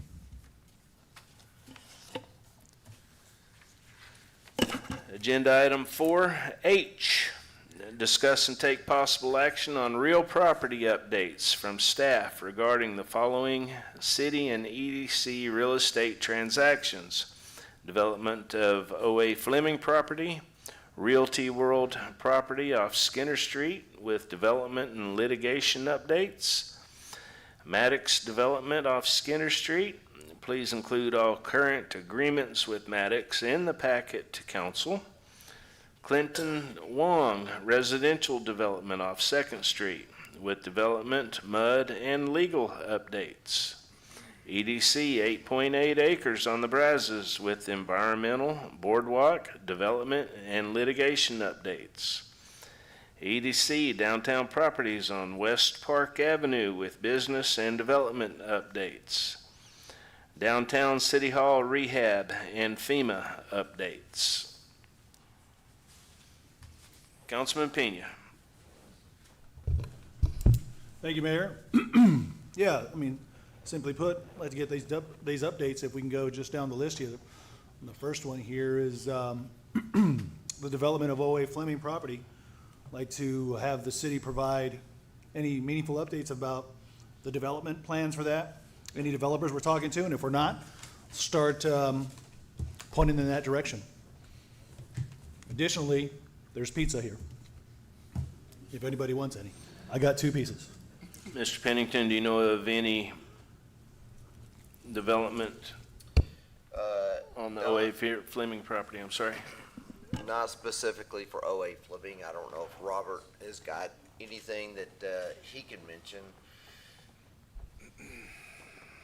in a public forum. Yeah, public forum is the key. Good evening, council. Good It's evening. late. Yeah. Everybody's still with us. I get to end the show. I have nothing on OA Fleming. We have talked to potential developers, mainly housing. Of course, an economic, I know Chris somewhat disagrees with our attorney on this, but an economic development corporation can't do exclusively housing. Looking for mixed use on that property, but nothing solid right now. I know, thank you, Mr. Johnson, for that update as it relates to what the EDC's been doing for OA Fleming. But it's my understanding that the city was, the past administration, Mr. Petty in particular, was speaking with an outfit out of Fort Worth, but no meaningful traction or updates were ever given on that. So if that's dead in the water, then I would prefer that we make sure that we are aggressively pursuing any and every opportunity that we have to get more houses in Freeport. For the simple fact that we got to sell this water. And the best way to sell that water is to households. And the best way to grow this city is with households. And so, you know, I just want to make sure that, you know, everybody's asking, why aren't we doing anything over there? Why aren't we moving on this stuff? And so I wanted to go down all this real estate so that we can have a clear understanding where we stand today as we get into the new budget cycle. And we can start really pinpointing where we're going to put our energies, where we're going to put our monies, how we're going to be strategizing so that we can, in fact, grow the city's revenue and the bottom line, because we cannot be just trying to rely on in the industrial revenue, the industrial tax revenue, excuse me. Now, I do want to interject something that I spoke with Robert about, and he's working on the project, is for him to develop a tax abatement policy and guidelines. So Right. the way it works is typically about every 2 years, you have to re-adopt your tax policy and guidelines. It doesn't appear that we have any in place at this time. So with something like that, would be sort of a carrot to some of the developers to build some of these properties. Then some of it we'll talk about as we move down this list. No, you know, that's a good idea in terms of the economic incentives. Sometimes you have tax abatement incentives. Other times you have pit and mud incentives. But I'm not interested in giving away the farm, especially when, number one, we haven't marketed these properties. I'm glad So- you said that, because we'll get to that in on one of these properties by Yeah. giving away the farm. Well, I just want to make sure that I convey that when you sufficiently advertise, the talent comes. Just the same way we started advertising for a city manager, just the same way we started advertising for a city attorney. When we actually do it, we get really strong talent. And we have both yourself and Mr. Duncan to prove that very point. And I say that it is the same thing with the real estate. If we're not advertising the 8 acres with a billboard saying coming soon or make us an offer and advertising it beyond the the standard traditional advertising methods, then we're not really helping ourselves. We really got to be aggressive about this. And so I just want to make sure that we're casting a wide net, announcing what we're trying to do. I'm interested in as many households as possible in Freeport, and OA Fleming is no different than any of that. And I'll leave the floor to everybody else. Let's move on to Realty World. Well, I wasn't sure if anybody else had any questions on OA. I just want to say one thing. I just want to make sure that we, hopefully we stick to just trying to build all houses over there, community over there. Right. Just one in mind. And that's just my opinion. We need more houses, and I don't want to mix it up, but. No, are you saying no mixed use, Councilman Davis? Yeah. Just housing? Just housing. Because neighborhood. The reason I'd be for mixed use is Okay. because then the EDC can do more. We put extra in our budget in this year to do targeted infrastructure, or what's known as targeted infrastructure, and what that is basically where you can do streets and roads and infrastructure. Right. But it's got to affect and impact a business area or a Yeah, business. typically if EDC is gonna be involved with a project, it's gotta have a pretty strong business nexus. The other advantage to kind of mixed-use commercial property where you have both residential and business is that the tax that it generates per acre is substantially higher for mixed use than it is Right. for some of Yeah. the other type. So, I mean, you know, your city should have a mix of everything. Yeah. But mixed use has its place as far as tax generation and as far as being able to pull from their, you know, fund. Okay, so, yeah, I guess I got a bit better picture of mixed use. So say the Meridiana down there, going down in Olive, is that Olive County? Would that be considered mixed use? If you rode through there, you know, they got like store, they got like, I think they got like a Starbucks or. Does it have housing too? Yeah, Yes, that would be it's all, mixed it's like. Typically, mixed use, like on your first floor, would be commercial. Yeah. So first floor is almost always commercial. Commercial. And your Yeah. living is right above it, so maybe Oh, no. two-story, Yeah. three-story, but, Oh. yeah, that's Well, how this- they do it. And Okay, that, I so know, if you go to that's a something- different.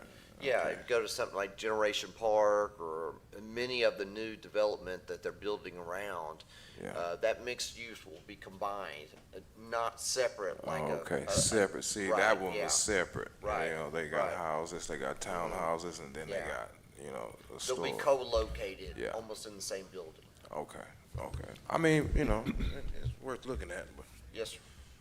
Let me respond to all of that as well. You know, we're looking at that space there for OA Fleming. We got to remember, you can't put a square peg in a round hole. I'm all for throwing everything on the wall in the kitchen sink, whatever, make it all work. Let's do whatever we can, like I just expressed in terms of the advertising. That's the first and foremost first step. But let me be clear. That area is landlocked by residential, some churches, and residential. But it's buffering downtown, which when we're talking about mixed use or commercial business and everything else, that's going to be the community that's going to really cement the downtown area. And when I'm thinking about these other like really fun creative spaces, I'm looking at, well, that's on a major thoroughfare, like 2nd Street. Or on a wonderful, nice waterfront that Freeport is uniquely positioned to own. So when we have those 8.8 acres that the EDC owns, that right there, Right, to me, is a exactly. great location for an apartment, mixed use, retail, and all of that. Yes. But no way would I be saying, you know what, over there where Peppermint Park is, let's go ahead and take that out and put a little retail strip center there. That makes absolutely no sense. And so I would say the same thing for OA Fleming. But you know what? One thing I love more than anything else is being proven wrong. So I'd love to see any new ideas. That's all I got to say. Yes, sir. Thank you. I'm all for rooftops, but I want them to benefit the city. How many acres is that? The OA Fleming, About 30, 30. 30 point, Yeah. almost 31. 30 acres? 30, yes, sir. Realty World property off Skinner, I guess, is next, and that would be the case that's currently in the case is currently in mediation. The Freeport Economic Development Corporation is under an order from the court, the District Court of Brazoria County, Texas, 412th Judicial District, that the mediation is confidential, so I can say very little about that. But I can talk about some of the issues. There were delinquent taxes, of course, the completion of that property, the road, why usually typically when you do development, the road is laid first, the infrastructure, and then the houses, so that's another issue. And then, of course, yeah, the streets, and the title to the property is not clear, so when we talk about the fence, it literally takes a court action to put a sign up or erect, because who owns it? There's also a problem in that there's an intervener, AMG Texas Capital, an investment company, also sued the EDC after the EDC sued Realty World. And it's in the context of the lawsuit where, yeah, the EDC sued Realty World. But fortunately, this is in mediation, because I think since taking on this case, which it's been going for years now, I always like to say everybody's playing in the sandbox nicely at this point, and I can't tell you how long it took us to get to that. To say that things were antagonistic at the beginning would be an understatement. But that's what's going on with Realty World, and that's what I can say about Realty World. I think the outcome is going to be positive, however. Well, I have a comment on that, on Realty World.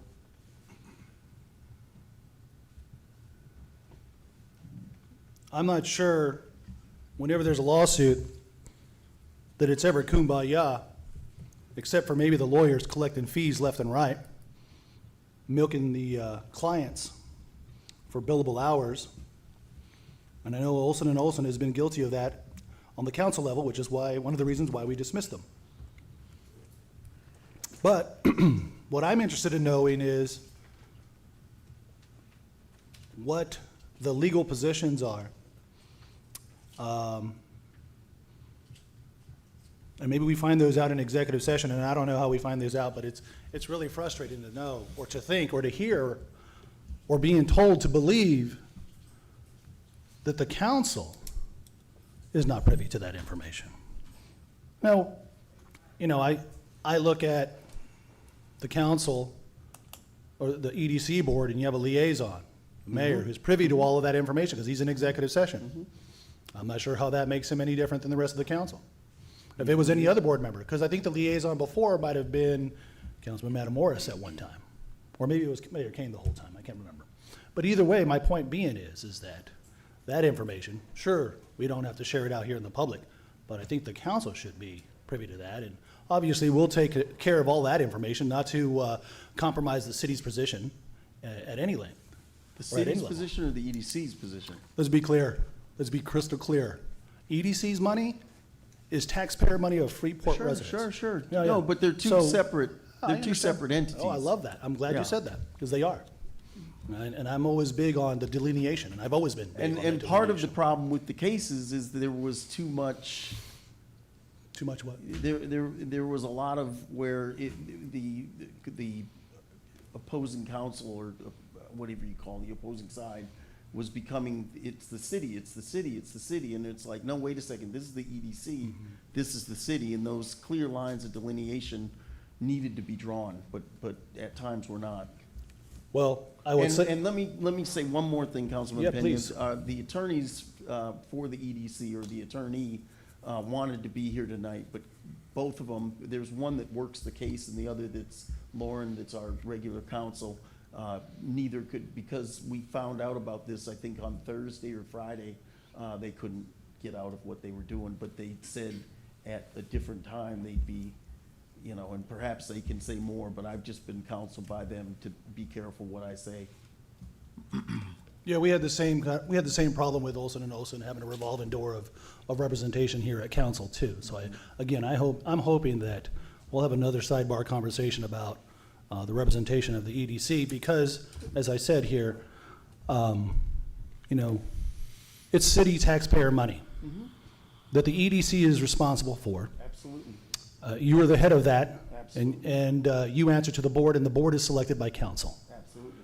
And just like any other issue here in the city hall or any other department head, if there's any misuse, malfeasance, or incompetence that's really costing the city any problems, I'm going to speak up about it. And I have. And I will continue to do that. And if the EDC is doing everything above board, great. But I happen to believe that what is going on litigation-wise, that the council needs to be fully aware of what's going on that.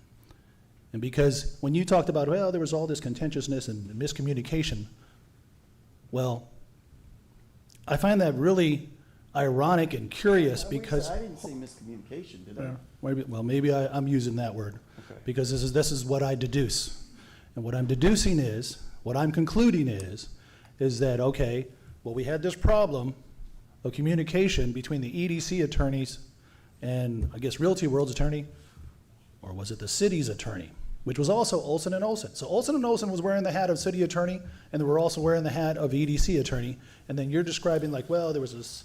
They weren't sure who they were going to sue, whatever else. Olson and Olson should have taken care of that. And I'm not going to beat up on Olson and Olson and belabor the point. There's a reason why they're not with the city of Freeport any longer. But I will say this is that Realty World, I remember because I was on that EDC board. Mm-hmm. The way those contracts were written were intended to protect the city so that clawback provisions were made, so that the city would in fact have all that property deeded back to us because they didn't meet their requirements. And mind you, Realty World, and I've said this many a times, Mayor, and I'll say it again, is that the whole Realty World problem was a problem that was created because it was a backroom deal right in front of the EDC board. I don't know. I know you anything weren't about there. that. You were not there. This is 2018. That's how far back this goes. And that was Bass, Brimage, and Kelty. Okay? And so what I'm saying is that we're here now. And I just want to make sure that, number one, we're not giving any money away to these guys just because lawyers want to settle, number one. Number two, I want to also make sure that once this is resolved, that we do our best to try to market that property for all the local builders and construction companies that want to participate in that, and so that that project can in fact be a success. And that's really what I wanted to talk about on there, but I'm still very, very interested for the council's sake, what's going on legally, and I'm hoping that we can have that information either in executive session today or in the next meeting where Olson and Olson will provide their representative. I can look at them coming down. I would prefer for them to do it than me. I would, yeah, absolutely. That's all I have on that. I don't know if anybody else has any other questions. Next, we have the Maddox development off of Skinner Street. Any updates there? I can talk about this. We met with them about 2 weeks ago. They came in and there wasn't a lot of information here from previous conversations. We dug through files, emails, sort of reconstructed some stuff, been back in contact with the 3 companies that y'all have had contracts with to act as our fiduciaries. I believe it's Bracewell, Masterson Advisors, and P3. P3 is the one that did the calculations for the TERS. When they did those calculations, they did not look well for the city. They were very much in the red on the TERS. The PID is for those who, I don't know if they've made presentations to y'all or what you do know or do not know about PIDs. A PID is a public improvement district. And in those, what would happen is they would draw a square, say, around the subdivision. That would be called the district. Then PID bonds would be issued by the city. They're only backed by the assessments on the people that buy homes in that district. So the city, the debt, the way it's calculated is not on the city, it's not on their books, it's noted in their financials as a footnote, doesn't affect our borrowing. They'll put a clause in the development agreement that'll protect us if we need to issue some other bonds, some other debt. So that's how a PID works. What they wanted was both a PID and a TERS. And like I said, when they calculated the cost, what they call the cost of service on that TERS, it was negative at a 50%. They dropped it to 40. It still came up negative. Even at a 0%, it still came up negative. It eventually got into the black, but it was, you know, Right. the TERS, they wanted a 30-year TERS, and it didn't get into black until about year 20.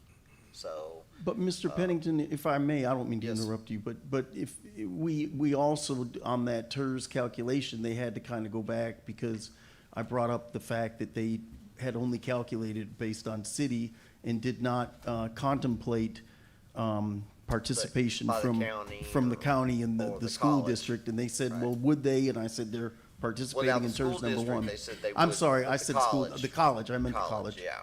So anyway, they'll go back, they'll calculate that. I mentioned to Mr. Gerard in an email earlier, I don't remember if I copied you, but, you know, they said they would reach out to the county, see if they would participate. We don't know those numbers yet. I am not anticipating them still, even with their participation, unless they just really went all in, it being, you know, in the black for us. And so when I asked the representatives, you know, about, hey, when these things are showing red, what are y'all suggesting to your clients? And they said it's up to council at how bad they want rooftops, but no, you know, I think the expression was, they kill more than what they eat. In other words, you know, it's costing you money to bring them here, but how bad do you want them here? That's y'all's decision. When I asked them, you know, how often that they would see that, a council go with a TERS that was in the red the entire time, they said it would be very unusual. So, anyway, that's kind of where we stand on that. I personally think that if a TERS is not offered by council, you know, I think that a deal, whether it's them or someone else, will probably still get done for that property. That property was, you know, I don't want to use the word a steal, but they got it at a rock bottom price, you know, $150,000 for 19, I think it's 19 acres, 150,000. So, council gave them a second renewal on that property back in November. I looked at the terms of the contract. They have it for 6 months. If they make a deposit to the earnest account, they can get an additional 2 months, and then do it again, they can get an additional 2. So I think this contract takes them up to about September 18th of this year. So that may be why, you know, maybe the new guy's in town and they thought they tried. Maybe they're getting close to the end of their term on that second renewal, or I guess the first renewal that you gave them. I'm not sure what it is, but they came back. I think it was actually my first week here on Friday. So that's when the conversation started. So I've talked with our fiduciaries. They'll be happy to, I don't know if they'll come in person, if they'll do a Teams in a executive session to run some stuff down to y'all, to get you to a point where you'll feel confident about whatever decision y'all want to make. But we've just been collecting information for the last 3 weeks, trying to get up to speed that project, and I've got a call in tomorrow to Bay City because these developers did a project in Bay City, so I just want to hear recently. So I just want to hear their feedback, working with the developers, and You're talking about these developers here? yes, sir. And that's pretty much it. I have a couple of questions on that. Sure. Thank you for that response, first of all. Number one, they kill more than they eat, and it's very unusual for cities to kill more than they eat, which is basically another way of saying it's very unusual to see cities make wasteful decisions. And you also mentioned that there's a deadline coming up in September 18th. Is that right? What's the date? Yes, according to my calculations, looking at it, I'll have I think the call is Wednesday with them, and so I'll verify that information. So their last extension to stay on hook and on board to do this project is September 18th? That's when it expires. So it expires. And at that point, if it does expire, the city would be in position to seek out new developers. Is that right? That's my understanding, yes. The property comes back to us. Right. Well, It is not closed unless there's a development agreement signed by the city and the developers. great. Well, we're looking at the TERS, and I just remember hearing TERS and PID and mud and just throwing anything on the wall that would stick to just make sure that this development got done one way or the other. Didn't matter if it was an expense to the city or a loss. The desperation cry of getting housing was so bad in logic, killing more than we can eat, that we sold it for $150,000. I can tell you there were so many other little local builders here that were like, what the heck? And that's not what they said. They would have done it if they would have known they would have about the property, certainly at that price point, and they actually had the financial standing. Maddox was at the EDC before, then it came to the city. And the whole time, I've been asking for financials. That's just the same way I was doing it for Realty World, which I never got, still to this day, still haven't received. And so Maddox, you know, I knew that they were financially weak, seemingly, when they started asking for all these various incentives. But then I was thinking, why are we just throwing everything at this? How does this make sense for the city? So I'm glad that the experts in City Hall now today, yourself and Ms. Hurst, are looking at this and have trained sets of eyes on what TERS are supposed to be used for and what MUDs are supposed to be used for and what PIDs are supposed to be used for. And so that we don't overkill and give away the whole point of the development, which is to have tax revenue, for us to not be in the red, but to actually for us to make money. Yeah, and just to reiterate, one thing you've got to take into consideration is if you give this developer, I mean, the thought is if you give the first developer that sort of comes in and starts building, what's the next developer wanting, right?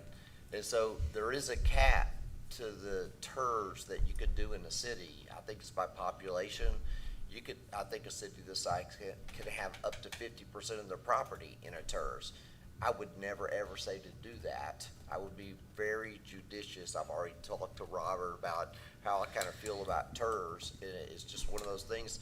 It's developers love them. You just need to be judicious with them because, just a quick example, the development is going to be about $27.5 million when it's fully built out, according to the developers.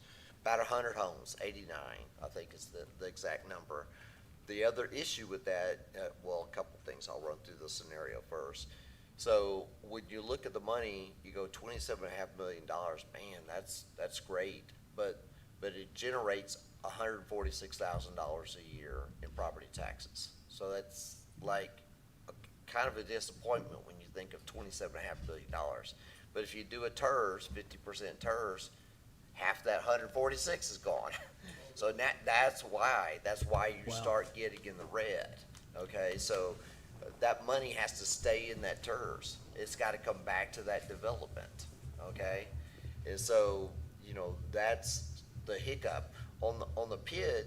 the people who buy the homes sign a disclosure statement. They know they're gonna be paying an extra tax for the next 30 years until that PID's paid off. So, you know, that doesn't cost us revenue, okay?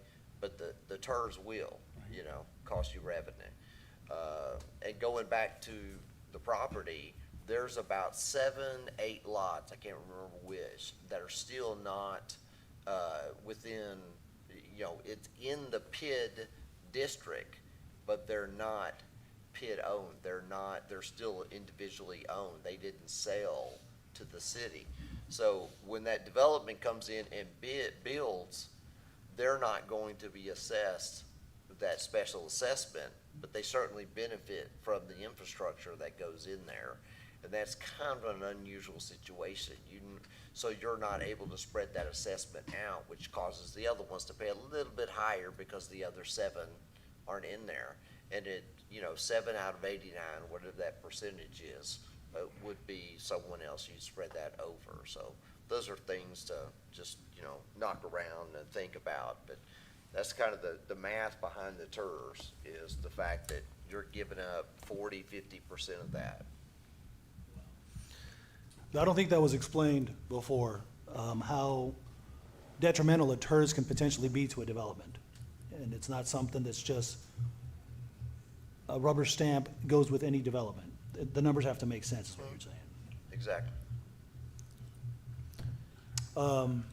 I'm very curious what's going to happen between now and September 18th. Hope you can keep us apprised. Yes, sir. Any Well, chance that they will inform us before whether Well, they want to proceed or not? Again, when I talk to the fiduciaries on Wednesday, I'll see if they can schedule somehow or another some kind of, you know, update for council, maybe an executive session to kind of lay it out for you. There's some other information that we'll be able to share in an executive session that may or may not make a difference. So that might be useful, and then y'all will at least be in a position to make some type of decision before that deadline date. Currently, that particular property is under the city's jurisdiction, not the EDC's? Yes, that's Okay, correct. just want to be clear on that. I don't have any other questions at this point, but thank you for that update and that education. Yes, sir. Anyone else have anything on Skinner Street property? Going quick. Next, we have Clinton. Actually, real quickly, it's actually relevant to both, the next one and this one. They only asked for a PID on the Maddox property, right, on those 19 acres? Well, PID and a TERS. A PID and a TERS, but not a MUD. No, they not ask for mud. Now, had they asked for a MUD instead of a PID, would that have been okay? I would strongly suggest not to do that. Mud never goes away. Never, Never. ever Okay. goes away. That's the first PID, 30 years, you're done. People's tax base drop back down for what they're paying on. But infrastructure's paid for and everybody's happy, right? Oh, on a PID. So why on is a MUD PID, so bad then? Never go away. They're gonna keep. That's the only reason why? They're gonna, well, I mean, it's another taxing entity you're bringing into your backyard to take money from your people in your city. Any other reasons why we shouldn't do a MUD? Those would be my 2 biggest ones. That Can't get it rid doesn't of go them. away, and what else? It never goes away, and they're taxing people that's in your jurisdiction. Not almost always, but most of the time, a MUD will be in an ETJ, or they'll be inside of a city that's way far away from, connected to some type of like water line, sewer, or whatever else, where it's just prohibitively expensive for the city to do it on its own. That's generally MUD. I had a really good attorney that I used to work with, and we had a couple of developers come and he was staunch that don't ever do a MUD inside your city. And mainly it was those 2 things. They continue to raise, they go out and get more bonds and do more infrastructure. And then when you think you're gonna pay them off, that infrastructure is wearing down, so they just go out and get more bonds. It's never ending. The only time I've seen it is, like, I know in a couple of places where the city has actually pulled the mud in and taken it over, but they assume all that debt. Oh, no. All that Yeah. debt, yeah. So you're saying that a city should not ever do a mud inside the city limits? Rarely. I mean, the situation's gotta be right. It's But gotta be what about right, all but these other cities here around us that have muds? those cities either, Or is it in their city limits? most of the time, it's in their ETJ, or they just don't have services out that far, and so they want someone else to pay for them. Chris can probably talk about it some. Okay, well, Okay, so basically a mud is like a small little city inside your city. So Is you're that just right? saying, hey, we're gonna let this private people kind of run part of our city, right? Now, the mud is created, municipal utility district is created so that if you have a piece of property, you know, let's say the city, it's in the ETJ, so it would cost the city millions and millions to get services to the ETJ, right? It would cost them a lot of money to run water lines, to build a new water plant, right?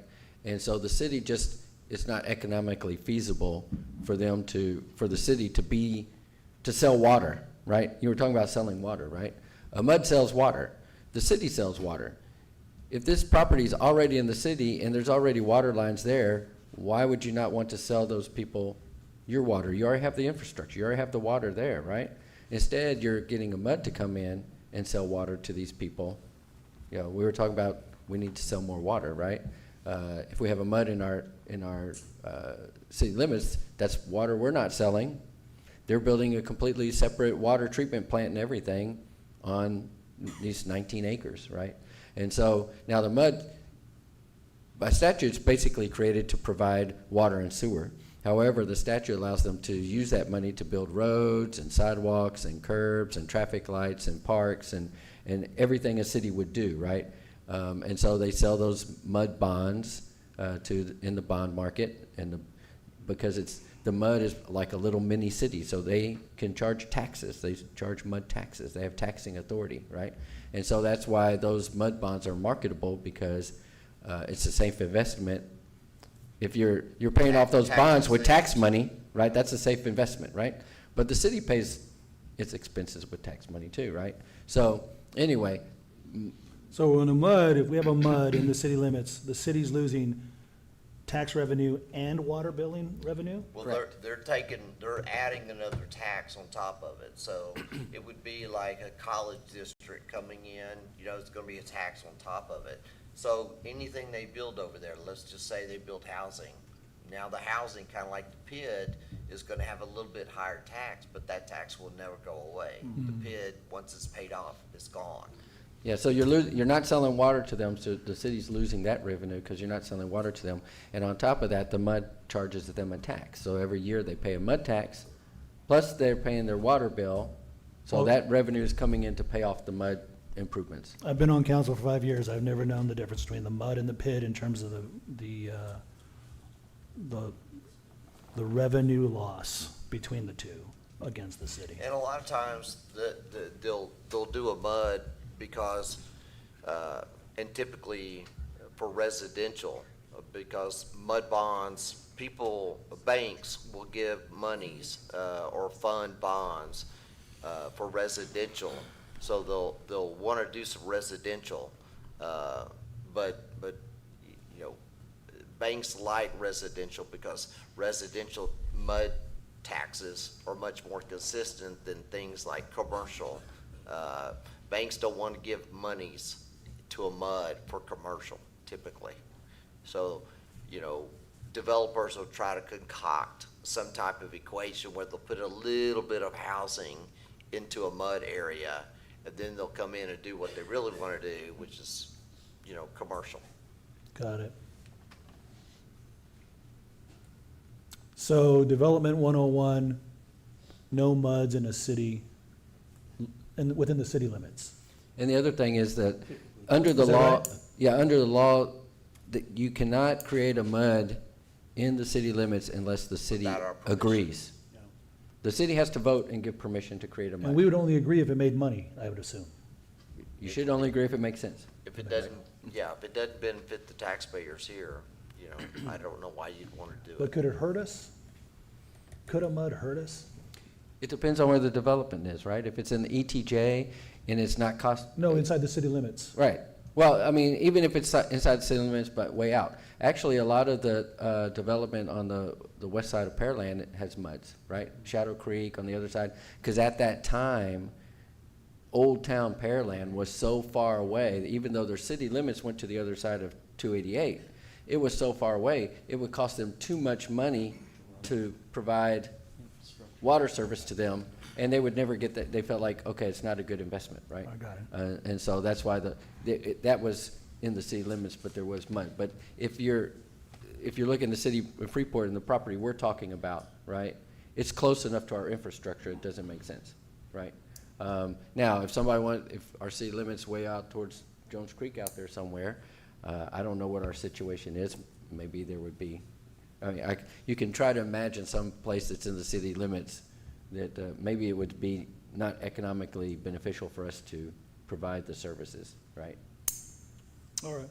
Yeah, things But like that's the general rule. Things like a PID, things that make economic sense for us, could be evaluated. But typically, a mud in that property that they're talking about over there, like Chris says, it's close to all of our services. Why would you want to do that? I'm not sure. And I'd like to see what the development was gonna be. It's all dependent upon the kind of development.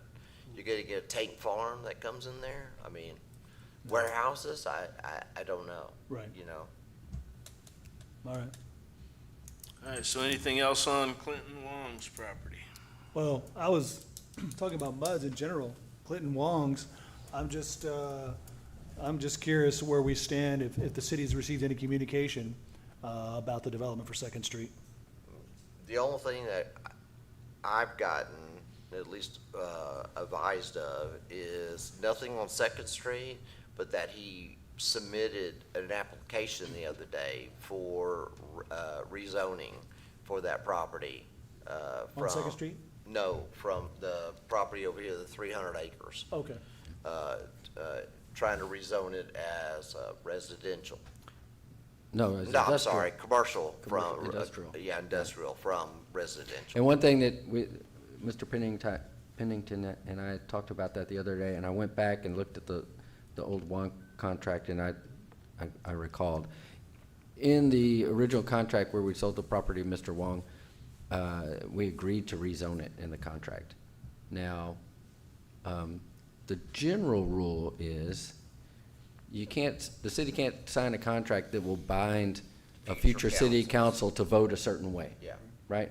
So that may not be enforceable, but it still could invite litigation too, right? I mean, you may go on the ride. So that would be, we're early now. First it has to go to planning and zoning, right? They have to look at it, then they make a recommendation. So it wouldn't come to council for another month or two. But with regard to zoning, it was a part of the agreement that the city said that they would rezone it to industrial in that agreement.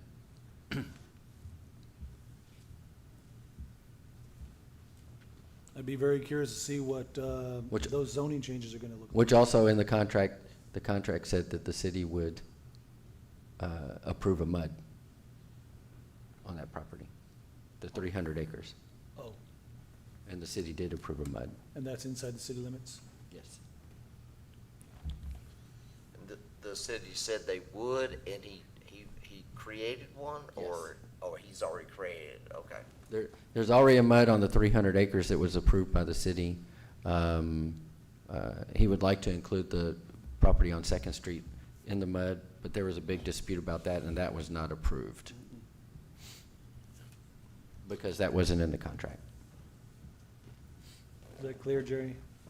I'm a little confused on that. I'm sorry? I'm a little confused about how this 300 acres got a MUD. It's an industrial mud. Is there a difference between an industrial MUD and a residential MUD? I mean, I'll go through. When the property was originally sold to Mr. Wong, and there was a contract, and in the contract it had certain things, and one of the things the contract said is the city will approve a MUD. Another item in the contract said the city will change the zoning from residential to industrial, right? So a few years back, as I said, it cannot become a MUD unless the city council votes and approves and passes what's called a consent agreement, a consent resolution, I'm sorry, to give permission to make that 300 acres a MUD. The prior city council voted and approved that. So I expect that 300 acres, I have not followed up that Mr. Wong completed that, but I think that 300 acres is already in the MUD. I appreciate the information and the question, but that's not on our agenda. If The Wong? Wong Residential Development off of 2nd Street. Okay. Oh, I said MUD. I was just asking MUD in general.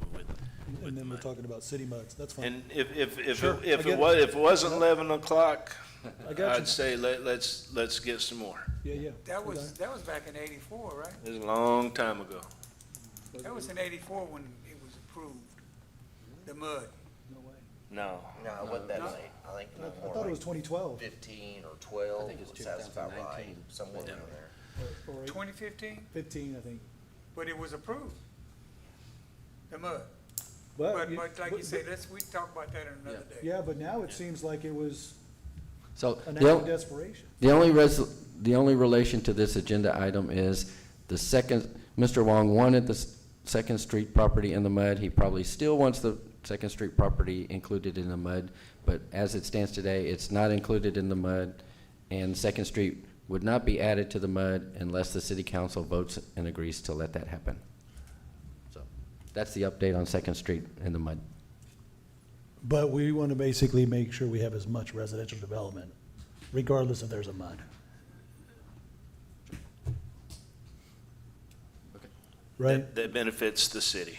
Yeah, if the MUD benefits the city, then we do it, but if it doesn't, Well, I think it's done. The MUD's done. No, for future MUD. no, for future Oh, MUDs, future or for that matter, the inclusion of that 2nd Street. Agreed. Do we include that? We'd have to vote on that, wouldn't Well, that Y'all yeah, would have to. that would be Mr. Wong that would need to be put on agenda, and Mr. Wong would need to come to council and request that. But we would look at the numbers of that, right, Mr. Pennington? And would you be able to determine whether it got us in the red or the black? I would probably rely on these same 3 people that y'all use for that term. Right, but in that analysis, they They would, should. they would then be able to tell us, hey, it works, or it doesn't work. Right. I got it. Okay, thank you. EDC 8.8 acres on the Brazos with environmental, boardwalk development, and litigation updates. There's no environmental updates. Both the 8.8 acre EDC owned property and approximately 20 acre tract of city owned property near Brazos Landing Court are in litigation with A&T Business Consultants. This case is currently in court ordered mediation. The EDC is under an order from the court, which is the District Court of Brazoria County, Texas, 149th Judicial District. The mediation is confidential. The main factors in the suit are exclusive development agreement with the city. The opponent felt that they had an exclusive development agreement with the city and the EDC. And also we're working to identify what property can actually be developed, because there's a clause in one of the properties that it must remain, well, let me not say that. I'll just leave it at that. You said the suit was including the EDC and the city? It's a mystery why the city is not in this suit, because it speaks for city property, but only the EDC is in the suit. So again, I think it was a little careless with city, EDC, city, EDC. Should we be looking at that, Mr. Pennington? Chris, Chris, that lawsuit? just stand by and wait to be served. I'm sorry, what's the question? Should we be privy to this information in terms of like, hey, reaching out to the courts to say, hey, since we're named in there, do we? No, wait a second. Are we named in there? Yeah, you're not named in the lawsuit. Oh, okay. I'm sorry if I implied that. Yeah, that's what I thought you said, I'm sorry. No? So at this point, we don't need to do anything unless they try to sue us, the city? Correct, right, I mean, yeah, you know, there's, what Mr. Johnson was saying is in this, agreement that was signed, there was an exclusive negotiation period, not a development agreement. It included some EDC property and some City of Freeport property. And so there could be no settlement or no anything related to City of Freeport property as a result of this lawsuit, because EDC doesn't own that property, right? Only this, and then they can't amend their lawsuit at this point because statute of limitations is passed a long time ago. So it would the only property that would be of issue would be property owned by the EDC, which would be the 8.8 acres. And A&T, did they contemplate that 8.8 acres? I think they did, right? Mm-hmm. But they're saying they contemplated the city property over there by the Brazos Landing. Which, So what you're saying, which in the agreement, the 8.8 acres, actually, if you look at the agreement, it says they don't have any exclusive right with the 8.8 acres because we were all, the EDC was talking to other developers about that same property. So they agreed in that was not exclusive, that negotiation period. So. any chance we get the left-hander to speak with the right hand? With the EDC and the city of Freeport's attorneys? Well, he'll be able to talk more in executive session. Okay. May shed some more light on it. Got it. No further questions. Downtown City Hall rehab and FEMA updates. We skipped one. Oh, you skipped one, the EDC. EDC downtown, it's getting late, gentlemen. EDC downtown properties on West Park Avenue with business and development updates.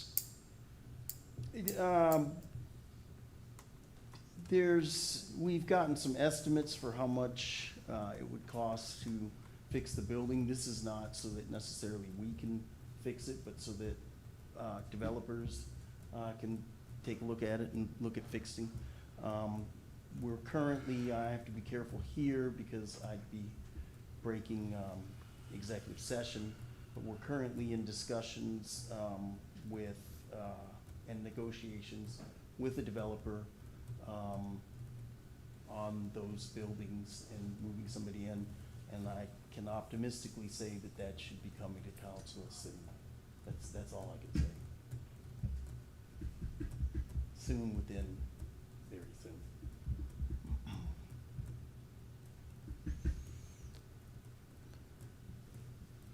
So awful quiet, we're moving on. Downtown City Hall rehab and FEMA updates. So, if you go back, I had sent out an email that FEMA had pulled their grant funding that was being considered for this, but Ashley, through her due diligence, has contacted, there's another firm out. They came and met with us the other day, presented some projects. One of them was the City Hall. They have toured it. It ended up, their estimates are, I think I have something here, but it's like $12 to $18 million, the repair of City Hall. I had another contractor, someone I've worked with in Pasadena quite a bit. He came and looked at it. He did a project very similar to this one in size. And he said, you're well over 10 and probably closer to 15 million for City Hall project. It was everything. I mean, both of them said it just needed to be gutted, have a new roof. All the glass on the outside needed to be replaced. None of its windstorm. All of the MEP has to be replaced. I mean, it'll be a shell of a building. And that's why the cost is so high. So this group that Ashley has contacted, there was is it USDA grant that's out? And there's a potential for up to 80% funding. So he is, the guy that we talked to is getting a hold of. There's a grant writing company. I can't remember the name. Do you remember the name?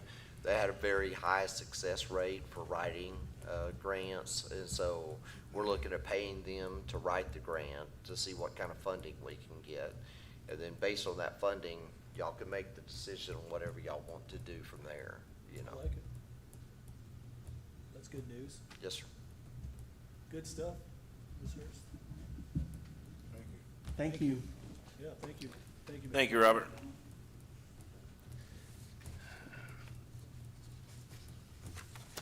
Agenda item 4I, discuss and take possible action to adopt Robert's Rules of Orders as the governing procedure for city council meetings and all board meetings of the city to conform with long-held practices. I'm going to adjust things up a little bit. I want to have some discussion on this before we try to take a vote. Make a motion. I'm sorry? I'll make a motion to approve. Okay, Councilman Pena makes a motion to approve. Is there a second? Second. Second by Councilman Davis. Any discussion? Yeah, actually, the only reason why I put this on here was because it's kind of like housekeeping, same thing. We just followed the Robert's Rules of Orders by making a first and a second. But I want to make sure that we adopt those rules so that we always know that if there's ever a question, we know how to proceed. And that's the only reason why I thought, well, you know what? Every other city does this. Every other city board does this. Why aren't we doing this? Why don't we have this adopted? So that was the nature of it all. That's it. That's my discussion. My discussion on this, I don't disagree with Robert's rules, and I think we should adopt it and do fine. My question is, Councilman Davis, do you understand what the Robert's Rules of Orders are? Do you understand what the Robert's Rules of Orders is? Speak in the mic, please. I'm sorry. Seen the definition, most of it, but it's a lot of different factors in there. Okay. Councilman Ross, I'm sorry, I thought you were finished. Oh, yeah, I'm done. Okay. Councilman Rosso, do you understand what the Robert's Rules of Orders are? Okay.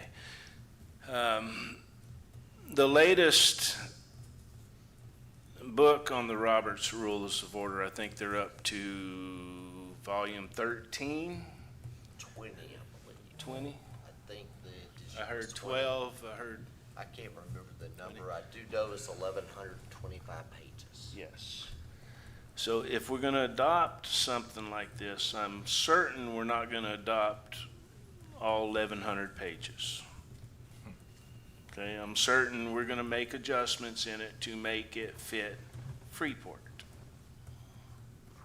Okay, if we have councilmen that don't even know what Robert's Rules of Orders are, I have a hard time voting on it right now.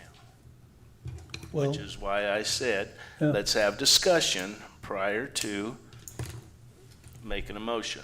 Now, Well, that's fine, now- but you gotta make a motion to have a discussion, just like you make us do it. you know, So you want me- it don't matter about the discussion. That's a good discussion, and that's a good reason why to take a look back and look over this again. But let's just keep doing it in order, just like you make everybody else do. and I'll tell you, doing it the way we do it is one of the rules on Robert's Rules. Okay, so there's some things in adopting this that are going to be different, but there's some things that aren't. But in order for us to adopt it, we need to know what we're adopting. Strictly my opinion. Mayor, let me push back on that. Yes, sir. We just finished passing the International Building Code, the updates for 2021, if I'm not mistaken. And we had Chief Motley come up here, and we had other folks from code enforcement say, hey, we need this. as a matter of good housekeeping. I'll be the first one to say, I didn't read all 10,000 pages of that. It made no sense. We're just gonna know that that is the authority there. Now, did we also say, well, you know what, we're gonna adopt it? But I think the conversation, the talking point was also at that time, we're gonna also tailor this going forward to fit Freeport. So here we are with housekeeping. I don't know everything in Robert's Rules of Orders, but I do know that it is the standard booklet or process or procedures for every municipality. And I'm just trying to make sure that we are doing things like every other city does in the right way of how to manage a city versus us doing it loosey-goosey and then finding we didn't have a consistent procedure because of politics or ignorance or accidents, when we can always lean on something that's going to always tell us where we got to go and how we got to do things. That's the only thing we need to know. I'm perfectly okay with that, Councilman. Yeah. So when I look at that, I look at the building code, I look at the budget even that we talked about tonight. I even talked about mud. The trash contract even. You know, I don't disagree with you. However, I just think it's I feel like- disingenuous is all I'm saying, Mayor. However, I feel like council needs to understand what Well, I don't know. guidelines we're supposed to be following in order for us to follow them. Well, let me say this. I don't vote based on your understanding of an issue. That's fine. Nor do I vote on the understanding of Mr. Rosso or Mr. Matamoros or Mr. Davis. I vote on my best understanding of it. And everybody else votes the same way. But now you're saying tonight that you're only going to vote if you believe, under your estimation and under your own opinion, that our understanding individually meets your personal satisfaction. That's what you're saying tonight. That is exactly what you're saying.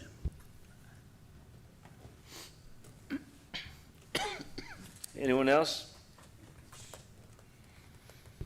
You just got to follow the rules. I mean,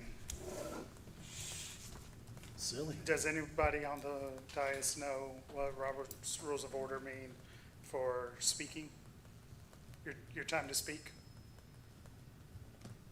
Guess not. And we're gonna vote on it. Well, we can learn It's it. 5 minutes. That's And you great. can't speak a second time unless everybody on the dais speaks. Are you ready for those rules? Sure. Because, I mean, you go for like a 15, 20-minute Well, diatribe that spews junk. I mean, are you ready to be knocked down to 5 minutes? you've surpassed 5 minutes, sir, No, I have not. for the whole night. I mean, are you Whatever ready the- for those, whatever the are you ready for those rules? Yes, I am. Yes. Okay. I am. Why not? I'm not afraid of trying to do things the right way. Okay. No, That's what the I- universal. I just asked. I International just building- asked a question, that's it. Yeah, International Building Code, the whole mud. Here, The let's budget. call the question, please. All right. We have a motion by Councilman Pena, seconded by Councilman Davis to approve passing the Robert's Rules of Order. At this point, I'll call the vote. All those in favor state aye. Aye. All opposed say nay. Nay. Nay. Motion fails 2-3. Mayor and council, if the item comes back up and we talk about it, one thing I have seen other councils do, and it just helps from making a mistake, is the fact that they'll adopt Robert's Rules of Orders as a procedure, but they'll include language that just says, if we don't follow it, it has no effect on whatever y'all vote on. So, 1,125 pages, there are a lot of landmines in there that you might make a mistake. And it's usually up to the presiding officer if they want to do anything like give more time or anything else like that. So I would just, think about that if it comes back up. Thank you. It will in 3 months. Or less.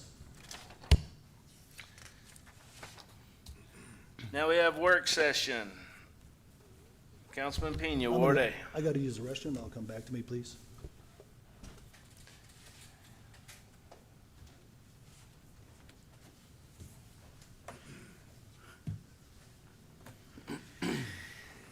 Councilman Davis, Ward B. Good. All right, good evening. Thank y'all for hanging in here with us. I know it's been a long night, but you know, it's a lot of things that needs to be covered around here that hasn't been able to be addressed in the previous councils for a while. You know, it's starting to be a bunch of, good transparent stuff like, you know, going on here. I know you was well informed tonight. I know it took a long time, and we shouldn't. Hopefully next week, next meeting, it won't be this long. We should have got a lot of information out of the way. Now it's time, you know, should just focus on the budget, but I'm sure that y'all are getting, you know, educated and informed on the budget. Ashley, you're doing an awesome job. We thank you for all the time that you're putting in. Dan, everybody who's putting in, you know, the time and the work to pass on information and look up information and just research, and that's what's been going on. And you know, I'm just thankful of, you know, the little change that we do have going on, and I just see it growing. You know, I see it growing. I still see this council coming together, you know, when it's all said and done, because one day you gotta put your ego and your pride to the side, and you gotta come together and do what's best for the city of Freeport. And you know, I always said, you know, it's not gonna be me or whatever. God gonna remove you, you know, when He ready for His will to be done. So I'll turn it over to Him, leave it in Him. But we have a good praise report, you know, on a good note. You know, I ran into the soccer field, the soccer, one of the directors, I don't know if he's a director or not, but he was giving me an update on the soccer season that's going on over there, and he was so excited on what's been going on in their soccer season and how they have grown. They have 16 teams this year. He was like, man, we got 16 teams. You know, man, the kids are, man, they having a blast. We got 2 teams. Left Jackson signed up down here in Freeport. You know, that don't happen. You know, that really don't really happen. He said, you know, we had another team from Angleton that came down and they played on our field, and they was asking, can they use the field to have a tournament? And he was like, yeah, man, come on, we can work something out. You know, the kids just, you know, coming from out of town, and they never played on turf field before. So like Freeport finally got something that ain't too many people got. You know, you way down the road to go play on that. And they were just excited. They said they had a tournament over there the other day, and he said, man, it had to be 200 people out here at the park, at the fields. And that was confirmed by a resident. You know, a resident called me and said, man, we got life over here, you know, back over here in the park, man. And it's the soccer field. I know some people saying something about, you know, we paid too much money for that turf and this and that, you know. And then I know you hear a lot of, you know, let's see, not say negative, but not good things about the last city manager, but he was one of the ones that pushed that, and that's a good thing I can say that he did do. You know, we don't want to talk about all the bad things. Well, say something good too. Well, he headed that, you know, turf job for the soccer field and went out on a limb to make that happen. That's one thing he was good at, the youth programs.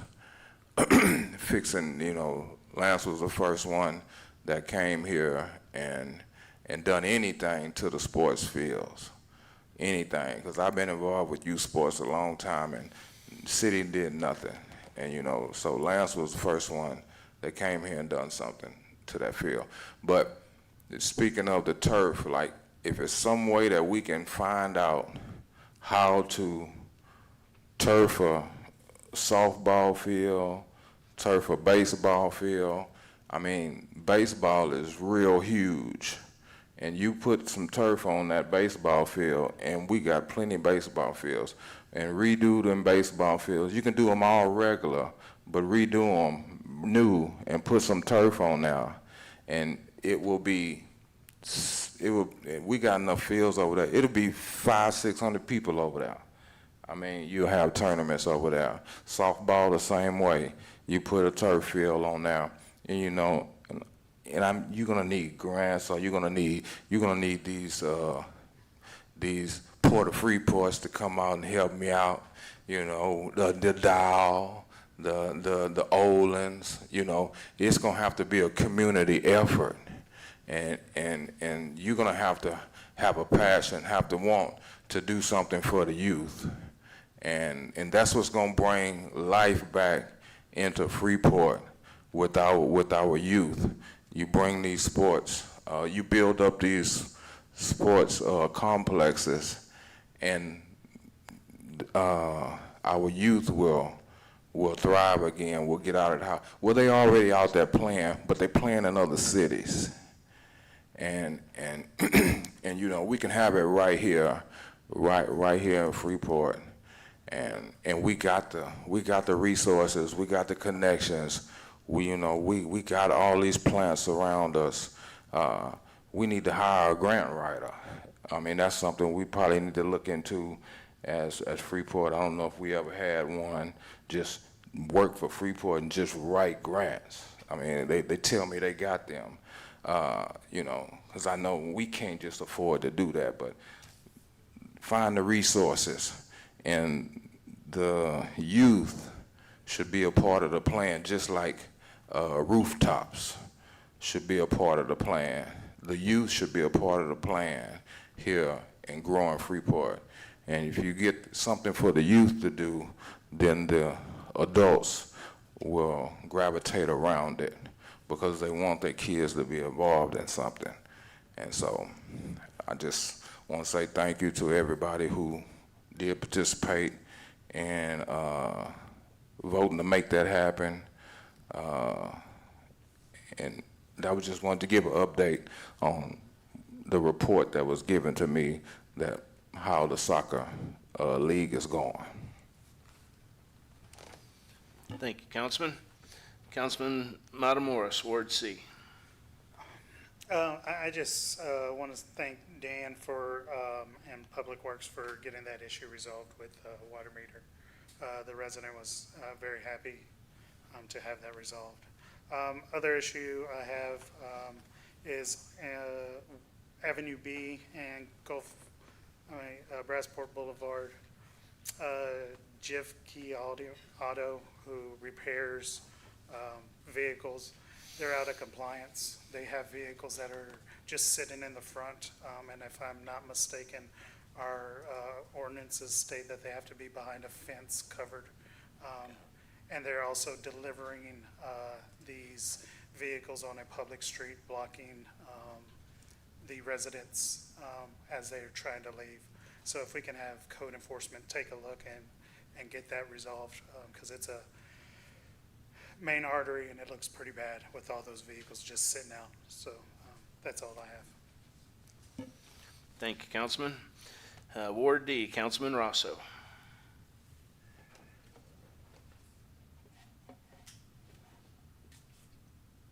Yeah, I'd like to thank everyone for coming out, even though everybody's gone home. Can you blame them? I'm sure we got a few watching us on the web.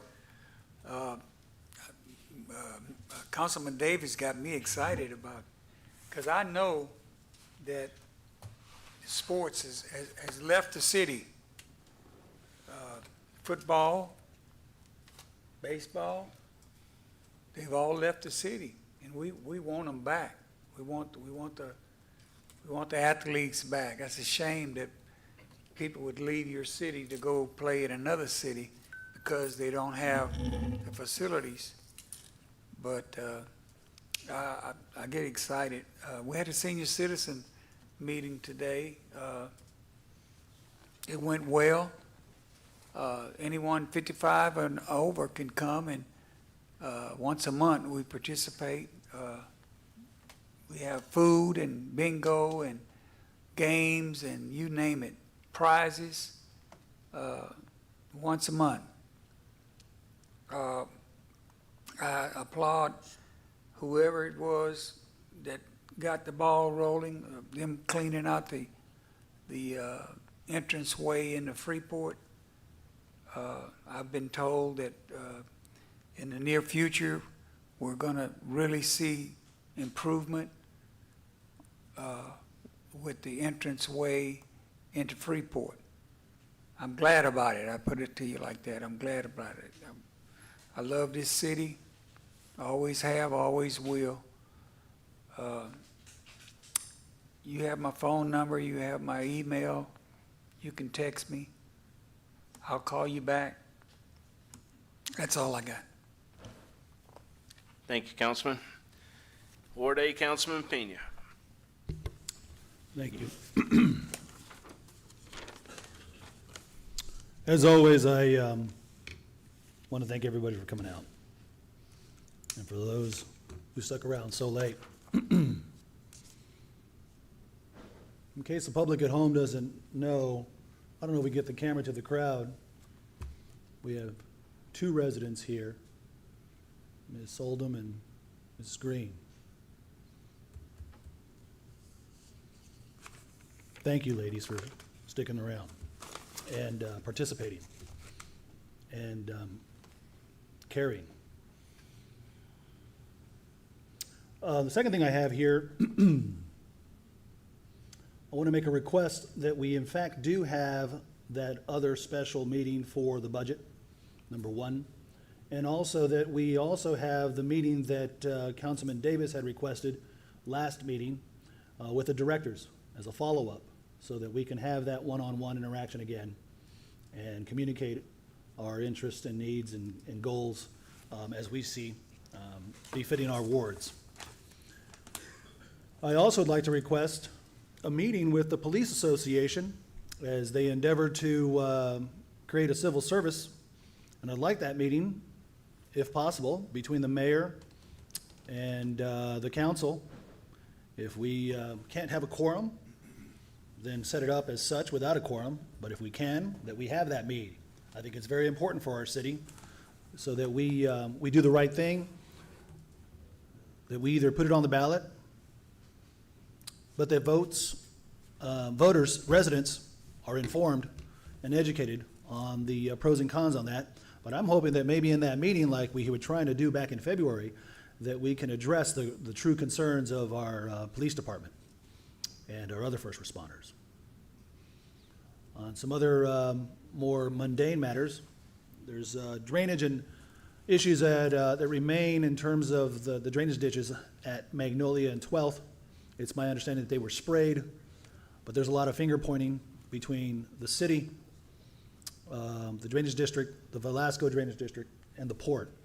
And I was hoping to see if we can get an update on that. It doesn't have to be tonight, but certainly tomorrow, and some clear direction on having that one ditch that is just curiously uncut, unmanaged compared to all the other ditches that lead to the drainage behind 12th Street. I wanted to ask what our current agenda rules require of our residents who are coming up for citizen comments regarding non-city business that seem to be discussing only personal grudges. And if our ordinance, I thought disallowed that, number one, but number two, to remind council, particularly the mayor, if you're facilitating the meeting on those nights, that we put an end to it. So I'd like some answers on that, of whether or not that's going to be allowed going forward.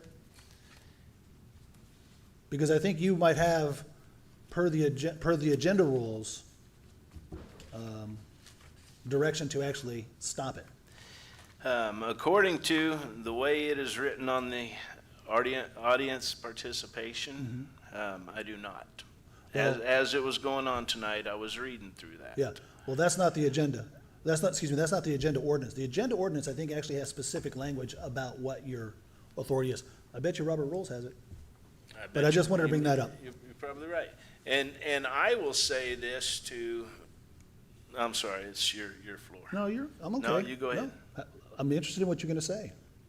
That's the would say- difference, is I'm happy to have that conversation with you. anytime. I would say I don't like anybody coming up here and talking negative about a citizen, an employee, a councilman.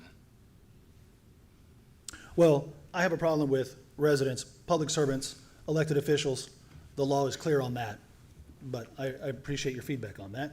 The next thing I have here is I want to let all the residents know that your prayers are being heard. And I also want to let everybody know that there are prayers being conducted downtown by a prayer walk by residents. And I want to invite everybody to not just do it downtown, but to do it throughout the city. And I just want to applaud those residents that took the initiative to make that happen for themselves. So prayer is always good. And keep Freeport in our prayers. I also want to go ahead and welcome, I know she's no longer here at this hour of the night, the Main Street Director, Ms. Lopez, and I'm very hopeful that she will stick to the UTSA plan as it relates to the event programming, because that's a huge critical piece to it all, especially since, since March, or actually even in January, actually since the departure of Anna Silbus, that the Mardi Gras parade was canceled. The MLK festivities did not happen. The Cinco de Mayo did not happen. And nothing was planned for Hispanic heritage, and on and on and on. And I just want to make sure that we really focus in on those aquatic events where the water is the focus. I want to make sure that those farmer markets events come back and that we do them throughout the city. And that we do events in the evening, so that we do one in the morning or afternoon at the beach or on the river, and then there's a follow-up that same night, so that folks know, hey, we're downtown, and this is what Main Street's doing. Had a number 8 in here, but I'll go with this one here. I also want to get back into some more mundane items. The splash pad downtown is not working again. It was working just fine. There was some tweaking done to it, and it hasn't worked for the last month. And residents still come out there. It's still August, still summer, still hot, and unfortunately, you have to press the pole that launches it, but you have to press it, and it only lasts for maybe 3 seconds, and then you got to hit it again. It lasts for 3 seconds, and that's not the way it was working before. Before you compressed it, it lasted for 10 minutes. We need to get that working again. And so I want to make sure that I convey that, because it's very important that we have these park features actually working as intended. The other thing I had here was there was a water pressure drop last week, and I'm just wondering what the reason was, number one, and number two, if it's preventable, if it's been made preventable by the fixes, and what fixes were actually done. Do we have any update on that by chance? On that water pressure drop? It was the one that I think you called me about. Okay, so it ended up being a hydrant repair that Realy was doing. They actually weren't doing it. They had a contractor doing it, and there was some kind of snafu with it. We didn't know that they had any repair going on, but once we did call them, I emailed Matt, one of the gentlemen that came up here that night to talk for Realy. He apologized, said that was on them. They'll do a better job about communicating with us next time. Good deal. Thank you. I was also made aware, I thought I remember the last few times we had some water pressure problems like that, that actually then initiated the water boil protocols. Did this particular drop in pressure require that? And if not, why? What's the threshold? Typically, I think it's 20. I don't know if there's anybody out there still. No, I think it's 20 PSI. It's got to drop below. We're supposed to maintain that 35, and then below 20 is when you have to issue that. Okay. So they were able to clamp it off and get the pressure built right back up. Thank you. I was also curious about, I made a phone call to dispatch, I believe it was last week, Thursday, maybe it was Friday. And there was an 18-wheeler that had some tanks, some gas tanks, that was on the verge of tipping over. They were teetering, and I was over there by the elementary school and by the medical clinic, and I was curious what the update on that was. I think Chief Motley and a couple of the other officers had responded pretty quickly. Within 3 minutes, I timed it. And I was curious what the answer resolution was or what the problem was. Motley or Jennifer, y'all have any kind of update on that? I saw the pictures. Taken care of.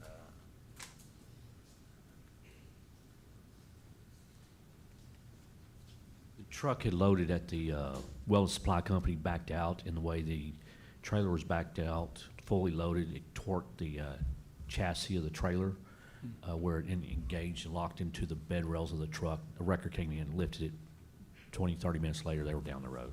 Okay. After the wrecker hooked up. So we stopped it there. I called the DOT officer to come out because some things need to be looked at before any more movement. Make sure there's no cylinders fall off the truck. More of precautionary measures taken before we get any more action. And the driver trying to unlock it himself by just keep pushing it back until it pop out. But that was it. It was all taken care of then, and we were 10-8 from the scene after that.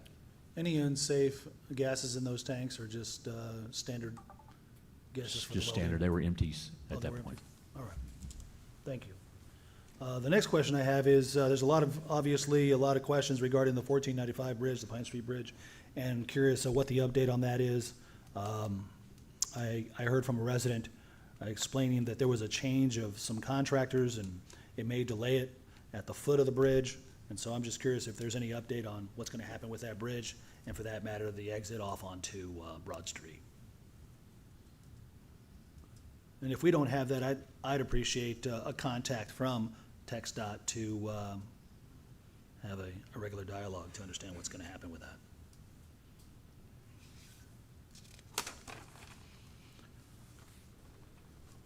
The next thing I have here is Feeding Hearts. I know that Mr. Greg Thompson came in this evening. Thanks for coming out, Mr. Thompson. I know you're not here tonight at this hour, but thanks for coming out earlier. And I'm just curious if we can't have a meeting of minds, because what's really striking to me is not so much the wonderful intention of feeding the hungry here. I've always said Freeport has some of the most generous residents here, and the volunteer work is unmatched, unparalleled, at least in what I've ever seen from a community. But what really struck me was the 18,000 folks that he was commenting on that said that's how many we feed a year. 18,000 mouths, 18,000 bellies. It deserves at least our attention to talk about that and figure out if there is a way forward. If not with the city providing some venue, but that we find some alternative where they're partnering with another organization.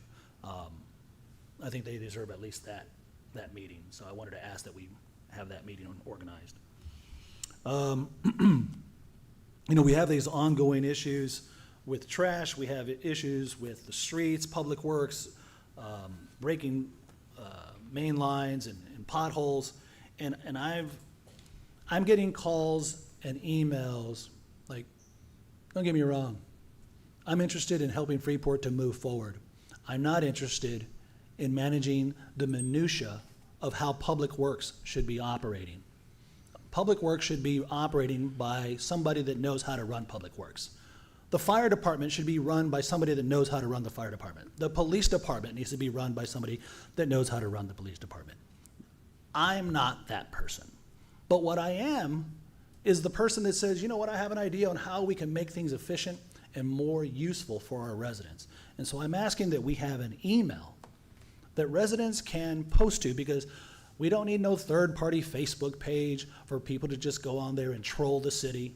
We need a communication that's effective, that reaches our city leadership and our department heads so they can act quickly and timely and respond to the fixes and the needs that the residents are bringing to our attention. So I would ask that, I don't know if we have to make a resolution or everything else, or it's just a request.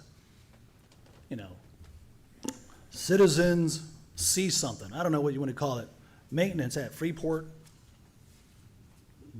whatever our email address is. So, I wanted to make mention of that because that keeps coming up. And then, of course, AmeriWaste comes in tonight, and I want to thank them again for coming out. But everybody keeps forgetting what's happening. We have turnover in our residents. We have moving and movement within our communities and our neighborhoods. The mailer reminding every resident about our trash should be going out at least every quarter in our water bills. Last but not least, I need a street sweep on 4th Street and on Broad Street between Pine and Oak, because there's just a lot of trash and debris, and here we have these floods. That's only going to go into the ditches, and we're going to have more flooding.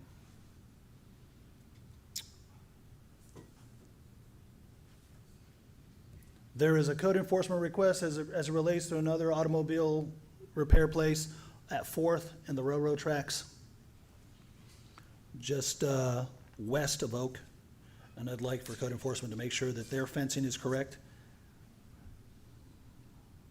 And as it relates to the last but not least item here, this is the second to last, I will say that the entrance improvements, that those renderings that are being created by the beautification board are brought to council to consider and vote upon. And last but not least, I request that at the end of every meeting, that Councilman Davis or Councilman Rosso do a doxology. So if anybody's interested in praying with council at the very end, that you lead us in a word of prayer as we leave for the evening. And that's my final request. Thank you. Thank you, Councilman. I'm going to be rather short and sweet if I try to do this without knocking this thing off. We got a lot of stuff coming up in Freeport. We got Kids Fest, Coffee with the Cop, National Night Out, Blue Santa, and then Fright Night. All that between now and the end of October. Coffee with the Cops. It's at Starbucks and McDonald's. How many times are you coming into Freeport, you cross the traffic light, and there's someone trying to leave McDonald's and they're parked halfway in the road waiting for traffic? Okay. You know why? Because when you're in that exit lane from McDonald's, they got this nice plant sitting right there that is blocking the vision down the highway. So, Chief, if we can get someone from Code to go over there and nicely talk to the folks at McDonald's about trimming that plant back, then we won't have McDonald's customers parked in the middle of the road waiting for people to go by. And that'll make it a lot safer during Coffee with Cops if you choose to go to McDonald's. My next thing, last thing, Fright Night's coming up. You know, we have a handful of departments in the city that participate on an annual basis and do a real good job. I encourage other departments of the city to pitch in. Get you a car that you're going to use for a trunk or treat, decorate it, come out, and enjoy it. I would love to see more of the city departments participating in that. And like always, between now and then, I'm going to talk about it several times. I invite everybody to come out. So that's all I'm going to say. I'm going to pass it on to Dan. So try to close us out here. I'll be quick. I'd like to give a shout out to Ashley. She worked with Chris with our hot tax delinquencies and was able to get one of the largest delinquent accounts to come in, pay almost $30,000, and then sign an agreement to make monthly payments over the next 5 months to come clear. So that was nice to have. Also, give a shout out to Brian at the golf course. He just crossed $1 million in revenue at the end of July. That's a first that's ever happened. He'll probably hit somewhere between 1.2, 1.3 with about 36,000 rounds of golf. That's incredible for that golf course and what his team has done out there with what they have to work with. Again, Wade at the museum, he's had about a 50% increase in the number of visitors this year compared to all of last year. So he's beat it by 50%, and he's only halfway through, a little more than halfway through the year. To mention something that Mr. Rosso talked about, the landscaping, talked to Robert Johnson with the EDC. They're going to have a landscape architect do some renderings for the entryway. They will be brought to council for y'all's feedback. And then they're going to pay to actually do the construction side of it. So it's lighting, sprinklers, landscaping. It should be really nice. So it will take a while, but they've got an architect already selected, landscape architect already selected. And then kudos again to Ashley and the chief. They brought this other idea forward about putting the newsletter, starting it back up again and putting it in the water bill. I think the chief took the first month, so it'll be going out, I think, in September. Is that right? Or okay, September. So it's nice to get that communication out to let people know what's going on in the city, and that's all I have. Thank you, sir. Ladies and gentlemen, it is now 11:59, and I'm officially going to close this regular scheduled meeting of the City Council, and we're going to go into executive session. Executive session regarding A, Texas Government Code, Section 551.074, personnel matters, to deliberate the appointment, employment, evaluation, reassignment, duties, discipline, or dismissal of a public officer or employee, or to hear a complaint or charge against an officer or employee. Legal services. B, Texas Government Code, Section 551.071, consultation with attorney. Bye, George.